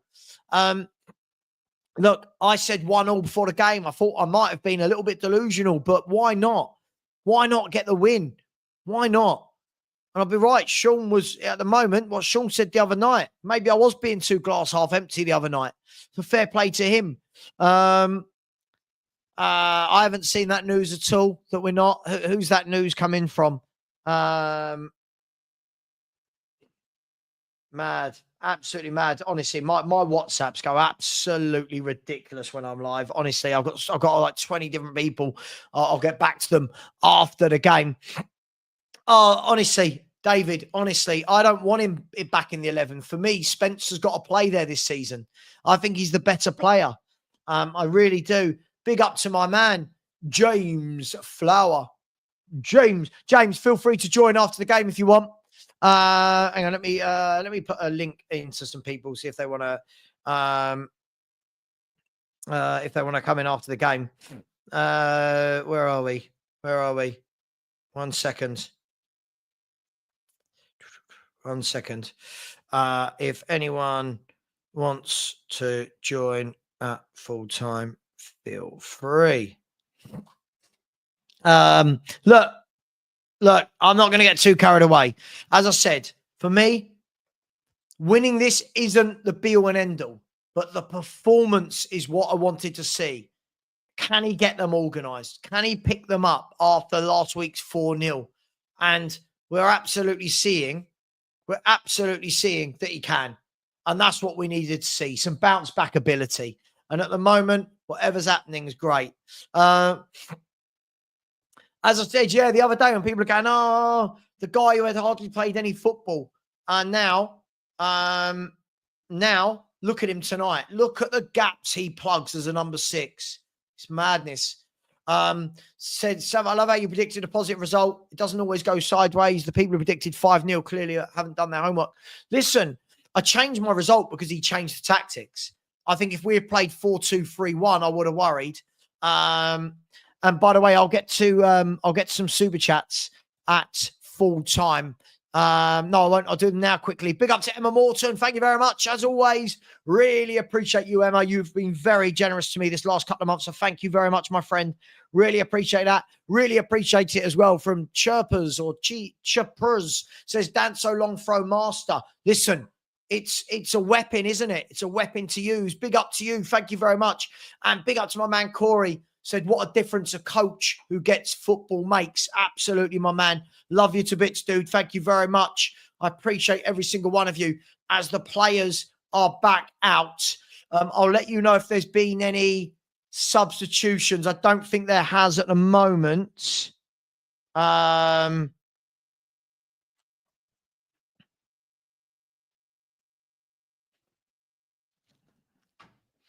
So PSG are going to get us underway. Here they go.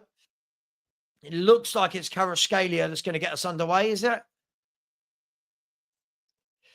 And there we go. We're off and underway. And they've literally booted the ball. I don't know if it was Kvaratskhelia, by the way, but they've literally, it might have been Vitinha, booted the ball from the halfway line. It's gone straight out for a goal kick. Mark Golf, please stop putting silly things in the chat. Please. Actually, no, let's put him in a timeout. There you go. See you later. I did give you a warning. Big up to every single one of you. I'll try and keep the work rate up second half.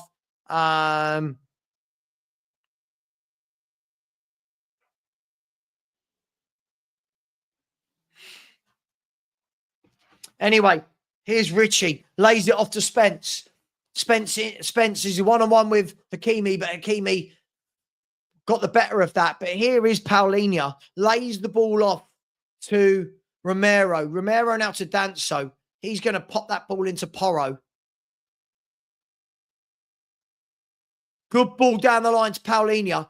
Paulinho's ball across was cut out by Pacho and then put back into the box and into the arms of the goalkeeper. So Tottenham Hotspur starting the second half as they finished the first. Thank you very much to absolutely everybody inside the place. Really appreciate every single one of you. Here's Richie, got the ball. Richie shoots, saved and palmed away. Richie got a snapshot away there.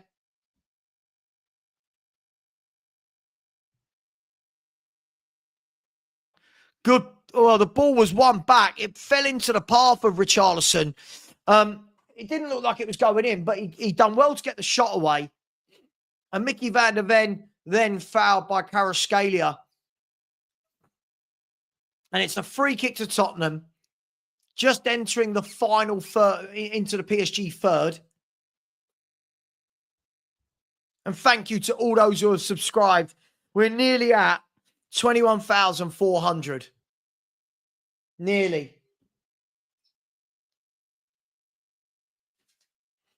Oh, sorry. Just have to put water on my face every now and then.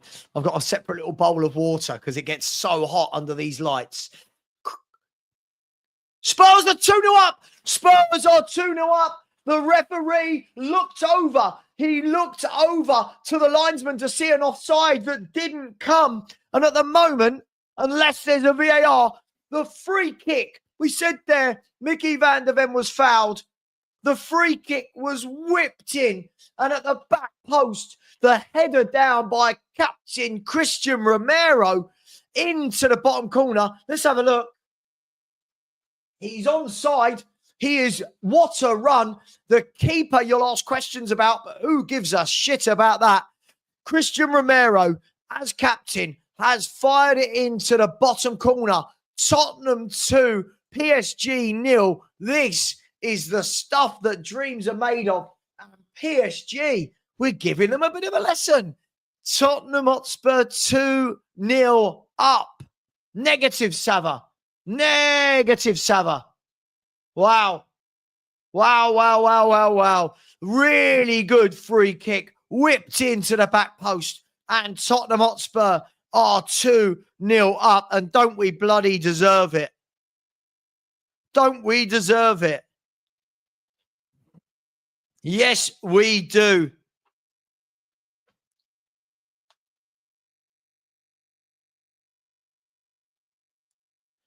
Absolutely brilliant. Absolutely brilliant. A really good free kick that came in from Pedro Porro, whipped to the back post. And Romero timed his run brilliant. If you watch it back again, he timed his run, did what any good player should do, headed it hard, low into the bottom corner. Should the keeper have done better? Sure. Who gives a monkeys? I don't care. Tottenham Hotspur are 2-0 up away at PSG. And at the moment, PSG, I would expect them to have a lot of the ball now. And they're in. Here's Kvaratskhelia. Brilliant defending by Romero. And Tottenham just looked like a team. Tottenham, we look a team, don't we? Honestly. Here's Dembele. Good ball across. Flicked over by Kvaratskhelia. And a foul given. Romero's having a little go at Kvaratskhelia. He's fallen over Van de Ven, who was on the floor. Now we just need someone to calm the whole thing down. But Tottenham Hotspur 2, PSG 0 after 50 minutes of football. Woo! Tottenham Hotspur, this is it. This is my club back. Come on. To be fair, I don't really think Kvaratskhelia did too much wrong there, but the free kick was given. I don't think he did too much. And then he makes up with Romero. Boom. I'll tell you what, I didn't think we'd have goals in us. Absolutely brilliant. Absolutely brilliant from Spurs tonight so far.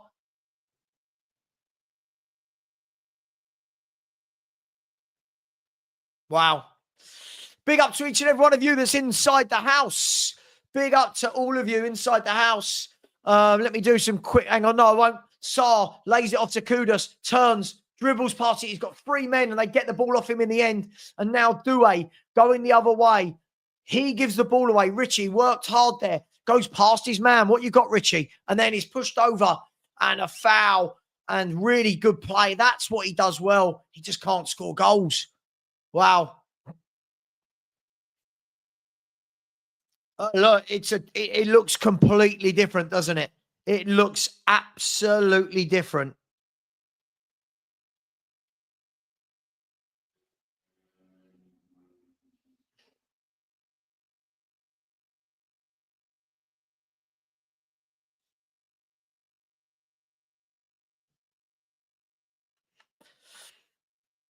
Free kick, whipped in. Danso. Oh, I thought it might have gone in. Another cross from Kudus all the way to the back post. And Danso had a lot of work to do. He got up well and his header into the side netting. Sorry, from my angle, I thought it had gone in, but it hasn't. And now if Mickey Van der Ven can clear, here's Papa Sarr. Good play by Sarr. And then the ref's given a free kick for something that happened off the ball, I think. He's given a yellow card to Richarlison, maybe.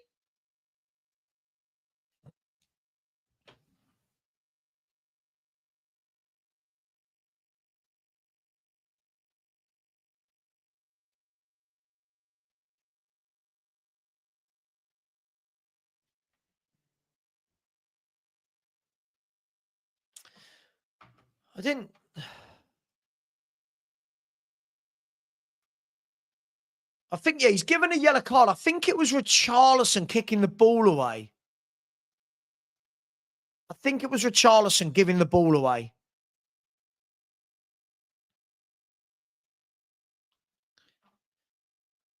Anyway, good move by PSG. Here's Hakimi, pulls the ball across, and Romero swipes it away into Kudus, who's got, yeah, I thought I was going to say he's got 2 men on him. One of them's pulling him down.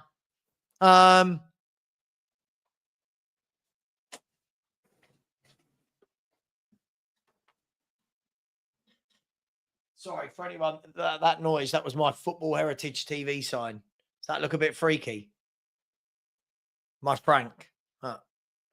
I might get that put on the wall. Might actually get that put on the wall somewhere. Anyway, it's going to be a free kick to Spurs. You haven't missed anything. So, Romero, as the captain, grabbing a goal to celebrate the occasion. Sarr wins a header. Richarlison brings it down on his chest, but Marquinhos is a seasoned campaigner and gets it away. Brilliant from Sarr. Absolutely brilliant. Nips in, takes the ball away from Vitinha. Now the ball down the line to Sarr, back into Porro. The ball's fallen to Kudus, has it? No, it didn't quite run for him. Oh. This.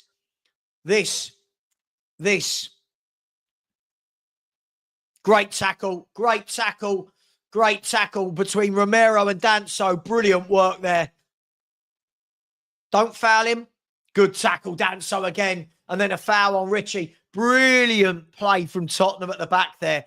Absolutely brilliant as Bradley Barcola goes into the referee's book.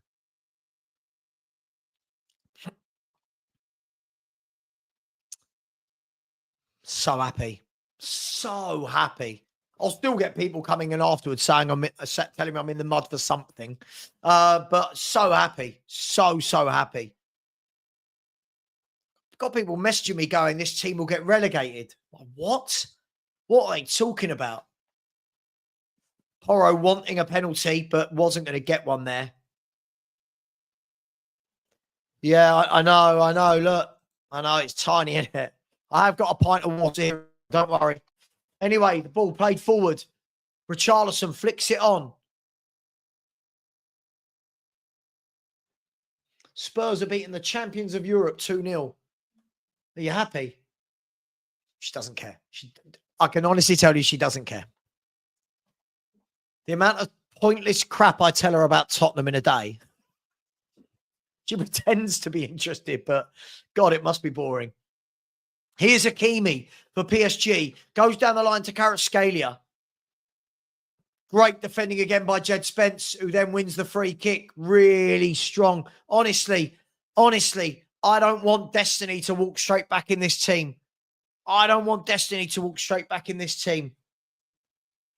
He should not walk back in this team. Look, come on, Miss Sava, we're 2-0 up. It is bloody hot here in South London, people.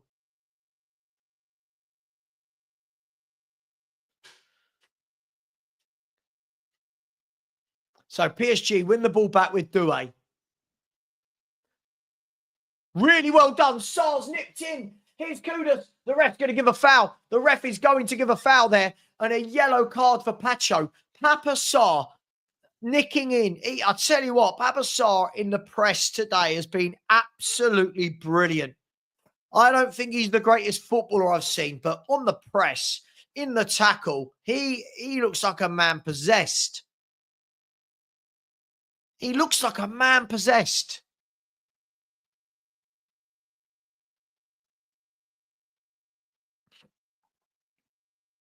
Anyway, free kick to Spurs. Loving this, guys.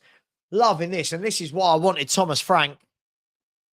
This is why I wanted him. This is such a well-organised team.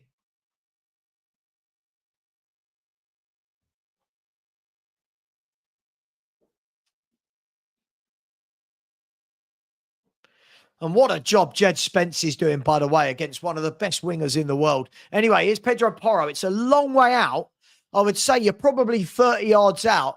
Pedro Porro shoots off the defender and goes wide for it's got to be a corner kick, right? Yes. Corner kick to Tottenham Hotspur.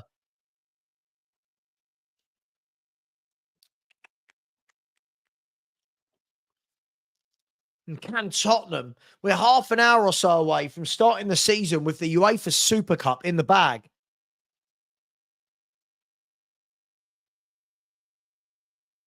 Yeah, everyone asking me about Bromley last night. Yeah, great work from my local team to beat Ipswich last night on penalties. I was asked, I've been offered to go to the box at Bromley on Saturday, but can't because of Spurs, obviously, and the Watchalongs. But yeah, my mate's got a box at Bromley. So if anyone ever wants to go, just hit me up and I'll sort you out. Anyway, coming up to the hour mark.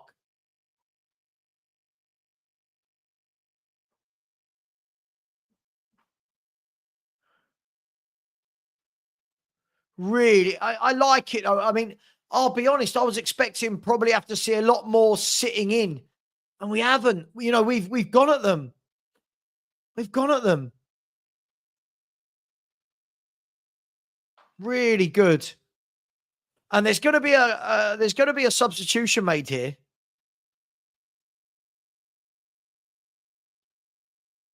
And Kvaratskhelia, what a compliment to how well we've played. They've taken us Kvaratskhelia and put on a central midfielder in Fabian Ruiz.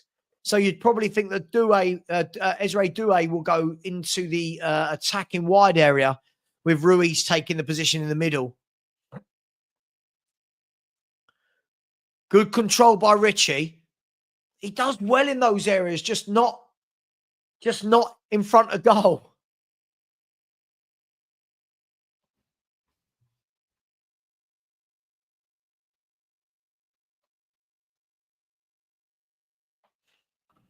And thank you very much to everyone. We've had loads of subscribers tonight. So thank you very much, people. Really appreciate that as we approach 21,400, which is mental. 13 days ago, we hit 20K and we've nearly done 1,400 subs in 13 days. So thank you very much. Danso with a long throw into the box. It's going to fall to Paulinho. Heads it across. It's gone all the way over to Sarr. Oh, and the keeper saves it. Oh, and the ref's given a free kick. I don't know what happened in there. It was bouncing around. I see. Right. So I think it was Kudus. Oh, ref, that's not a free kick, is it? He didn't even... No, come on, referee.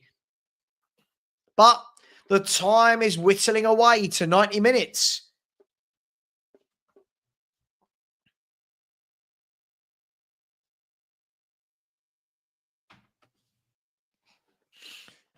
The work rate is phenomenal here. Phenomenal work rate, positioning, winning the first ball, winning the second ball, doubling up. Absolutely brilliant.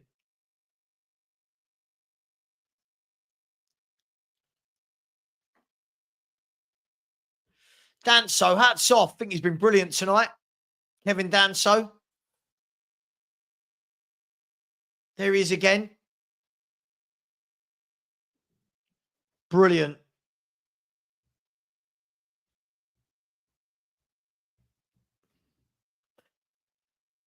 Really, really good. The second goal was by Christian Romero. Free kick whipped in. Romero at the back post. Header down.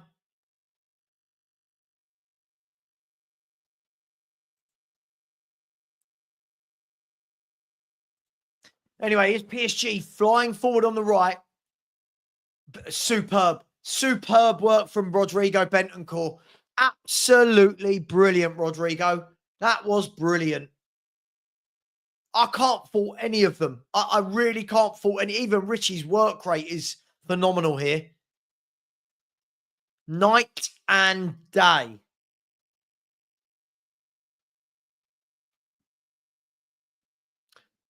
As the ball goes in, PSG blocked. And brilliant. I'll tell you what, absolutely brilliant. I think it was offside, but brilliant defending either way. Honestly, this isn't Tottenham. This is a different football team. I mean, he was offside, but the Spurs players didn't know that. Van der Ven threw his body on the line. Brilliant defending. And then Rodrigo Bentancur, take a bow, son. Take a bow. And there is Frank on the sideline, clapping every moment of that. Scott, as a footballer, he's been awful. But his work rate, holding up there was good. His work rate has been brilliant. I don't rate him one bit. You know that. But I think at the moment, this performance, everybody needs some credit here. This has been absolutely brilliant. So it looks like Dominic Solanke is going to be coming on. Here's Richie. Holds the ball up. Now lays it all the way back to the halfway line. Van der Ven to Romero. Across to Danso. Danso goes one more to Porro. Porro goes back to Danso. Really nice play. All the way back to the goalkeeper. Absolutely brilliant, Tottenham. Brilliant. Where are all those people who didn't want Thomas Frank? How? This is what a football team looks like. Team. Team.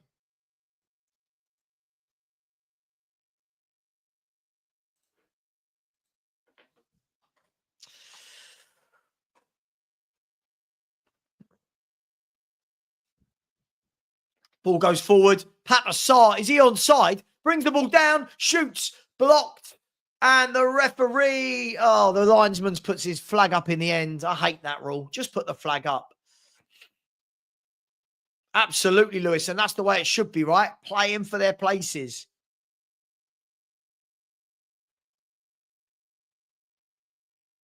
So Solanke's still down on the touchline getting instructions. He hasn't come on yet. He's not got his top off yet. But it does look like Dominic Solanke's going to come on. Now, PSG have got an opportunity here. Down on the left-hand side, Danso's going to go out towards Barcola, who drops his shoulder, comes inside. Tottenham have got men back, loads of bodies back. Here is Doué. Cuts in, drives a shot, palmed away by Vicario. Blocked again, and PSG have pulled one back. PSG have pulled one back. No, they have not. No, they have not. It's offside. Offside. Thought PSG had pulled one back. Let's have a look at this. What happened here? So Doué's shot. I see. Right, Doué. Yep. So Doué's shot was okay. But where Vicario saved it, he parried it out. And it was Kvaratskhelia who was off. Kvaratskhelia. Don't know who that was, actually. So I thought it was it, but he went off, didn't he? Whoever the ball fell to was offside when the shot was taken. And great defending from Spurs again. Oh, sorry, it was Ruiz. And as the ball fell to Barcola, he smashed it home, but the offside flag was up. So PSG are going to bring on Mbaye for Barcola. Mbaye, number 49. Mbaye. By the way, if you haven't already, please smash that like button. Please subscribe. We are only 10 subscribers away from 21,400. So if you haven't done, please smash that button. You very generous people. And we've had over 1,366 likes and 54,000 views so far. Wow. Just thank you very much. Humbled is the word. Absolutely humbled. So, we're into the last quarter of the game. 22 and a half minutes to go. Good play by Paulinho. And then he gives the ball away. And now PSG coming forward down the right-hand side. Mbaye's going to get in immediately, is he? And I tell you what, Jed Spence, I'm telling you, Jed Spence is the best fullback at the club. Reese, what are you talking about, mate? This is the manager I wanted. What are you talking about? If you say anything more silly, I'm just going to block you, mate. This is the manager I wanted. Remember that, mate. You were telling me how much you loved Ange. Don't worry about that.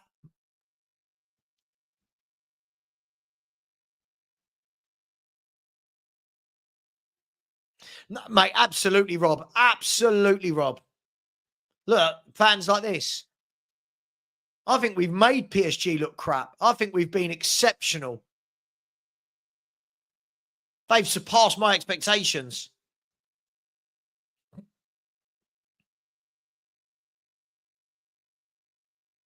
Jed Spence has been brilliant. Hey, Jess, I'll try my best for you, man. I'll try my best for the commentary.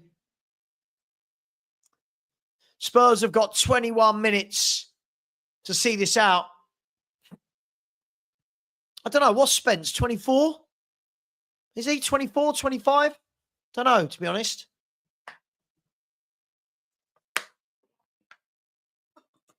They're in here, PSG. And again, Romero, right place, right time. 24, Spence. Thank you. Oh, 25. 24. Oh, he's just turned 25. All right. Here's PSG down the left-hand side. Ball whipped across. Danso doesn't lose a lot in the air, does he, Danso? You're telling me, mate.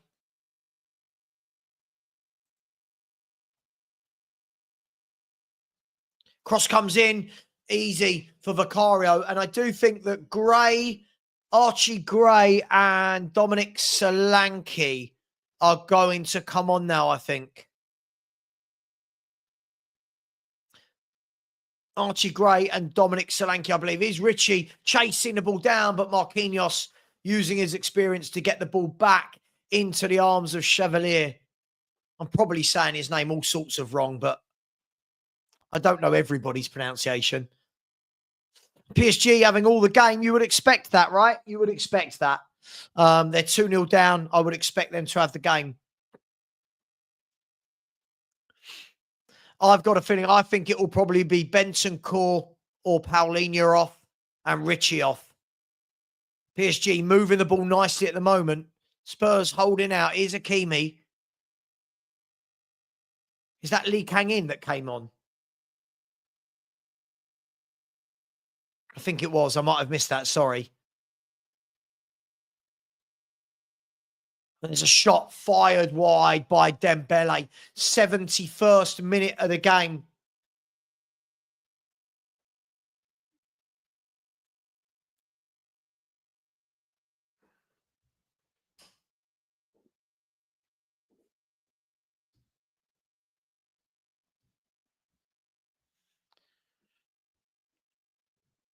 So Dominic Solanke and Archie Gray are coming on. It's Paulinho going off for Gray. Yeah, Lee for Zaire-Emery. Thank you, Harvey. Sorry, I didn't get to see that.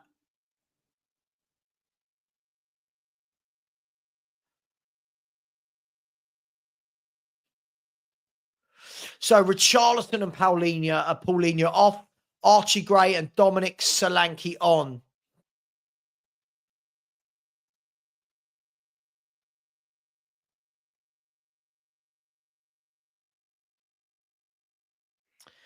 I think there's a water break going on at the moment, guys. So I'll take this opportunity to say thank you to everybody. Thank you for everybody who has supported the show tonight and the channel. You've been absolutely brilliant. Really appreciate every single one of you.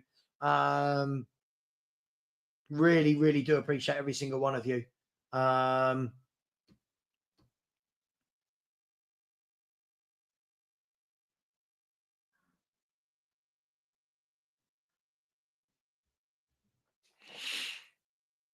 God.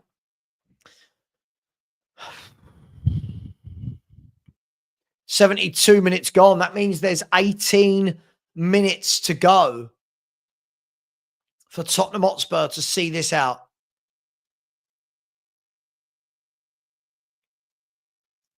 Surely our chairman's got to look at this and say, God, what can I get over the line? Surely.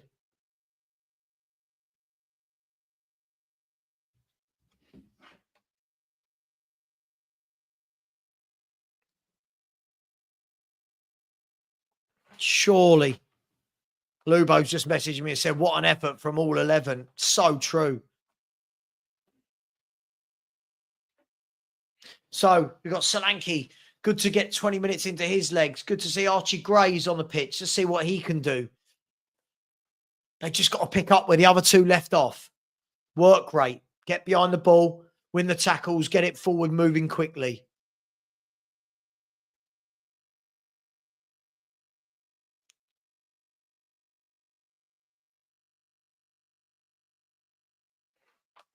I'm so proud of them up to this moment. It's nice to feel proud. Bentancur's got this energy from somewhere.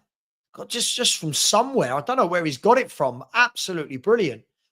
Brilliant again. And then fouled again, is he? No, the referee's not giving it, but it is a throw to Tottenham. No, he has. Oh, is it a throw or a free kick?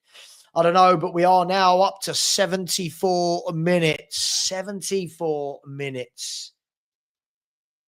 74 minutes.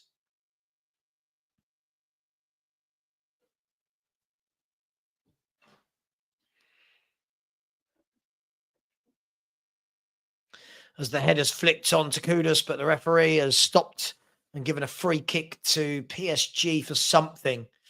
So here's Hakimi into Vitinha. Spreads the ball wide to Pacho. No one's got to apologise to anyone about anything. I just don't. I just think everyone went mad because he was from Brentford, but he's a top coach. And people didn't want to believe it. That's a great ball. Solanke down the line. Oh, and Porro maybe just run out of gas a little bit there. Maybe just run out of gas a little bit there. Here's Ruiz. You know, I never think that people have to apologise for stuff like, oh, that's like when Ange won the cup and people are like, are you going to apologise to Ange? For what? Like what are we talking about? No one's got to apologise to anyone. Just a lot of people saying, I don't want Frank. You know, look how many fans shit on this man for no reason. It shows me they have not got a clue about football. Honestly, shows me they've not got a clue about football. They've not done their homework. These players look revitalised, energetic, working hard, in good shape, well drilled, good structure. Here's Mbaye, lays it back to Vitinha. Spurs very well organised on the edge of our box again. Cross whipped in, headed away by Bentancur. By the way, you're going to expect this for 15 minutes, right? I think everyone needs to expect that PSG are going to dominate for this last 15 minutes. We just got to stand strong.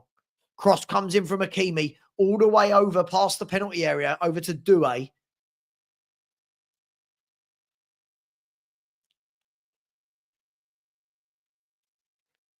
Doué tries to take on Porro. Brilliant defending by Porro. And then the foul given away. Brilliant defending. See, I didn't see Porro doing that last year. Brilliant defending. Really, really pleased. And now Gonzalo Ramos.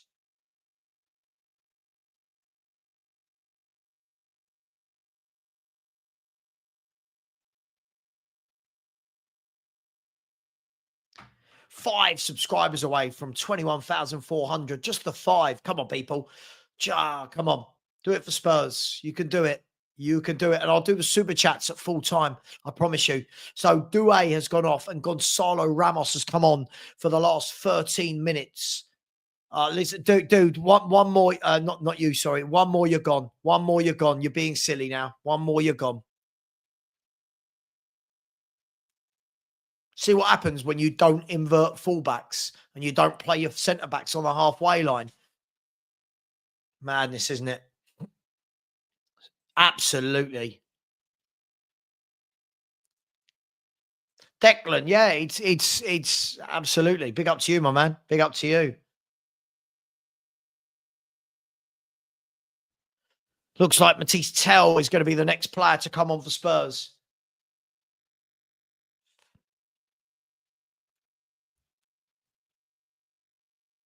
Matisse Tell. I don't know who's going to come on for. I'll let you know as soon as it happens. Me too, my man. Me too. Oh, good touch from Dembele. Nutmegs Bentancur. He's driving forward, gives it away as Romero swipes the ball clear out towards Kudus. But Kudus is almost a lone figure up there at the moment because Solanke's dropped in to help out.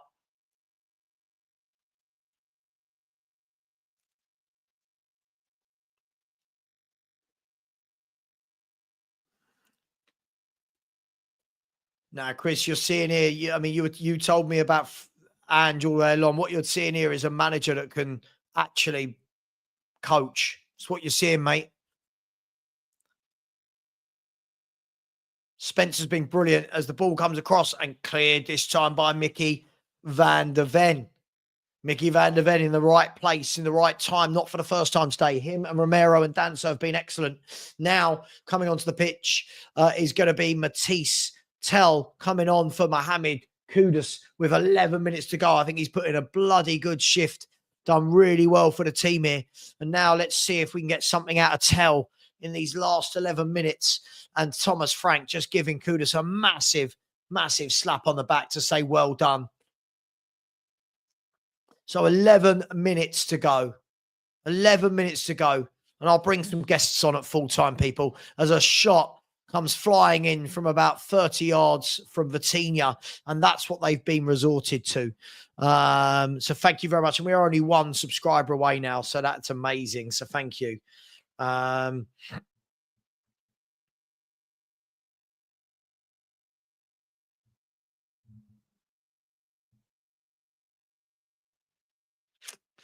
So we're coming up to 10 minutes left. We're coming up to 10 minutes left. Vicario plays the ball down the line, flicked on by Sarr, who's had a great game tonight as well.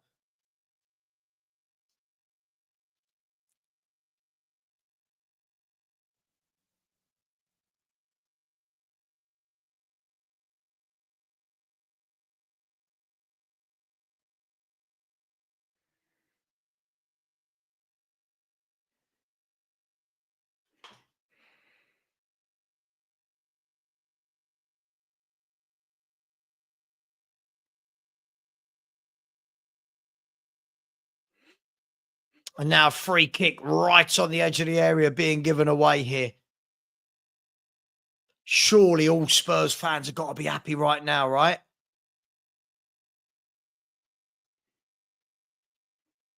Surely.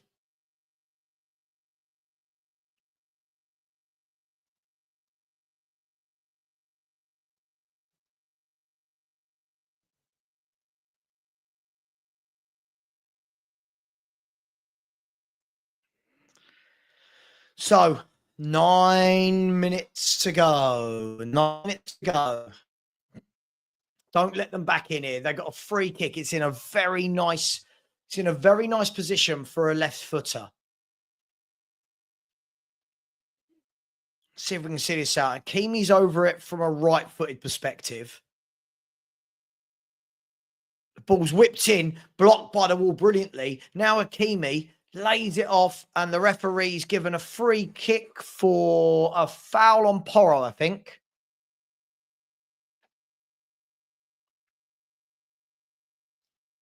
Let's have a look at what happened here. So the shot came in, it hit Porro. I think that's Porro. Is that Porro? Yeah, it hit Porro on the shoulder. To be honest, I don't know why he's gone down, but hey, it is what it is.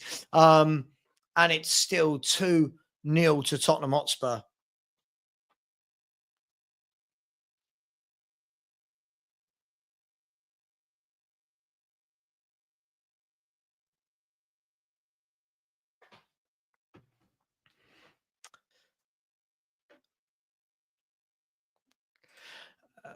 Kane, Jesus, yeah. I mean, I don't think Kane's coming back. But whittling down the time.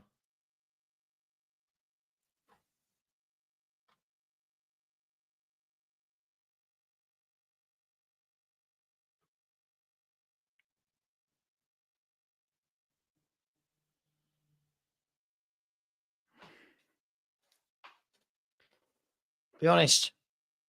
I mean, I thought I was being a bit deluded when I changed to my 1-1, but let's see. Cross gonna come over. It's gone over everyone and then cleared away by Rodrigo Bentancur. 83 minutes gone. Can Tottenham get this over the line? Here is Lee Kang-in. Whips the ball across Spence. Absolutely brilliant. Defended by Spence as always. Absolutely brilliant.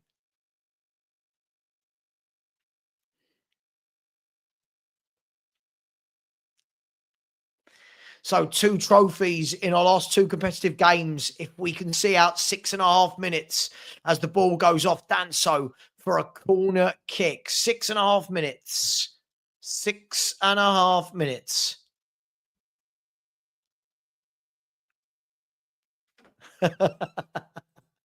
Is that what they're singing? Anyway, corner kick. It's not over yet. Corner kick. Whipped in, headed away by Pedro Porro for a throw into PSG. At the moment, Spurs are standing strong. Really well organised.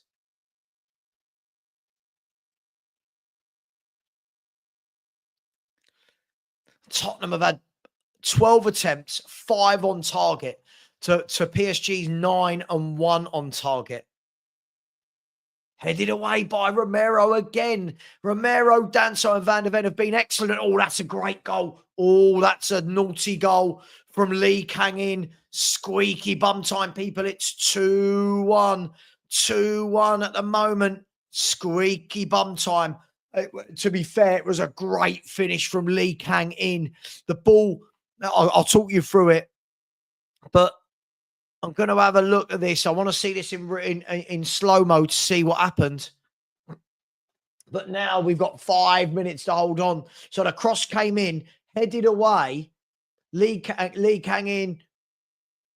No one really went out to him, did they? And now PSG are back in it. Ooh, 2-1. Can we hold on? 5 minutes to go. Squeaky, squeaky, squeaky bum time. Squeaky, squeaky, squeaky bum time. As Tottenham are... No, sorry, I thought another sub was coming on.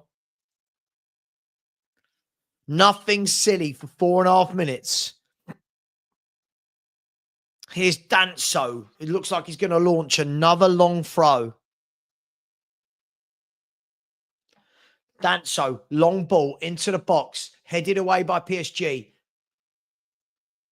And then the ref gives a foul against Porro. I'm not sure what for, to be honest. I thought that was clean, but Gus, let's not worry about that right now. Come on, mate. Let's not worry about that right now. We've got 4 minutes plus injury time to hold on to be in the Champions of Europe. That's got to be the focus right now. I mean, it was a great strike by Kang-in, but somebody should have closed him down.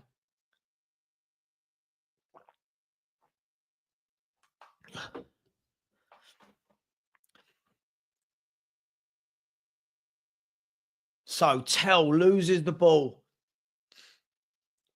It goes out wide to Hakimi. Hakimi's going to give it to Dembele. Spurs have got 3.5 minutes plus, I don't know, 3 or 4 minutes injury time.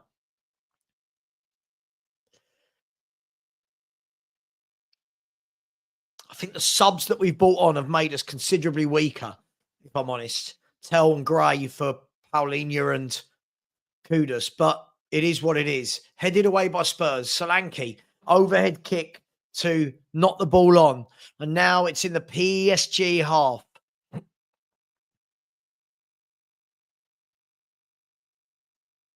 PSG play the ball out wide left to Lee Kang-in, who scored that great goal.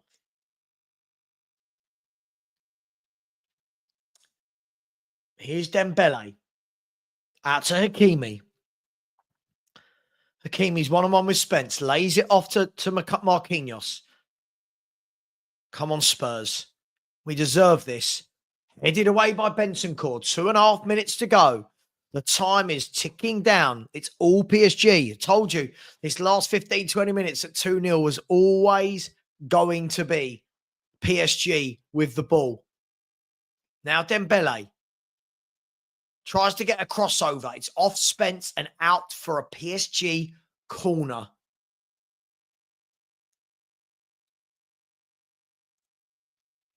Got to remember, guys, people saying he might have messed up with the subs. Listen, Paulinho's hardly played any football. He needs to be managed carefully as a shot comes in and it's off Solanke, gone out for another corner.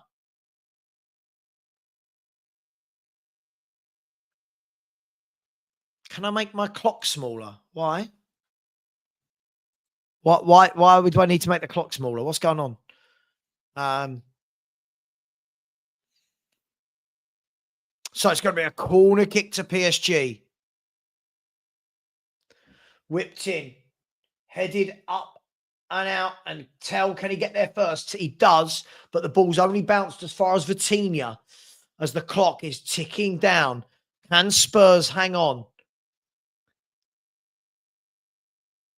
And it's a goal kick. It's a goal kick. I'm not sure who that was, but they went down. I thought it was all a bit theatrical. And now Dembele gets a yellow card. He's going to go back for another bite at the ref. Let's have a look. So Mbaye Yeah, I mean, look, he's got. Yeah, it's poor from the young lad. It's poor from the young lad. But we are nearly. Bergval is coming on. Bergval is coming on for Papa Sarr, if I got my numbers correctly, in the 90th minute.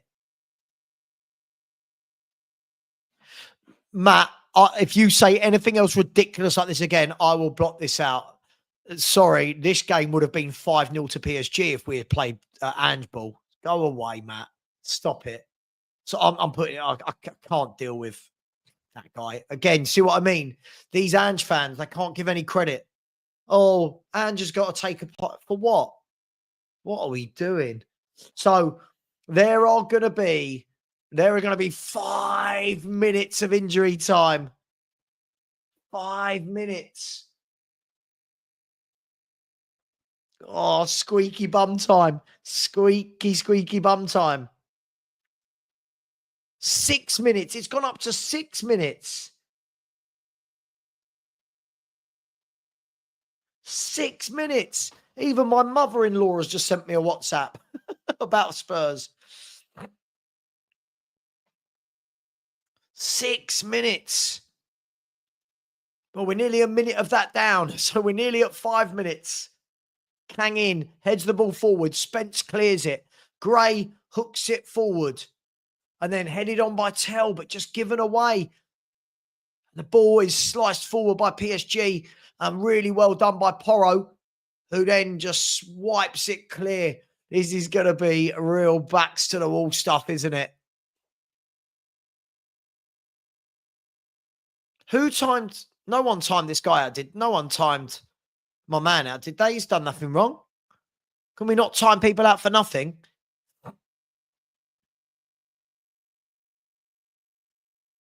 And it's a free kick given away by Tell. Sorry, I just can't get on board with Tell. I don't really know what he does, but hey, we won't worry about that right now. Here's Vitinha. 4.5 minutes to go. The ball played down the line into Lee Kang In. Back to Dembele.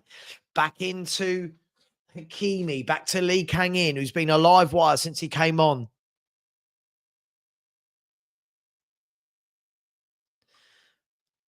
Spurs have just got to stay alert. Yeah, we do. Listen, I think the one thing I'm taking from this, we do need better forwards. We do. We know that. We know that. That's why it's such a good performance without creative players and forwards. It's such a good performance.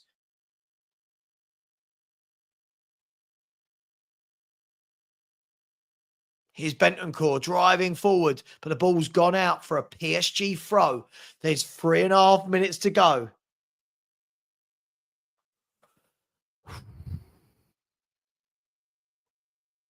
Come on, Spurs. Marquinhos. Into Lee Kang In. Lee Kang In. Spence there again. But Bentancur swiped it clear. And every time we slice it clear, we're giving it away. This is the problem. Somebody's got to hold on to it. Somebody's got to hold on to it. Cross goes all the way over to the left-hand side.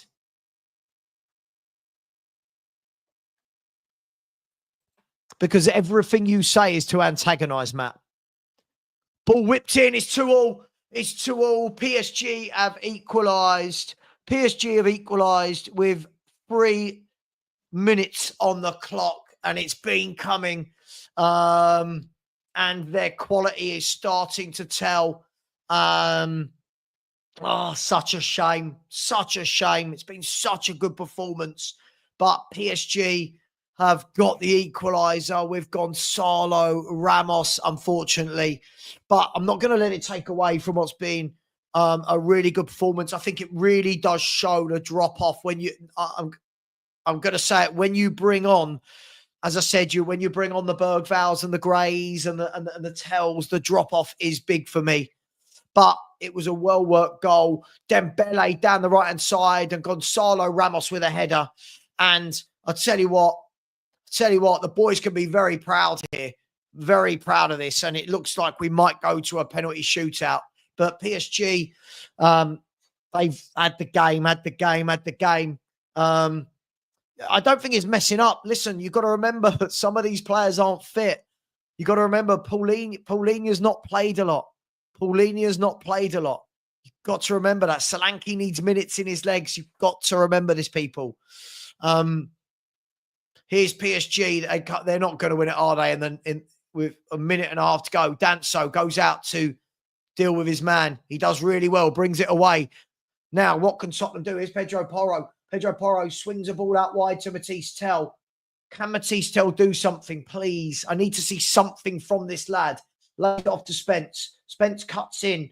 Spence, oh, that was the wrong ball, but we've got it back, have we? No, Tell loses the ball. Spence bites in. There's 1 minute left. And now Dembele into Marquinhos. It would be horrible to lose this now. But the drop-off, I'm going to say it, I've been so unimpressed since Gray and Tell came on. I'm going to be honest. Been really unimpressed. There's the ball across. Blocked by Jed Spence. Looks like my draw is going to come true. I think people are being harsh calling this Spursy. We're playing PSG. Come on, guys and girls. We're not playing a poor team. We're playing PSG. As the ball goes in, blocked. Romero, brilliant defending Romero. He clears it down the line. It's gone out of play. There's 10 seconds left. Romero's gone down injured. And the referee, has he blown the final whistle or? Absolutely, Dan. Absolutely. As I said, these players aren't good enough. The Greys, the Tells, these they're not good enough. He's got no one else to bring on. That's why we need to bring players on. Come on. I think people are being way harsh here. I think people are being way harsh. Oh, come on, Andy. Andy, come on. I mean, come on. Come on. I think we're being I think people are being way too harsh here. Way too harsh. It's been a great performance.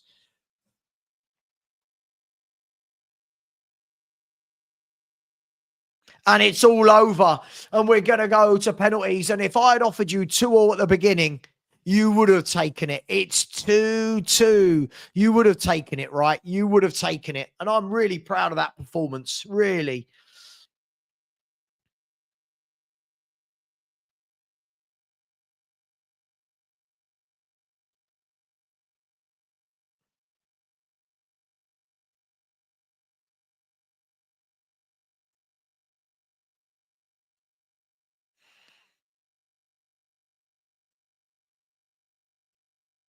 It is what it is. It is what it is. But Spurs couldn't quite hang on at the end there. And PSG were coming forward and they were coming forward and they were coming forward. But it is what it is. Look, I'm not going to be downbeat about drawing 2-2 with Paris Saint-Germain. There were people talking about 4 or 5-0 to PSG. But again, I think, Paulinho going off. Again, he's not played a lot of football. And we did the deal late in the window, didn't we? Could we have got him in a bit earlier? But hey, it is what it is. And Paulinho on the sideline saying, keep it focused. But listen, we all know we need new players. I don't think anything's changed. I think we need new players. I think we need some really, really good players. Unfortunately, as I said, when Gray, Tell, and those guys came on, it really showed.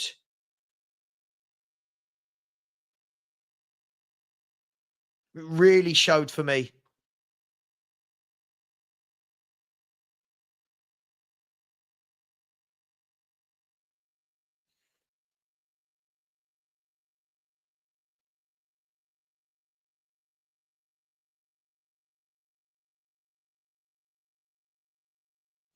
So it's a penalty shootout. It's not started yet, by the way.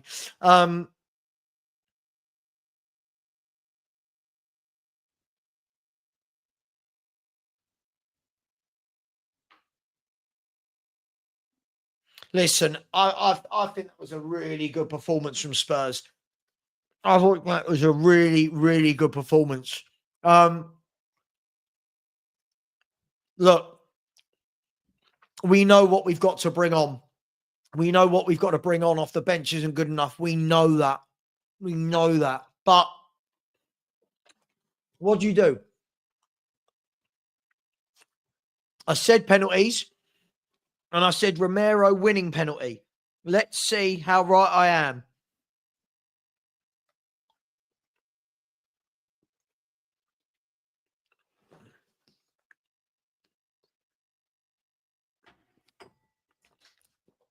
So, at the moment, Romero and Marquinhos in the centre circle.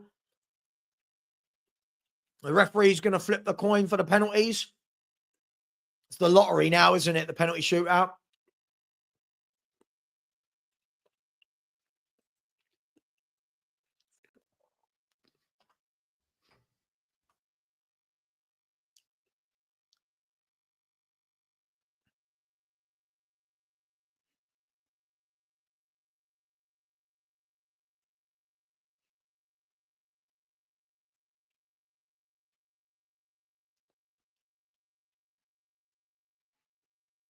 Right, here we go, people.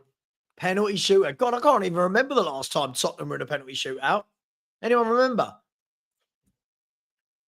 I can't even think. When were we last in a penalty shootout? And nil. Absolutely. Absolutely, mate.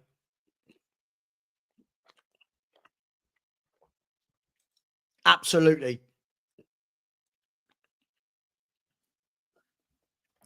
I think we can be very, very, very proud of that. But we need first team players.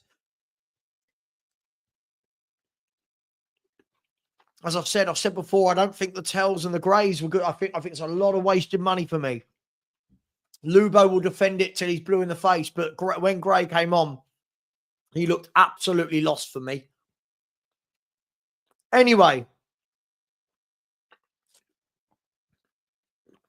I don't say Frank blew it. I mean, look, come on, I wouldn't say Frank blew it. You've got to remember, he hasn't got any other players to bring on. This is the squad he's got. Anyway, here is Dominic Solanke going to step up for penalty one.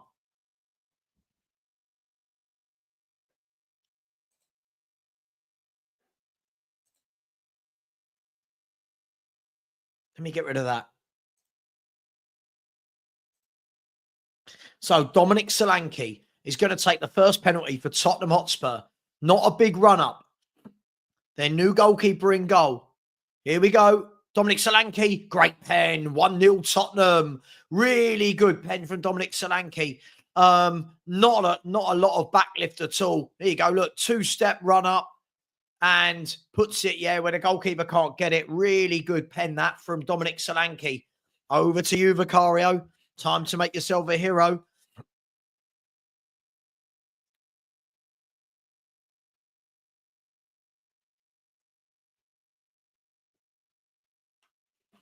Here we go. So this is going to be Vitinha.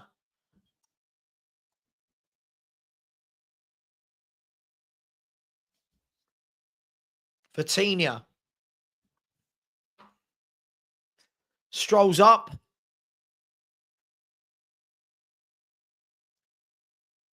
Very strange run up. Shoots. And he's missed. He's missed. A really, really crap penalty from Vitinha. He walked up like staggered. He staggered up. Really poor. Look, what was he doing? And then I think he's hit the post and gone wide. Come on. Come on. No Rooty 2. That defeats the point of a watch-along. What are you doing? What am I meant to do? Just sit here and not talk? God, what a weird thing to say. Honestly, people on YouTube are so weird. It's a bloody watch-along. Anyway. Here's Bentancur. Had a great game, Rodrigo. Really good game, Bentancur. Steps up, right-footed. Great penalty. Oh, a wonderful penalty. Sorry if anyone's not in time with me. Sorry, but what can I do? A really, really great penalty from Bentancur into... I mean, if you're going to hit a penalty like that, him and Solanke, brilliant penalties. Brilliant penalties. So Tottenham 2-0 up. Obviously, PSG have their second penalty. Have Tottenham got it in them? Here is Gonzalo Ramos, who scored the equaliser. Here's Gonzalo Ramos. Can Vicario make himself a hero? Gonzalo Ramos steps up and scores a great penalty. Straight down the middle. Straight down the middle. Not a lot that Vicario could do there. Vicario's complaining about something. I don't know what. Great penalty. I mean, it's one of those. It's great when it goes in. Straight down the middle. It's one of those, you know, if your keeper stands still, he gets it. But keepers standing still, it doesn't always happen. Anyway, here is Mickey van der Ven. Mickey van der Ven steps up and he's missed. Terrible penalty from Mickey. Really poor, really poor penalty from Mickey van der Ven, if we're going to be brutally honest, people. It was at such a nice height for the goalkeeper, and he kind of telegraphed where it was going to go. But 2-1, Vicario, can you make yourself a hero, or are they going to make it 2-2? It's Dembele about to step up. Hate penalties. I absolutely hate penalties. Absolutely hate penalties for this very reason. Dembele is going to take a huge run up. All the others have taken 2 or 3 steps. Dembele is going to step up, huge run up, and then really good penalty. Bottom corner, it's 2-2 after 3 penalties. And this is the problem. We haven't got any forwards that you would rely on to take the penalties. We've got no forwards at this football club. We've got no good forwards or creative players. We've got to buy some. We've got to buy some. But Dembele slots it in. 2-2. We've got a Desmond after 3 penalties. There's still 2 to go, all to play for. The next penalty taken for Tottenham. I said I think Spurs are going to win it with Romero in the last penalty. Here's Matisse Tell. Please, Matisse. Please. I've been so underwhelmed with this guy for 7-8 months now. I need him to score this. Please. Here's Matisse Tell. Steps up. Please, Matisse. Right-footed. Steps up. Great. Oh, he's missed it. Awful. Awful. What was that? What on earth was that? He is awful. What was... Oh, my God. That was absolutely terrible. Oh, Aiden, he's not. I keep hearing this. He's awful. What is he good at? I don't know what he's good at. What was that? Anyway, here is Lee Kang-in to make it 3-2, or Vicario to keep it at 2-2. We've gone from being in control to not being in control of this penalty shootout after 2 dreadful penalties from Mickey and from Tell. Lee Kang-in steps up and scores, and PSG are in the hot seat. Oh, no, I'm not talking about the penalty. I'm just talking about in general. He is awful. He is awful. Anyway, Tottenham have to score this to stay alive. Tottenham have to score this to stay alive. Here is Pedro Porro. If he misses, PSG win. If he scores, then PSG need to score their last penalty. Going to be a real shame. He was in a really good position. It's okay. Like, it's not the end of the world. But here is Pedro Porro. Got to score this. Pedro Porro steps up. Good penalty. Pedro Porro makes it 3-3. We need Vicario to save this. We need Vicario to save this. If they score this, they win after such a good start to the penalty shootout. Good penalty from Pedro Porro. Good penalty. Good penalty from Pedro Porro. If they score, they win. If they score, they win.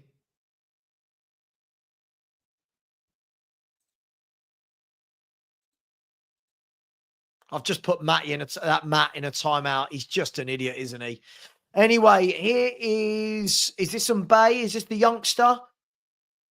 Left-footed, and he scored, and PSG have won the Super Cup in the end. It was a late fight back. And unfortunately, we couldn't hold on.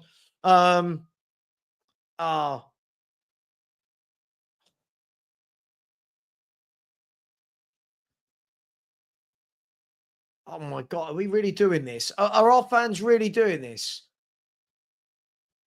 What is wrong with our fan base?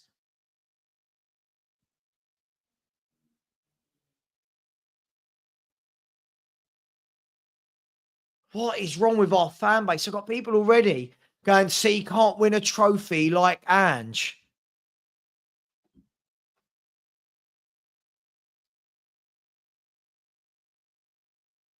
This is just, honestly, our fans are horrific. We've just drawn. We've just drawn with the best team in Europe.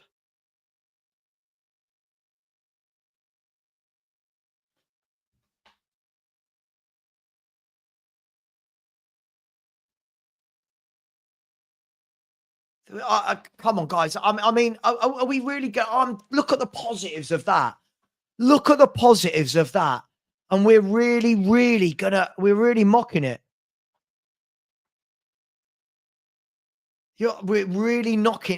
that.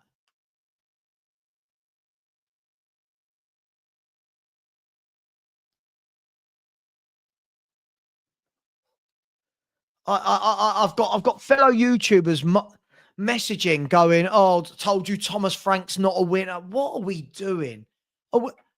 How are we not looking at the positives of that? That is utterly madness. Most people thought we were going to get battered. Most people were talking about 4 or 5-0. We've drawn 2-2 and then lost on a penalty shootout, and everyone's. Oh my God. I'm so frustrated with this fan base. Honestly, so frustrated with this fan base. I just genuinely don't know how. I don't know what is wrong with people. I don't know what is. That it's like they're loving it. It's like they're loving. What are we doing? Danny, what are we doing as a fan base? How I don't know. What are they doing? Like the people that who would be saying this. I told you Thomas Frank's not a winner. We got rid of Ange for this guy. What are we doing? Oh, lay off. Do you know what? That's got to be the best Spurs performance and most complete I've seen us as a team for exactly a long time.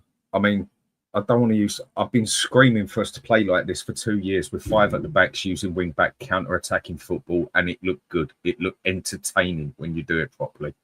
The thing that screwed us were the subs. They were shit, but they weren't Frank's fault. As soon as Gray come on, as soon as Tell come on, as soon as Solanke come on, even Berg, the whole thing just went downhill from there. You could see the depth in the team is just not good enough, and that's what done us basically. Van der Ven, you could see bottled the penalty before he'd even taken it. Until no bullshit, I could have took that penalty better than that. The keeper was that was awful from Till, absolutely shocking. And like I said, Van der Ven, you could see he was going to miss that. But up until about 75 minutes, 70 minutes, I'd say that was the best I've seen us play in a bloody long time. I think there was a lot of positives out of the game, but it showed the lack of depth.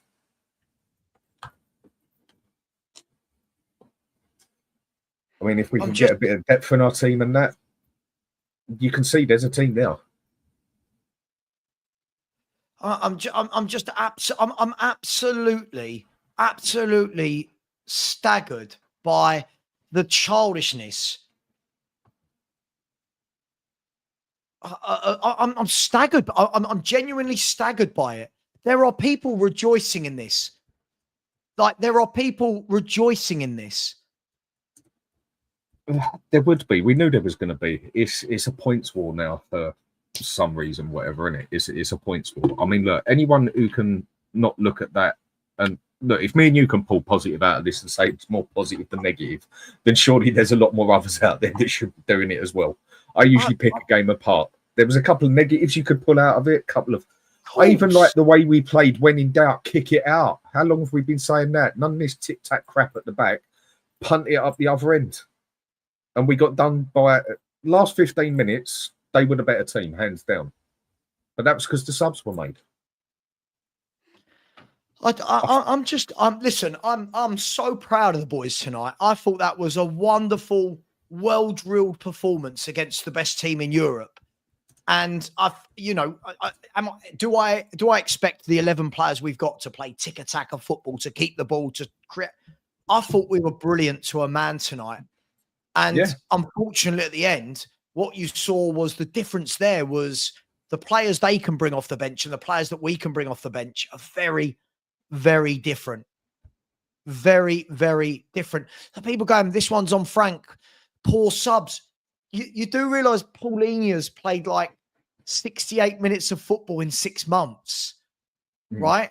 You do realise that Solanke's coming back from injury and needs to get minutes before the league game. I'm so...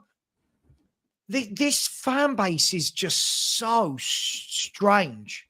This is so strange. How are we all not looking at that and going, really proud? That was a really good performance. People are mocking it. If you want to start getting technical with things, some people can say they weren't good subs by Frank. What options has he got? If he'd have kept the others on for the next 15 minutes, would we have won the game? Possibly. Were the players that knackered? I mean, like you say, Paulina hasn't played for a long time, and that, for me, there was more positives than negatives out there. You can pick apart a few things. No, they were crap subs because the team fell apart after them. But what other options did he really have? And it was 32 degrees out there, by the way. Mate, do you know what? Look. Do you know what I learned tonight? I learned tonight what I already knew, right? We need more quality. I thought the team was set up brilliantly. I thought Frank got the tactics spot on, right? He adapted. And I thought he did absolutely, like you said, he adapted. And unfortunately, what we saw there was when we had to make substitutions, the players that we're bringing on, the drop-off, and PSG, look, at 2-0, PSG are going to have all the game down. We knew that. And it's just such a shame that we couldn't hold on. But I'm really happy with what I just saw there. Yeah, same. Look at it this way, we just basically went, okay, I wouldn't say that was PSG at their very best. I think they came on a bit naive, and I think they got a little bit of a shock. And then definitely in the second half, they went up a gear. And either way, we just went and had it out and took the best team in the world at this moment in time to penalties. I haven't seen many others be able to do that. Yeah, you can pull out a lot of ifs, muts, and baby with it, but the thing that done us was basically the lack of quality on the subs. I mean, Tell was absolutely shocking when he come on. Solanke, apart from a great penalty, was useless. Archie Gray spent more time standing there pointing at things than anything. I'm super proud. I don't mind admitting it. I'm super, super proud of that performance from that team. I'm super, super proud. There's a lot more positive than negative. A lot more positive than negative. We will be a very organised football team. Now, go and buy some quality to get that stardust. Get that stardust, because that's what we need. But I'm happy. I'll be honest. I want to win. Of course, you want to win that game and from 2-0 up. But I mean, any fan jumping on that as a negative, I think give your heads a wobble, give your heads a little wobble, and ask yourselves the same. I'm seeing the same fans in the chat having a pop that were saying we'd lose 5-0. I thought we'd get done 3-0. I thought they'd walk all over us. Mate, I changed mine to 1-1 to try and get some positivity. And then I said we'd win on pens. All right, we lost on pens. That's all right. This isn't the Champions League final. It's not the Europa League final. It's a one-off Super Cup game. It's not, The other good thing was, we went to the formation that I like personally. That's the formation I like to play. I thought you'd be happy. Happy. Yeah, I was, because that's the way I've been telling us to play for how long? 5-2-2-1, 5-3-2, whatever you want to call it. I think that was more of a 5-3-1-1, because I think Kudus was sitting behind Richie and then running up and making it 2, like a bit of a shadow man. That's how I prefer to play football, counter-attacking, direct. But it also showed we can play that way. I knew we could play that way. But it also showed that he can adapt his team to play that way and get us to play a 4-3-3 or a 4-2-3-1. It's exactly what we asked for in a coach. Yeah, all right. If you want to pull the negative sides out of it as well, you can say basically all the subs were crap. But what could he turn to, really? Who's he meant to put on? When people are going to the subs. Sorry, have you seen our sub bench? Who was he meant to put on? I thought Benton Core, that's got to be the best I've seen him play. Agreed. For quite a while. I've seen him have a good 20 minutes here and there, but I'd say that's the most solid 90 minutes I've seen of him for a very long time. I thought Polina was pretty solid. Spence, I'd say, was man of the match for me overall. I thought he had a brilliant game. Kudus looked very strong, got stuck in. Romero showed up for the big game again, like he always does, acted like a captain. Had a moment, but don't we all? I can live with that as long as he now gives me a bit of consistency as captain. Marius, can we stop rewriting history? Tell wasn't signed by Thomas Frank. Can we stop rewriting history here? What are we doing? What are we doing here? Come on, guys. Honestly, you would think that we've just gone on a 15-game losing run. I'm watching that going, this is the best I've seen us for years. And people get to the end and we get all these silly childish comments. It's just mad. I'll stop bringing them up. I thought Danzo was quality. I thought the back three looked solid. They looked organised. The only fault I saw off Van der Ven really was that penalty. I knew he was going to miss it before he took it. You could see it in his face. He'd already bottled it. He's not a penalty taker. And how many defenders are penalty takers at the end of the day? The penalty by Solanke, I wasn't sure where he was so short from it, but I thought he struck that brilliant. That was a lovely penalty. At the end of the day, it is what it is on that one. I can see more positive out of that than negative. I can pick out a few points to it if you want, but I thought that the main negative in that is the drop of quality. When you're taking off someone like Paulinia and bringing in bloody Archie Gray there, who basically stood there pointing at players more than anything. And bringing on Tell, bringing on Bergvall, who hasn't been bad, but look at the drop of the quality.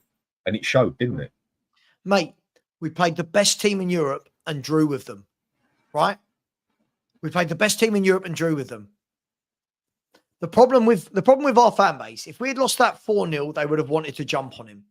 We didn't lose it 4-0. We didn't lose it 3-0. We didn't lose it. We just messed up on penalties. It's utterly madness. Welcome, Eugene. You okay? I don't know how to say that. 2-0 up, losing it in the last 10 minutes of the game. So I don't know. All I saw is that once you made the subs right, the levels dropped off. That's all. And it is what it is. And then losing in the penalty, Tell missing that penalty. We don't have the quality, bro. All I gotta say, we don't have the quality. Yeah. And I was grilling their penalty, then Tell took his. Yeah. Right. And and somehow or another we were up 2-0 and we couldn't hold the ball. And I thought we could at least defend a bit well, but it is what it is.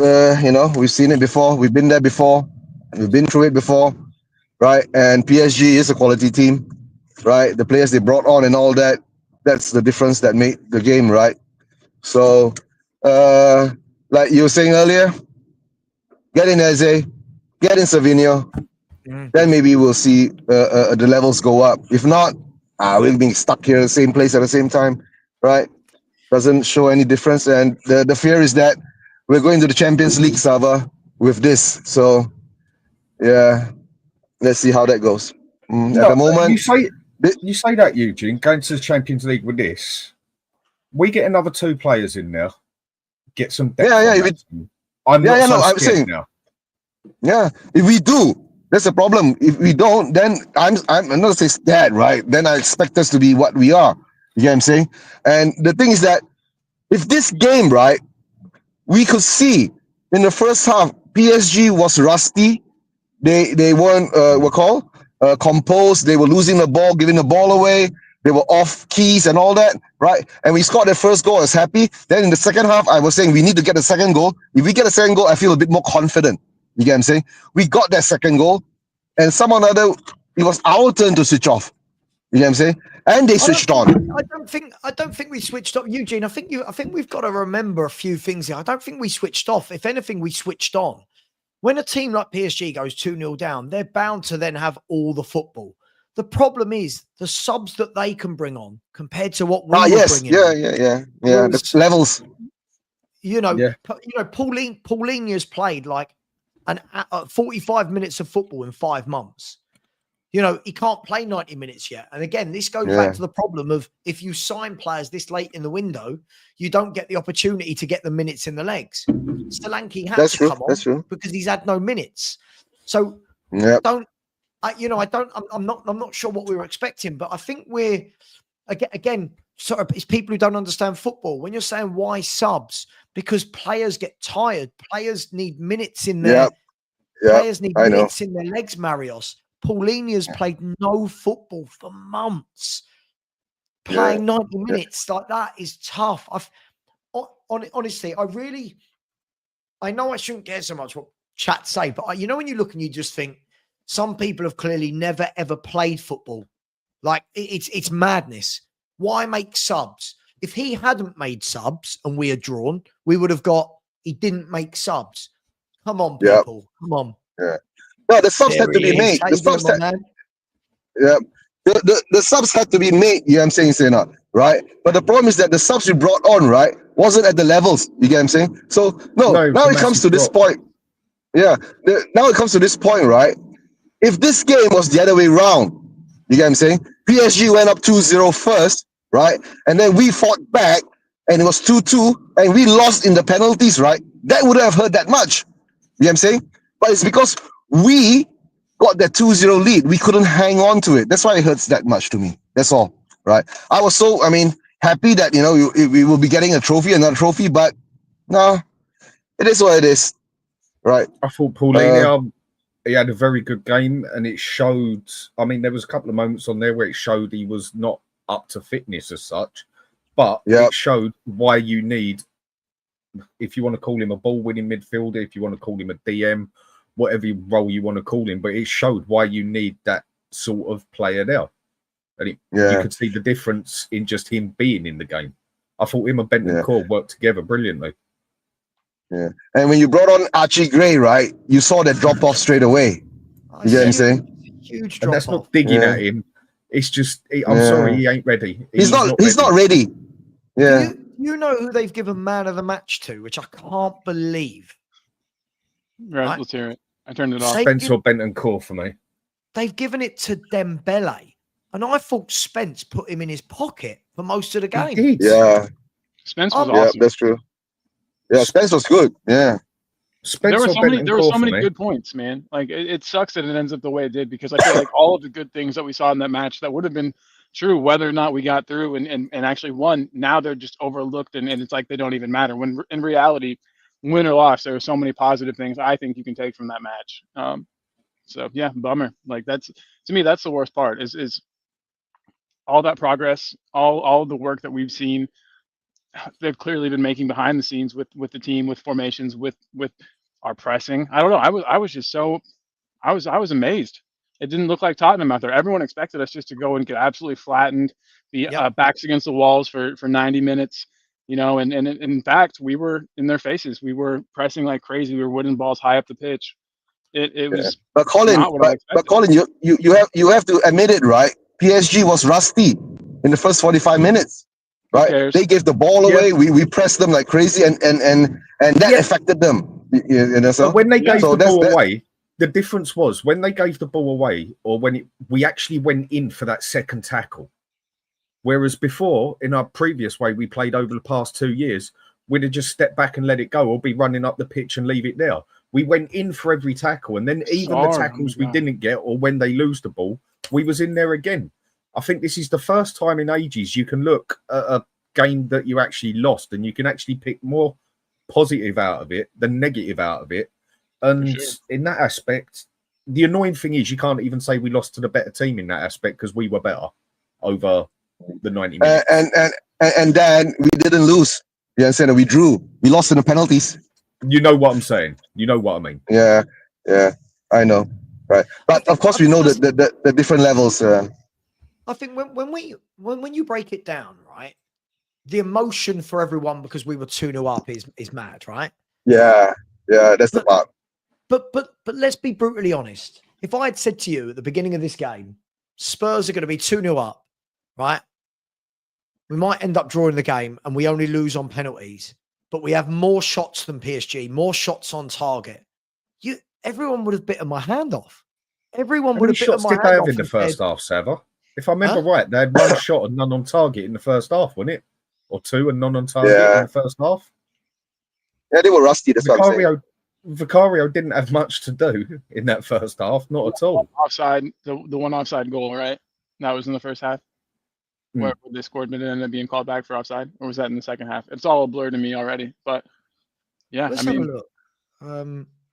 So from my app, right, here we go. So from my app, we knew PSG would have the football. We knew that, right?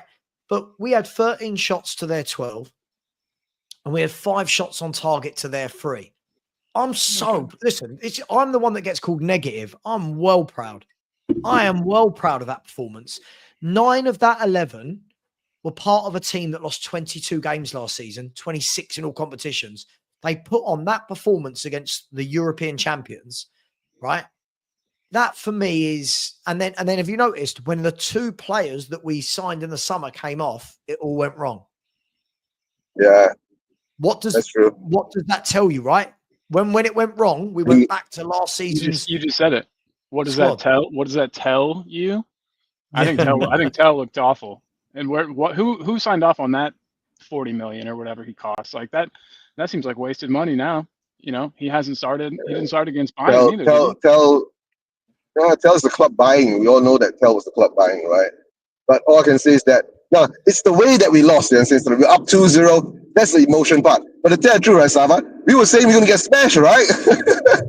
Yeah, wondering where our goals would come from, you know, and look, it was all spread out all throughout the team. I love that. I hope that continues throughout the season. I hope that we've got goal scorers all over the pitch. When you rely on 1 or 2 people to score goals, our defense down. Yeah, Colin, our defenders scored. We need our forwards to score. Right? Romero scored 1, PDV scored 1. We need our forwards to score 2. Then it will bring the levels up. Yeah, that's the thing. Yeah. So the thing is that now, Sava, remember we were doing this the time the pre-game thing, right? We were saying that this and that, but somehow or another it reversed it. You get what I'm saying? So that's why I think the emotions now in the fan base is, of course, everything's going to be looked over is because we were up 2-0, and the way we drew that game, we didn't lose that game, right? We lost in the penalties and all that, right? We drew that game and then we lost out in the penalties, right? That might cover a lot of other emotions coming in. But yeah, there are positives to be taken there. But the problem is that the negatives outweighs the positive at the moment as I see it, because our levels dropped so dramatically after we took off our 2 signings. Hang on. That's what I fear.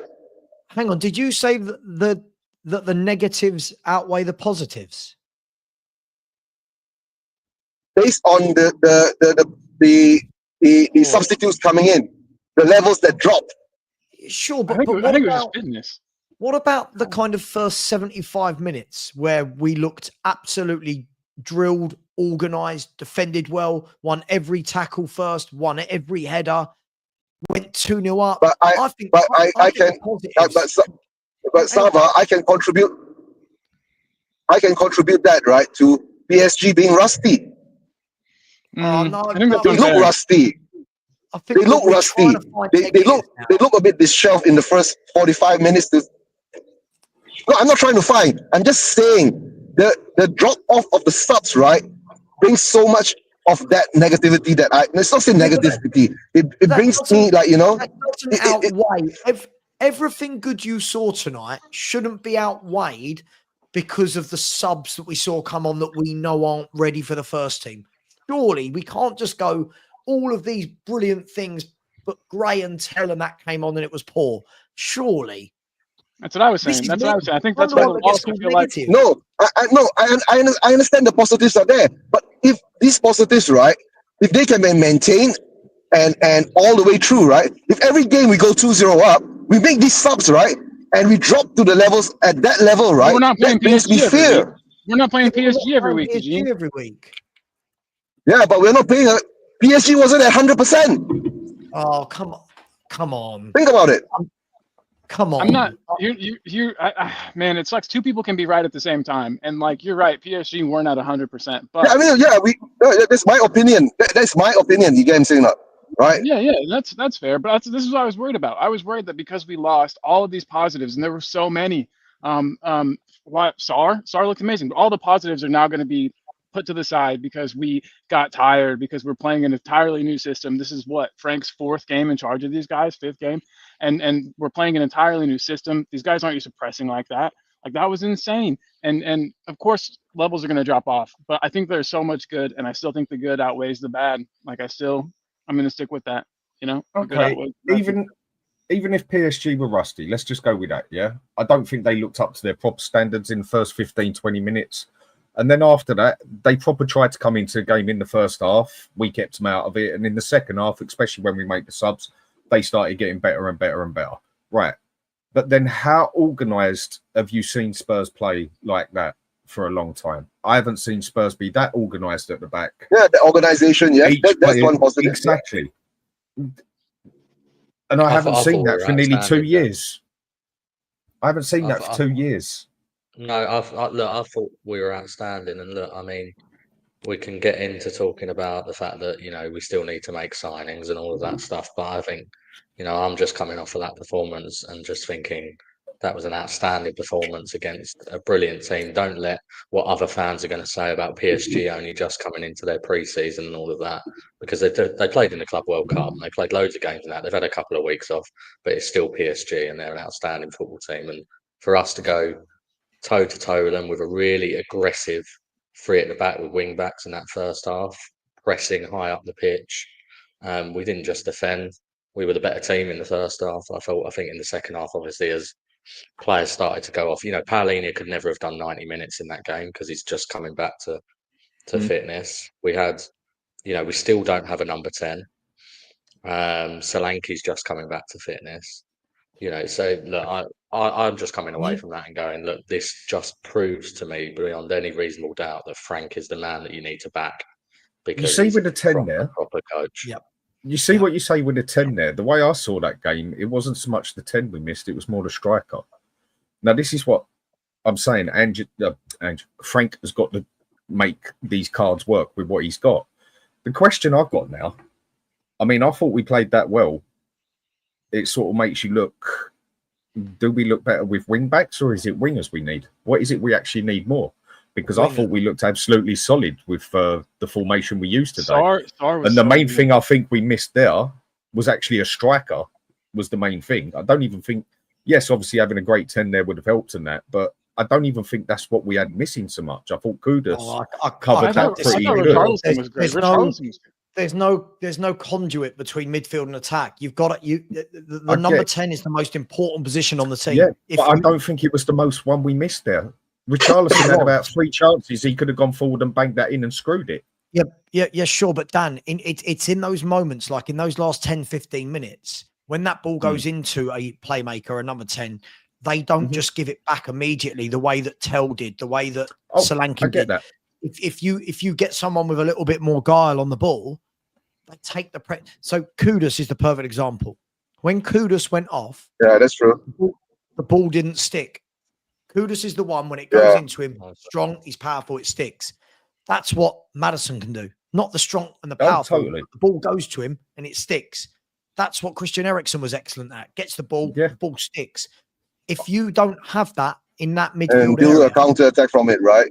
If you don't have that, you are going to struggle in every game of football.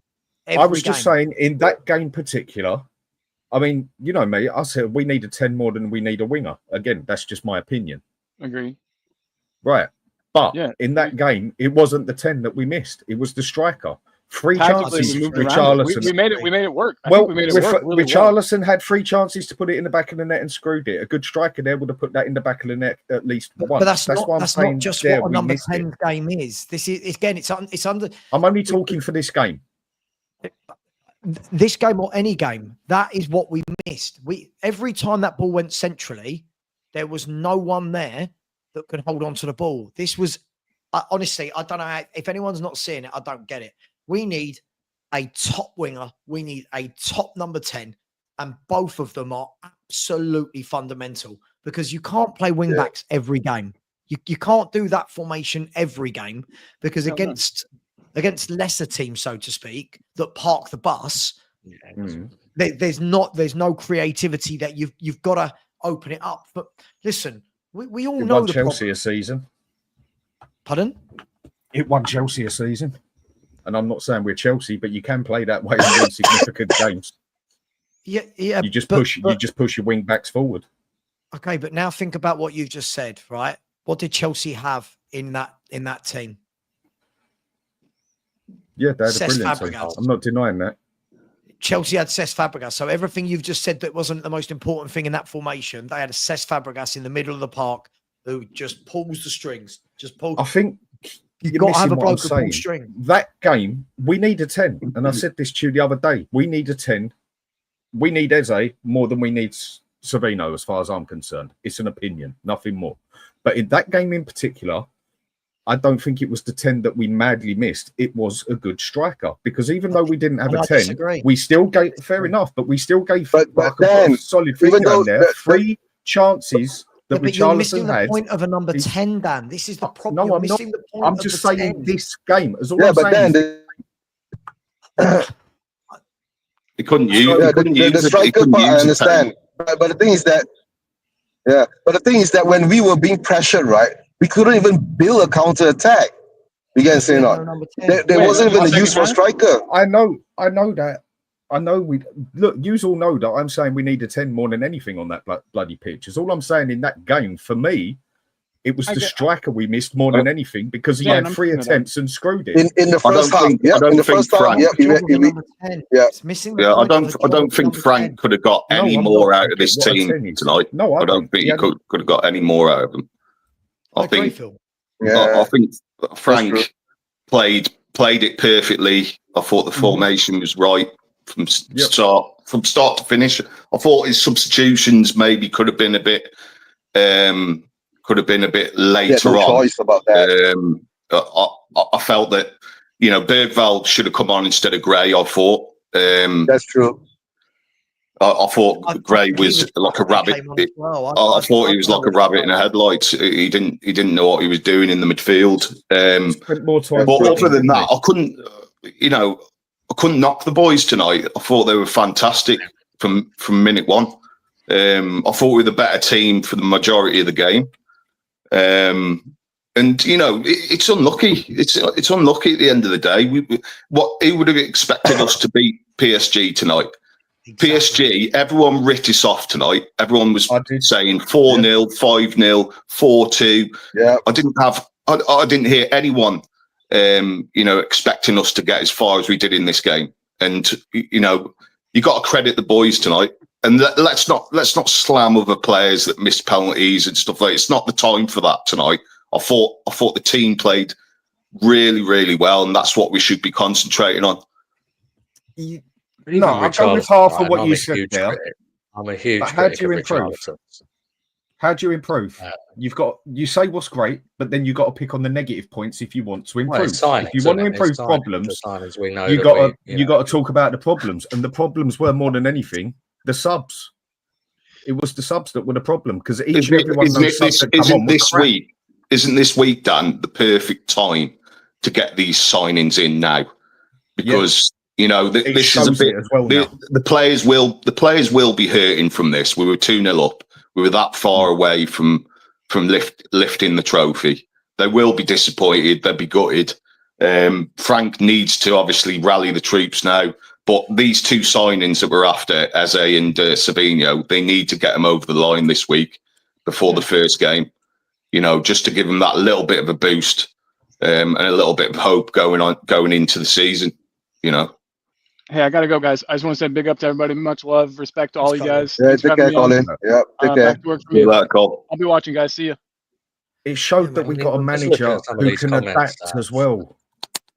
So some of these comments, I just think this is where we let ourselves down. As Connor, completely agree. And look, I'm someone, me, Sav. I'm like I think sometimes we get accused of being negative, right? And I'm hugely critical of this ownership. But how can you come away from that performance you just watched and not just be thinking, "Wow"? Considering we thought we were going to lose 4 or 5-0, I thought we were going to get hammered. Sarr was outstanding. Bentancur was outstanding. Spence. Connor, do you know the difference? If that goal doesn't go in the 94th minute, right? If that doesn't go in the 94th minute, right? Half these people wouldn't even be in here because they're the ones that can't stop talking about Ange, right?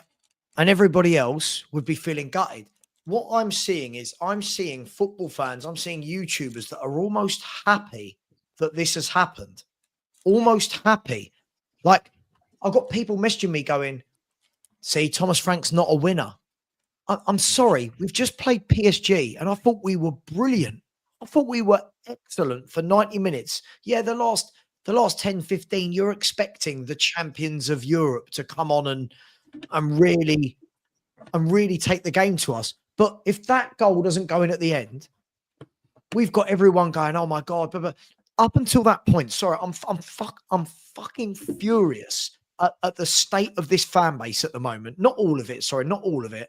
But I'm so confused. At the moment that goal went in, gutted, look at Frank. He's crap. Should have kept Ange. Frank's not a winner. And I'm sitting there going... It's point scoring, Sabu, right? It's point scoring instead of actually watching the team and how we played tonight. Exactly. It's just like... It's childish games, mate, at the end of the day. The fan base needs to concentrate on how the team did tonight and the performance we put in. We looked solid. I despise this ownership, so I could come out now and go, "Oh, look, this is what happens when you don't buy, quality signings and you don't get them," which has got some validity to it. But it just ain't the time after watching that performance. I've come away from that performance going, "Look, all that's cemented for me is that Frank is the right man to back because he's a proper coach who can set up a team." And I'll praise the players that played well. There were some that didn't play as well when they came on, the likes of Tell and Graham. We all know that.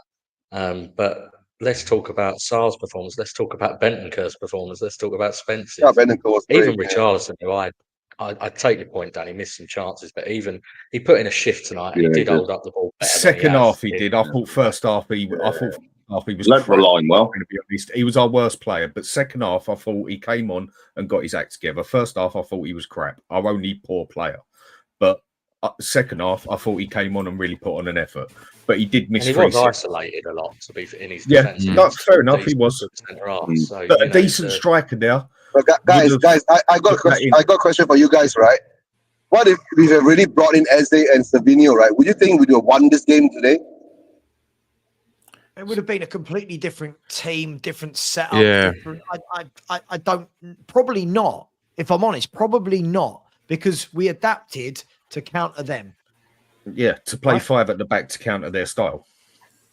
Yeah, but then we pressed them like shit in the first 20 minutes of the game.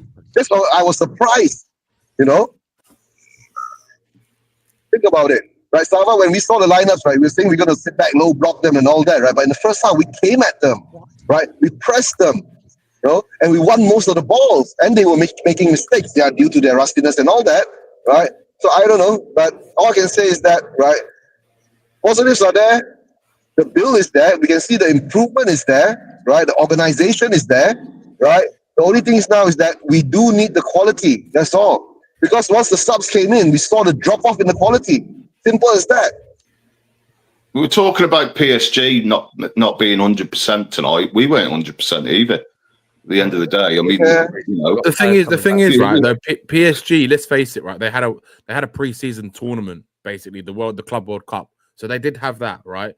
And the fact that PSG pretty much played their strongest first 11 tonight, and we didn't have nowhere near our strongest. Hey, Danny, Danny, we haven't seen in a long time, Danny. Eugene. I know it's been a while. Hope you're doing well. Been a while. I'm good. Danny, hope you're well. Danny, they started with Doué, Kvaratskhelia, Dembele, and Dembele, right? Yeah, that's the strongest team. And we were the better team for nearly all the game. Yep. And all I asked for, and I know I've been doing YouTube too long, I should know better, Danny, but all I asked for is where's the common sense from the fan base gone? Where's the common sense to say, what a really good performance. Yeah, all right. It would have been lovely to win a one-off game as a Super Cup. But going into the season, I'm really happy off the back of that. Yeah, do you know what it is, I'm really Sam? happy. Today, I was the most impressed with the fact that we were actually utilizing football, right? What I mean by that is we were utilizing set pieces, we were utilizing the throw-ins, we were utilizing everything that comes when you play the game of football. We were actually trying to utilize it, and we did, right? We actually scored from 2 set pieces, right? So the thing is, right, it's today it just showed the golfing class compared to what PSG have in their locker, who they could bring on, and what we can bring on, right? That's all it was, right? Because end of the day, like Sav said, I was completely shocked the fact that Spurs went 2-0 up against that team, right? That's the team. Deserved to be as well. And deserved to be. That was the best Paris Saint-Germain. It is the best team in the world, right? They are the best team in the world by a mile, right? Just look at what they did to Inter Milan 12 weeks ago, right? They absolutely obliterated them. Haven't seen that happen before. Not like that. Yeah. No one has. Not and in to keep the score level down to, you know, pretty much to the last part of the game. You know, that's a testament to our defending and how, you know, how solid we were. I just think, look, at the end of the day, Frank made his decisions to try and go pragmatic, to try and shut the game off, right? But the difference was that they had unbelievable attackers that they could bring on and creative players they could bring on, and they scored 2 really good goals on the balance of play. And for what, 15-20 minutes of the game, they were the better team. The rest of the game, it was us. It was only when Luis Enrique made those changes, and when we made our changes, it was roughly a similar time. That's when the game shifted, because we ended up having to take off the players that actually were doing a job for us, like your Paulinho, like your Richarlison. As much as we don't want to admit it, he actually was leading the line pretty well, because his pressing was brilliant today, I think, in the game, right? And you know, people know how much I hate Richarlison, right? But the fact that he actually pressed the way he did, I think as soon as Solanke came on, our pressing from the front evaporated. It was gone. There was non-existent, right? So for me, I would have rather, if it was me, obviously the only thing is that he's not going to know that was to happen, was because Solanke hasn't played since he was injured. So like, you could have gone complete full defensive, ultra defensive, and just brought on more defenders. But look, end of the day, we pretty much went toe to toe with the best team in the world, right? Considering we still didn't have our strongest 11, and they did have their strongest 11, right? They literally had their strongest 11 out. That is the best team they could have played. Who else would you switch? Neves. Neves. Maybe Neves. Reece on a bench, but Danny, you're right. Like, I just wish for once we could all sit there and go, do you know what? First and foremost, can we be honest? This is pre-season. I know people are saying it's a Super Cup final, but this is pre-season. The season starts Saturday. right? And as I said, if I had offered all of you a draw at the beginning of the game, you would have said, yeah, I'll take that. Oh yeah, of course. Because And then now All because we've drawn and gone out on penalties. Let's yeah. be fair, penalties is a lottery. Penalties is a lottery. It's 100% a lottery. Like the fact that we didn't lose the game is a massive testament to the way that we set up today, right? And for me, what I was so happy about is I saw a team that was very well drilled, right, in every aspect. Organized, didn't it? Right, organized for the first time in how long? But Dan, it wasn't just that. It was like I alluded to earlier on. It's the fact that we were utilizing long throws, we were utilizing set pieces, we were trying to do damage in those moments when you can actually affect a game and change an outcome, right? When we never doing that before. So the fact that Frankie's trying to actually trying to keep this team structured, organized, defending as a team, breaking it in the right way, it just goes to show if he actually does have, let's just say, Eze and Savinho in the team, it completely changes the dynamic of our attack, right? And look, I do get what Dan is saying about Richarlison, Solanke, but look, let's be honest, we all know we need a lot more than what we're all saying what we need right now. We know we can't do it all in this window. We're not going to go and get a striker and a left back and another central midfielder and a centre attacking midfielder and a winger. It's not going to happen, right? We'll be lucky if we even get Savinho, one of the Savinho or Eze. So I agree. Do you know what I mean? So look, we need I think number 10s. We needed a 10 today. Obviously, it was clear. But look, I'm surprised that we actually played that well, to be honest, because I don't think Arsenal would have played that well against the Paris Saint-Germain. I'm telling you that much. We played the right way to play them, basically. You can't go toe-to-toe with Paris Saint-Germain. Unless you have top-class players. Some of the reaction we've had, I think, just proves to me that some people are more interested in validation of their own agendas and views than they are in terms of Tottenham doing well. And this is coming from someone who's hugely critical, as I say, of the ownership. Bang on the money, mate.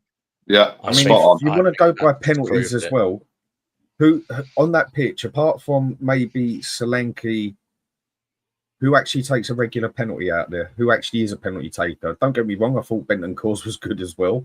But the second Van de Ven stepped up, I said to my wife, he's going to miss that straight away because you could see his eyes have bottled it. And the others, I was missing it as well. We only really had one penalty taker on that pitch. They had about 3 or 4 that were more than capable of taking penalties. We didn't. We had one capable penalty taker as such. That's why like I said, defenders. I knew Porro would score as well, to be fair. You just know. Porro's was, but he's not a regular penalty taker, is he? No, that's all I'm saying. We had one specific penalty taker. Porro knows ball. I just think like we lost on penalties. Like everyone's going on as though we got smashed 5-0. We have a look at the chalk and cheese from this time last week against Bayern Munich. Have a look at the difference in performance in 1 week. And our fans as a whole, like I know most of us can, our fans as a whole can't turn around and go, tell you what, that was a bloody good performance. Already we've got fans who want to, I know that we've got YouTubers starting to make videos about Thomas Frank not being a winner. And you're like, what are we doing here? What really are we actually Spurs fans at this stage? A lot of people, are they Spurs fans, or are we purely now, like Connor just said, is it more about I wanted Ange, or I didn't want this, or I hate that player, or listen, I don't rate Richarlison one bit, right? I don't rate him one bit, but I can acknowledge in that second half today, I thought he did really well, holding the ball up. As a goal scorer, he's awful. Other parts of the pitch, I thought he'd done really, really well. Doesn't mean I want him here, but I can acknowledge it. Why can't our fan base acknowledge how well we played today? I'm worried that returning to an era of football fans that if you don't win every game, you're going to get this. And I'm truly concerned. I've been critical of Sarr in the past, right? In terms of, I think he Oh, leaves a bit brilliant. to be desired in terms of on the ball, particularly last season. agree. But he was absolutely outstanding today, and you just Yeah. have to, and to your point on Richard, I don't want Richarlison at this football club, to be clear. But I can still say in that second half he put a good shift in. Even in the first half, he put a shift in. He was disappointing at times, lacked a bit of quality, but he did all right. He did decent today, and this is the problem. I think fans I get so think Hey set guys, yeah, in yeah, opinions. guys. I've got to make a move. Yeah, got to make a move soon, right? Because it's 6 a.m. here in Malaysia. I just got home. For me, the take of this game is that I think it's because of the 2-0 lead that we had and we lost it, right? So I think that's the emotions that brings in that kind of feeling that we're going to Spursy again, right? So that's the feeling that we feel now. But like what Sava says, right? The positives are there. Right, there are slight negatives, or maybe I over-exaggerated it earlier because of that emotion. But to me, I see the negative is that the drop off of the levels in our subs, that change that whole dynamic of the game. That's what I feel, right? So, guys, enjoy the show, right? Take care, right? And don't forget, right? Hey, Shawnee, long time no see. Hope you're doing well. Gonna make a move soon. Sorry, Michael. I thought it was Sean. Yeah, I'm watching it on a small screen in the car. All right, guys. Have a good show. Right. Don't forget to smash the like, right, and subscribe, right, to all the channels that's out here, right. And I'll catch up with you guys later. And don't forget, right, the season starts this Saturday. Let's hope we get a good result against Burnley, right? I hope we do, right? All right, guys. Take care. Big up, Danny. Eugene. Dan, Sava, Phil Coys, and of course Alex. I mean, Eugene, you are really milking this exit here, aren't you? You are really milking this exit. All right. Like you've won an award. All right, bye-bye, guys. See you later. Bye-bye. Just before I come back to people, I just want to read out something that's just been sent to me, just to bring a bit of perspective back to this fan base. It says here, tactical formation adjustments, tick. Adapting to the opposition, tick. Being brave, tick. Increase work rate, tick. Set piece threat, tick. New long throw danger, tick. Being more robust and harder to beat, tick. They said that's the start to Thomas Frank. Now the fans need to get off his back and the board need to back him. Yeah, 100%. Like that's what I saw. And we've got our own fan base calling him a flop, calling him a loser. Like I'm genuinely sorry. I'm so frustrated, guys. Sava, we said this, and a couple of others said it as well. That look, you knew this was coming. Don't be as surprised and shocked as you are. Yeah, don't tell me you did not know this was coming. Because we'd all sat here and said it. I bet you that the minute he doesn't win 10 games straight or 8 games straight, or he gets beaten in the first 10 games, you're going to have people jump out there with baseball bats screaming, get Frank out, this, that, and everything else. Andrew's better, whatever else. You knew this was coming. Realistically, you knew it. Just a small minority, though, Dan. Isn't it? No, that's the thing. Minority? I don't. I'd say it's the lesser side, but to me, when you say minority, it's a very small amount. This ain't a minority. This is, I'd say, just random numbers. I'd say it's a 25%. And to me, okay, it's less, but it's not a 5%, if you know what I mean. There's a lot of people out there who did not want to see Ange go, whatever else. And it's been tit for tat over the past few weeks that Frank is a step sideways, this and that, everything else. And we know there's been a lot of people waiting. How are we meant to move on as a club with the new manager in charge? When we're praising a manager that is been and gone, do you know what I mean? He's not at the club now. Why are we still talking about this manager? I have no. It's ridiculous. Well, you're going to talk about the previous manager, Phil, because you've got to compare it in the aspect of because you've got to weigh off what went last year and right this year. But the way they're doing it is all right. Compare it, Dan, but don't go on about it. How long do we want to compare Ange and Frank? How long do we want to compare them both? Do you know what it is, Phil? Because it's recency bias, right? It's basically because we've won a trophy, right? And because we haven't won it tonight, it's like, oh, see, look what happened now. It's like, oh, he didn't win us the trophy. He's shit. It's like, come on, man. It's like, honestly, it's ridiculous. Like the fact that if we're going to be honest, not how many Spurs fans, literally every single Spurs fan, pretty much said we were going to lose tonight. Maybe I heard one or two Spurs fans say 3-0. Yeah, one or two of them said we might draw if we're lucky. We might draw. Dan, who even saw a goal coming? Realistically, out of every result one. I heard someone say, I think I heard about 2 people say that we actually get a goal, let alone get a draw. I thought it'd be like 2-0 or something, 2 or 3-0. Even when I was watching the game, Danny, I was quite happy I was through 10 minutes without them scoring. Yeah, you know, and then it obviously became apparent that we were playing well. So this is Connor, when I literally after 10 minutes, I was like, we haven't conceded a goal. Like it's actually like it's different. It's like what the hell's going on? Positive. And we actually it is positive, but the thing is we actually didn't look bad either. No, like that's what. And the fact that PSG scored 2 very good goals and we scored 2 very well worked goals, right? In terms of the training ground methods, right? How they work, what they work on the training ground, like with the set pieces and stuff like this. But PSG, they just got 2 very good goals from 2 very good players, right? You can tell there's been a set piece coach there, isn't there, Dan? It already shows. Oh yeah, definitely. Boys, I'm just looking forward to seeing if we can sign the players that we're linked with. Honestly, it'd be a complete different outcome to what our season could be this season. Can I say something, guys? Right? Like, I think, Danny, you hit the nail on the head, right? Because the way I look at this game, and listen, for me, Ange is gone. There is no need to talk about him, right? But if people really want to talk about him and compare this game, right? Let's just imagine Ange was in charge today, right? First of all, we aren't defensively set up under Ange, right? We aren't playing a back 5 under Ange, so Porro is getting cooked by Barcola every single minute, right? He has no defensive cover, right? Then we don't score the set piece goals because we never worked on set pieces and it was just pure luck when we scored them, right?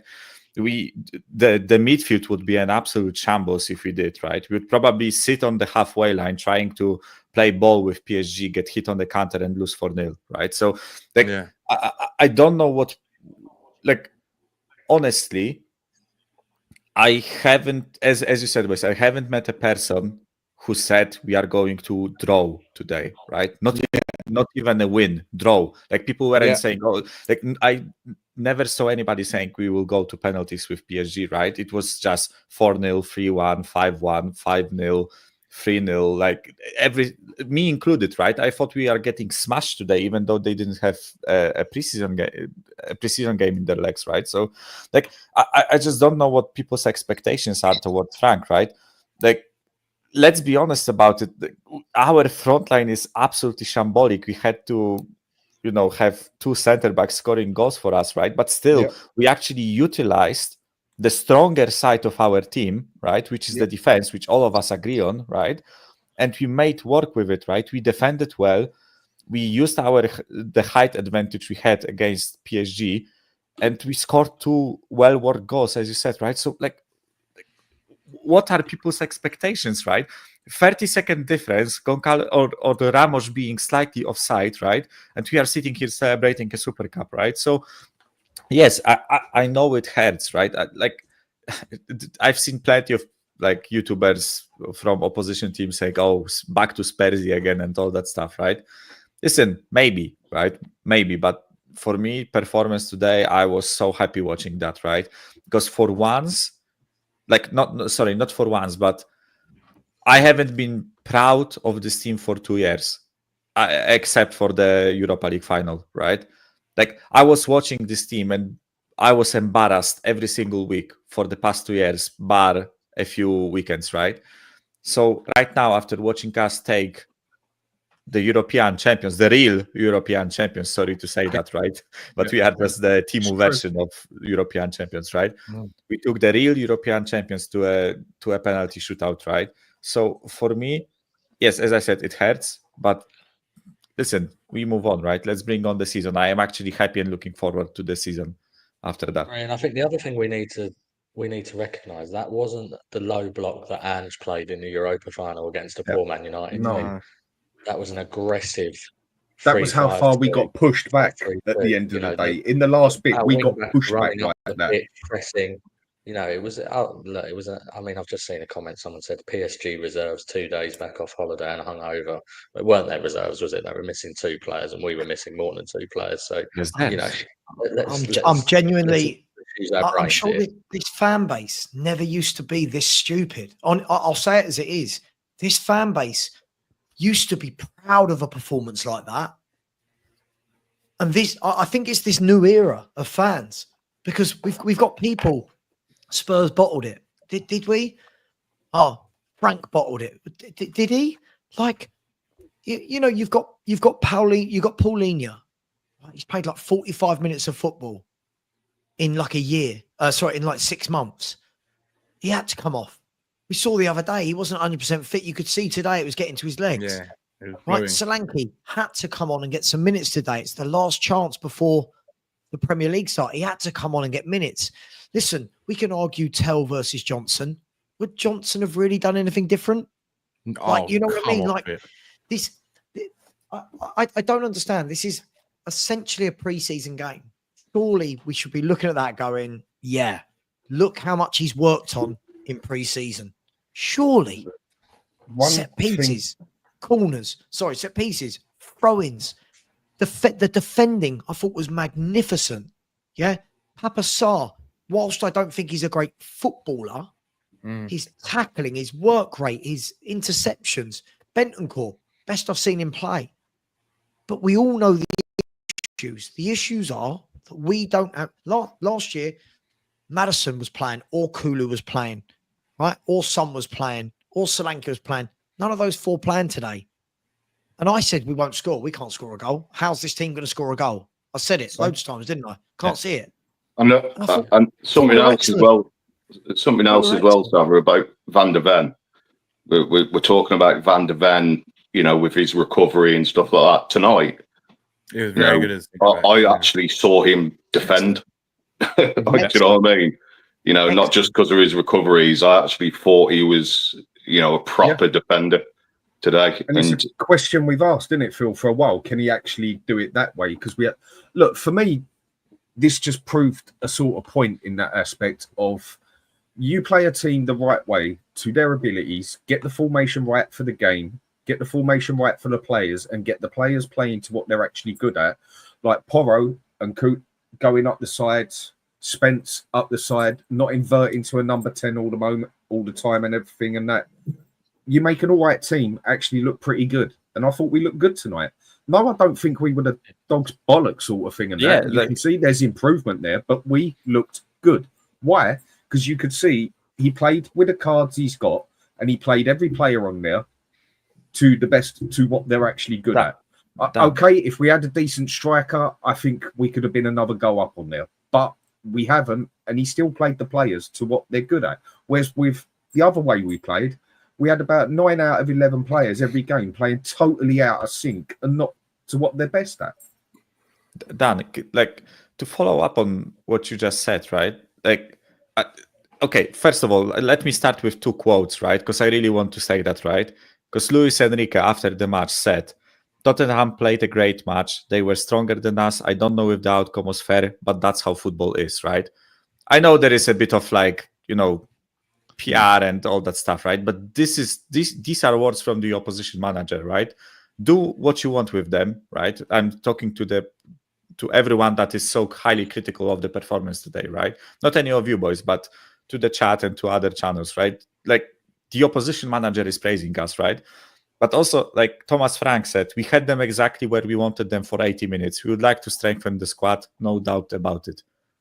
Like, I think these 2 just summarize the performance at the match perfectly, right? Frank knows. Frank knows after seeing what he saw today, right? That we need new forwards. It's as simple as that, right? He also knows even with that, right? Even with that, we still put in a good shift, a good performance, and we fought toe to toe with champions of Europe. Like, I don't know. The best team in the world. They're the best team in the world, in my opinion. Isn't it fresh to see as well that Frank can actually, play a back 3, a back 5, as well as playing a back 4. But, and in certain games we will have to do that this year. Do you know what I mean? It's not going to be just one formation. In Europe, we're going to have to play this sort of formation, you know, and counter them. And with the players like Savinho and Eze in with that as well, hopefully, you know, I think we'll do all right. I think we'll do all right this season. Say as well, right, to add, I don't know if people mentioned it, but Kudus showed today how class he really is, right? Brilliant. When you've got someone of that ability, of the power, the strength, the technical ability, the pressing game, everything, you get another couple of players on that level, it transforms us completely. Honestly, it's madness. Like, when you can see the drop off when he comes off, when Sarr comes off, when Paulinho comes off, and those are the players that are probably going to be our starting 11, mainstream kind of starting 11 when we're going to play out the best teams, right? It'll probably be them. But Kudus today showed me he's unbelievable, and he's better than I even realised, Danny. I think because you know you don't watch West Ham week in week out, do you? And obviously, well, the thing is, I knew Kudus from when he came to Ajax, so I saw his rise before he left, and then when I saw him go to West Ham and do what he did in his first season, I was like, this kid could go to the top. Like, honestly, his progression was unbelievable. Like, he was so raw when he came to Ajax, but you could see he had power and he had ability and he was technically gifted, but still raw. But honestly, Kudus, the team is physical now as well. That's the other difference for me. You know, when you saw the long throws and the set pieces, you've got Paulinho, we had 3 centre halves on today. Obviously, Richarlison, Danzo. Physical. Do you know what as well though? Do you know what I can see? I can see like with just using Eze and Savinho as the examples of the players that we want to bring in. You can kind of start to see exactly how Frank wants to play football, right? And you can kind of see the type of players he's looking at. He's looking at players who are very quick, very agile, very versatile, right?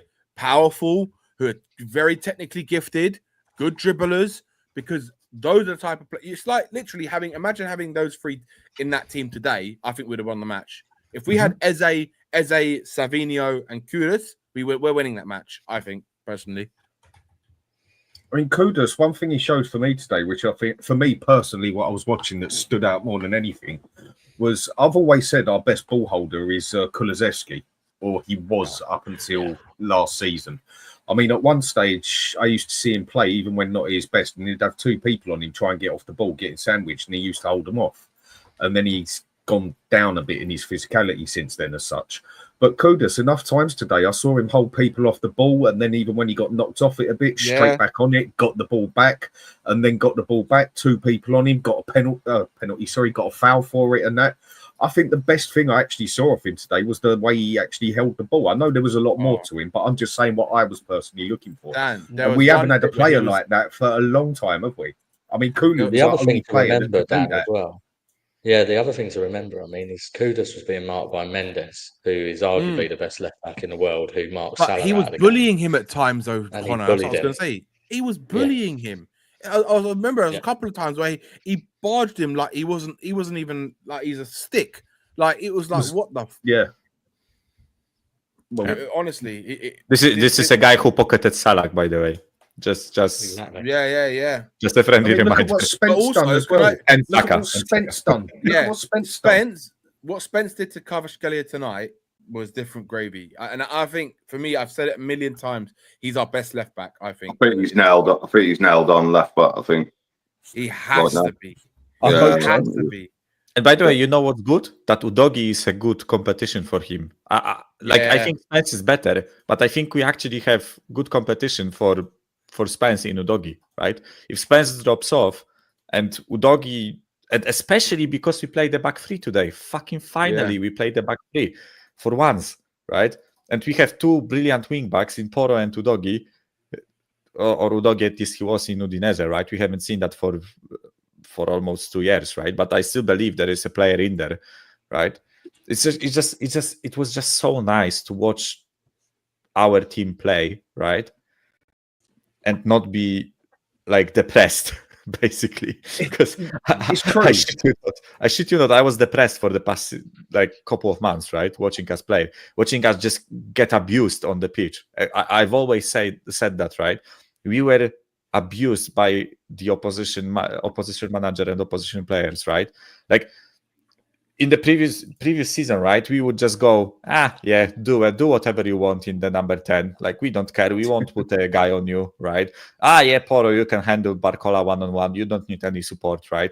Richarlison, you just drop off into the number 10 and try to do some weird shit with the ball, right? Kudus, just stick it on, like, as far on the right as you can, right? And just, like, I don't know, like, I don't see the negatives today, other than the fact that our depth is shit.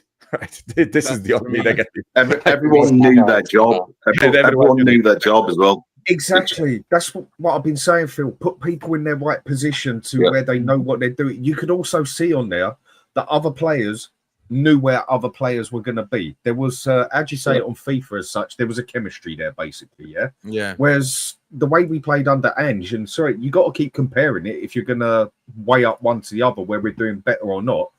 The fact last season, players are getting the ball and they didn't even know where half the players were going to be on the pitch. This game, and even other games we played, there was a link there in the players as such. And I think one thing that showed with Spence today, personally, I think he's our first pick as left or right back. Yeah. I don't particularly want to see Udogie and Porro. I either want to see Spence and Udogie or Spence and Porro. We've got the best of both. We've got the best of both, really, haven't we? With Udogie, but Spence is the only one who can defend out. Yeah, Spence. Porro is not a good defender, and nor is Udogie. Yeah, Spence obviously. Yeah, his defending is so much better. Yeah, he's my first pick. Well, though, the only thing is, to be fair on Udogie and Porro, I think they'll both be much better defenders now in this system. We're judging them by the way they defended in the shit to some extent. I mean, you even saw it today when Porro dropped back into the 5. It's very good. He was defending well. But he's not a good. He's not a good tackler. He'll get in front of the ball more. I agree with that. Yeah, and maybe you'll see that off Udogie more. But them two, they are not good defenders. Neither of them can tackle properly. The best they can usually do is make the odd tackle here or there. But one thing Porro's very good at is blocking the ball, not tackling the ball. They ain't defenders. They're wing backs. And that's not an insult to them. This is what I'm saying, by play players to what they're good at. Porro is a good overlapping wing back. He is not a fullback. He is not a defender. He's an overlapping wing back. We played him that way today, and it showed. That's why you have 3 defenders when you use wing backs. I thought he kept Doué quiet as well. I thought Doué and he did a good job. And Dembele, I thought they had quiet games. But every time he went forward, you see Romero come out a little bit wider and we shuffled over. Every time when Spence forward, Spence didn't even go forward until Van der Ven basically was already coming over to have everything covered.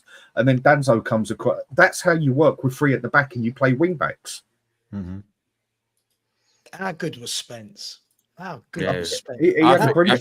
For me, he was man of the match. How Dembele has got man of the match after Spence pocketed him for most of the game is absolutely... It's ridiculous, Sava. That's a criminal. But you know, play of the matches always go to the winning team, right? So, guys, I do need to wrap up in a minute, but I do have 31 super chats to go through. So unfortunately, you're going to have to sit with me and go through these. Bye-bye, Sava. Bye-bye. I am just, my eyes have been on screen now for 5.5 hours, and I'm just a bit like it's honestly, I think the negativity has drained me quite a lot. If I'm honest, I was so happy with that. I was really happy with what I saw there. I was really positive, and what I'm seeing is just deflated me a little bit, guys. To be honest, I'm really deflated from that. But hey, I guess right. Let me do these. Let's go through these. You ready? Right. Big up Alex Smith, who said, "How do you throw away a 2-0 lead?" I mean, Alex, we're playing the best team in Europe, mate. Who are bringing on people like Gonzalo, like Ruiz, like Ramos, Lee Kang In, like Gonzalo Ramos, mate. That's how you throw away a 2-0 lead. Yeah. Come on. And we bring on telling Archie Gray. That's a difference. Chirpers or Chirpers who said we are going places, Sava, bro. Please believe, mate. Listen, I believe. I'm the one that loves this coach. I wanted this coach in. What I saw tonight, I loved. Yes, we need quality. Yes, we've got to back him. But this guy's a coach. He's brilliant. Big up to you, my man. Thank you. Saga who said 45 million on Tell. Kudus needed to stay on.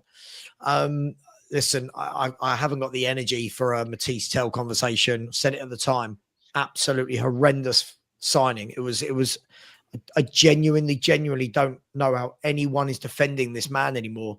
He is awful. I'm not talking about his penalty. He's just terrible. Big up to you, my man. Thank you very much. Big up to NFFC who said, did I want Spuds to win? No. But if it weren't for the bench, strength in depth, you went head to head with the best in the world. Please play Tell versus us. Well, again, this is what I mean. Rival fans who want this player to play because of how poor he is. Big up to you, NFFC. Really appreciate that. Thank you, mate. Big up to Martin Knightsbrig. Thank you very much. Said we've done so much better than I thought we would, mate. Absolutely. I said we'd lose 2-0 and then changed my mind at the last minute to a 1-1 and winning on penalties. Thinking if that happened, we'd all be delighted. And apparently this cup means more than anything. Big up to you, my man. Thank you. Marianne has said, thank you very much for the watch along. I always mute the TV commentator and listen to you. That's very nice to hear. Hope Levy saw that we need to buy quality players. Dude. Marianne, it's the 13th of August. The season starts in 3 days. These players should be here now. These players should be here now. It's the 13th of August. It's crazy, but I completely agree with you. Big up to you. Big up to super early birds. I said, well played, Spurs. Best I've seen for a long time. Yeah, best I've seen for years. Like that includes Conte and Jose as well, if I'm going to be brutally honest. Maybe a few Conte games. Big up to you. Thank you very much. Mr. Perfecto said, pay City the money. You need to send this super chat to Daniel Levy, mate. I'm there. Pay him the money. Get it done. Big up to you. Thank you very much. Big up to a user who said, really enjoyed the game. What Frank has done in a short amount of time is evident. It's a shame we could not hang on, but that's our lack of depth. Tell. Yep. Starting to see a theme here. Yeah, look, it is. It's such a shame, a user, but thank you very much. Winston Lawrence, who's a member for 1 month, has said we played well. Subs changed the game. Yeah, unfortunately, the drop-off is absolutely massive. And when people say to me, if we get Savinho and Eze, we can challenge for top 4. This is the difference. When Chelsea are making subs, when City are making subs, and they're not bringing on Archie Grays and Matisse Tells. Yeah. This is the difference. They are not bringing on those players. Hence why I don't want them at the football club. Big up to you, Winston. Really appreciate that. Big up to Andy Lester.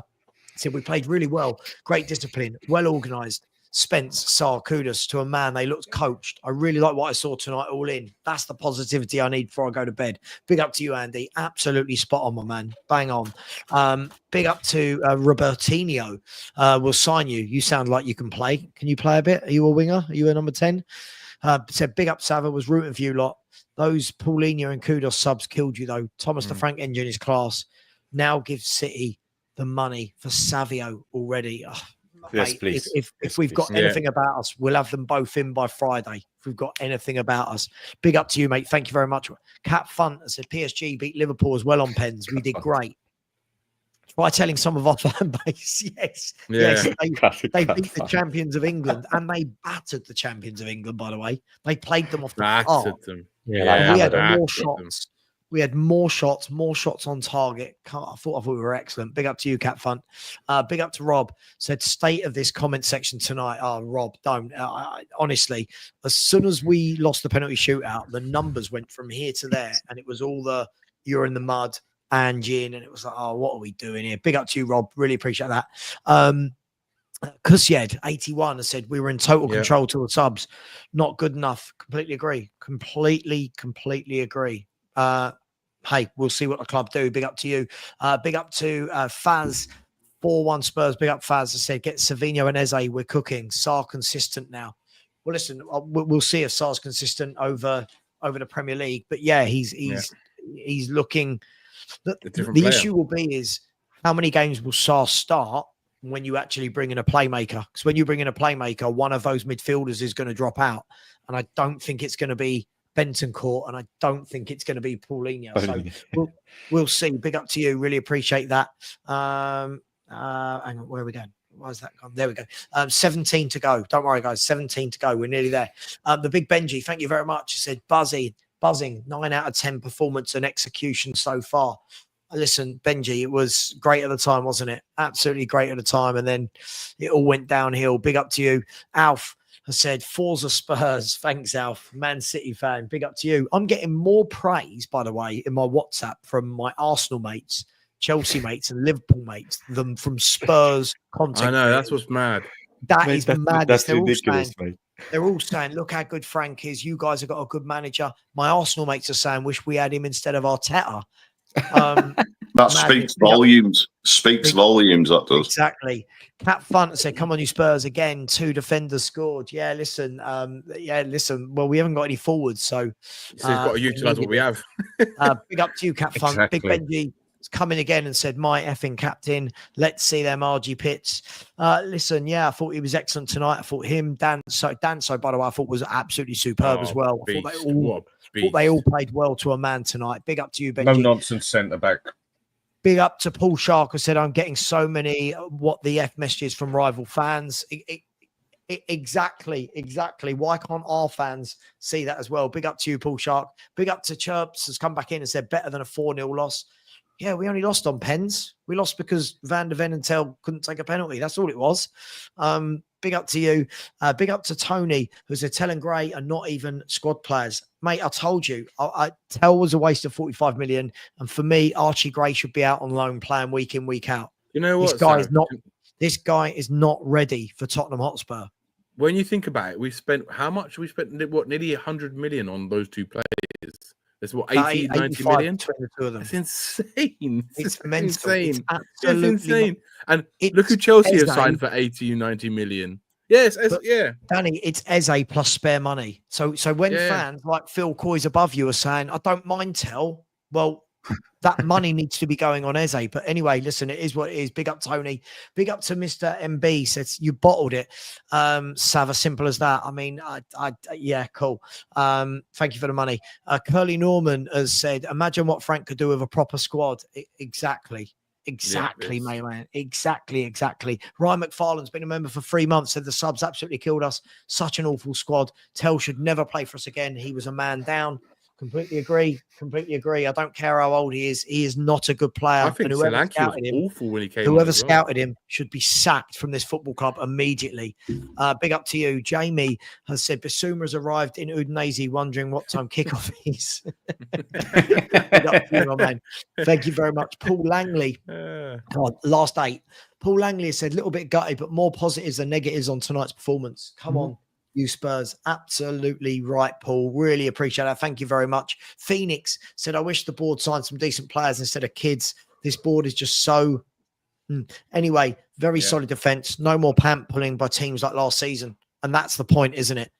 Last season, we would have lost that game about 5-0. We would have been pulled apart down the channels. It would, yeah, absolutely. Big up to you, Phoenix. Big up to Dietrich. How you doing, man? I said, Danny, don't ever praise Tel. Seeing a lot of people are not wanting Tel at this football club. Big up to you, Dietrich. Maybe get him on loan. Get him on loan for the season at a lower level club. Get him to Ipswich. I don't know, somewhere in the Championship. Let him play. I think Odebed's ahead of him. I think Odebed's ahead of Tel. Should be. Can you believe Ange, the club, nearly sold Spence? I can believe anything with this football club, Ayuso. I truly can believe anything, but he was superb tonight. Thank you very much. Really appreciate that. Ayuso, again, very generous, said, all the people slamming Frank, 2 words, grow up. Yeah, they've got to, man. If anyone can't be encouraged by what we've seen against Arsenal, against PSG, if anyone can't be encouraged, then it truly is a word that I hate. It's an agenda. That's all it is. It's an agenda. Big up to you, Ayuso. Big up to not Rob, Rob Frank, who said, extremely proud of our performance tonight. My chairman is going to get Savio and Eze, and we're going to seriously be cooking. Big up. Rob, listen, I hope that's true. If he does that, he'll start to become my chairman. But it's got a long way to go before exactly. I think before we all want him to do that, right? Big up to you, Rob. On a serious note, sorry, sir. On a serious note, right? With Savinho and Eze, like with what we saw today, with how good we are set up tactically, with Savinho and Eze, like fucking bring it on. Unbelievable. Sorry, Sav. Go on. No, you're all good, man. You're all good. You're good. All good. Robertinho again said, I'd play, but I'm past my years at 30, 6 foot, 215 pounds. At 30, I'm 42, mate. Jesus, I can't. If I went and played 5-a-side, I'd be hurting for a week. Big up to you. Really appreciate that. And last but not least, and I really do appreciate everybody who has put in a super chat tonight. Really appreciate you. Thank you very much. Andy Lester said, we are 2 months in. Imagine what we will be by Jan. And this is where, again, mate, it's short-termism, Andy. People can't seem to think past one penalty shootout. They can't look at, it's madness. Big up to you, Andy. Really appreciate that. So Thomas Frank's a loser who's never won anything, but yet if we had scored one more penalty, he's a winner. It's utter madness. Big up to you, Andy. Guys, girls, thank you very much to absolutely everyone. You guys have just helped me have the biggest ever show I've had.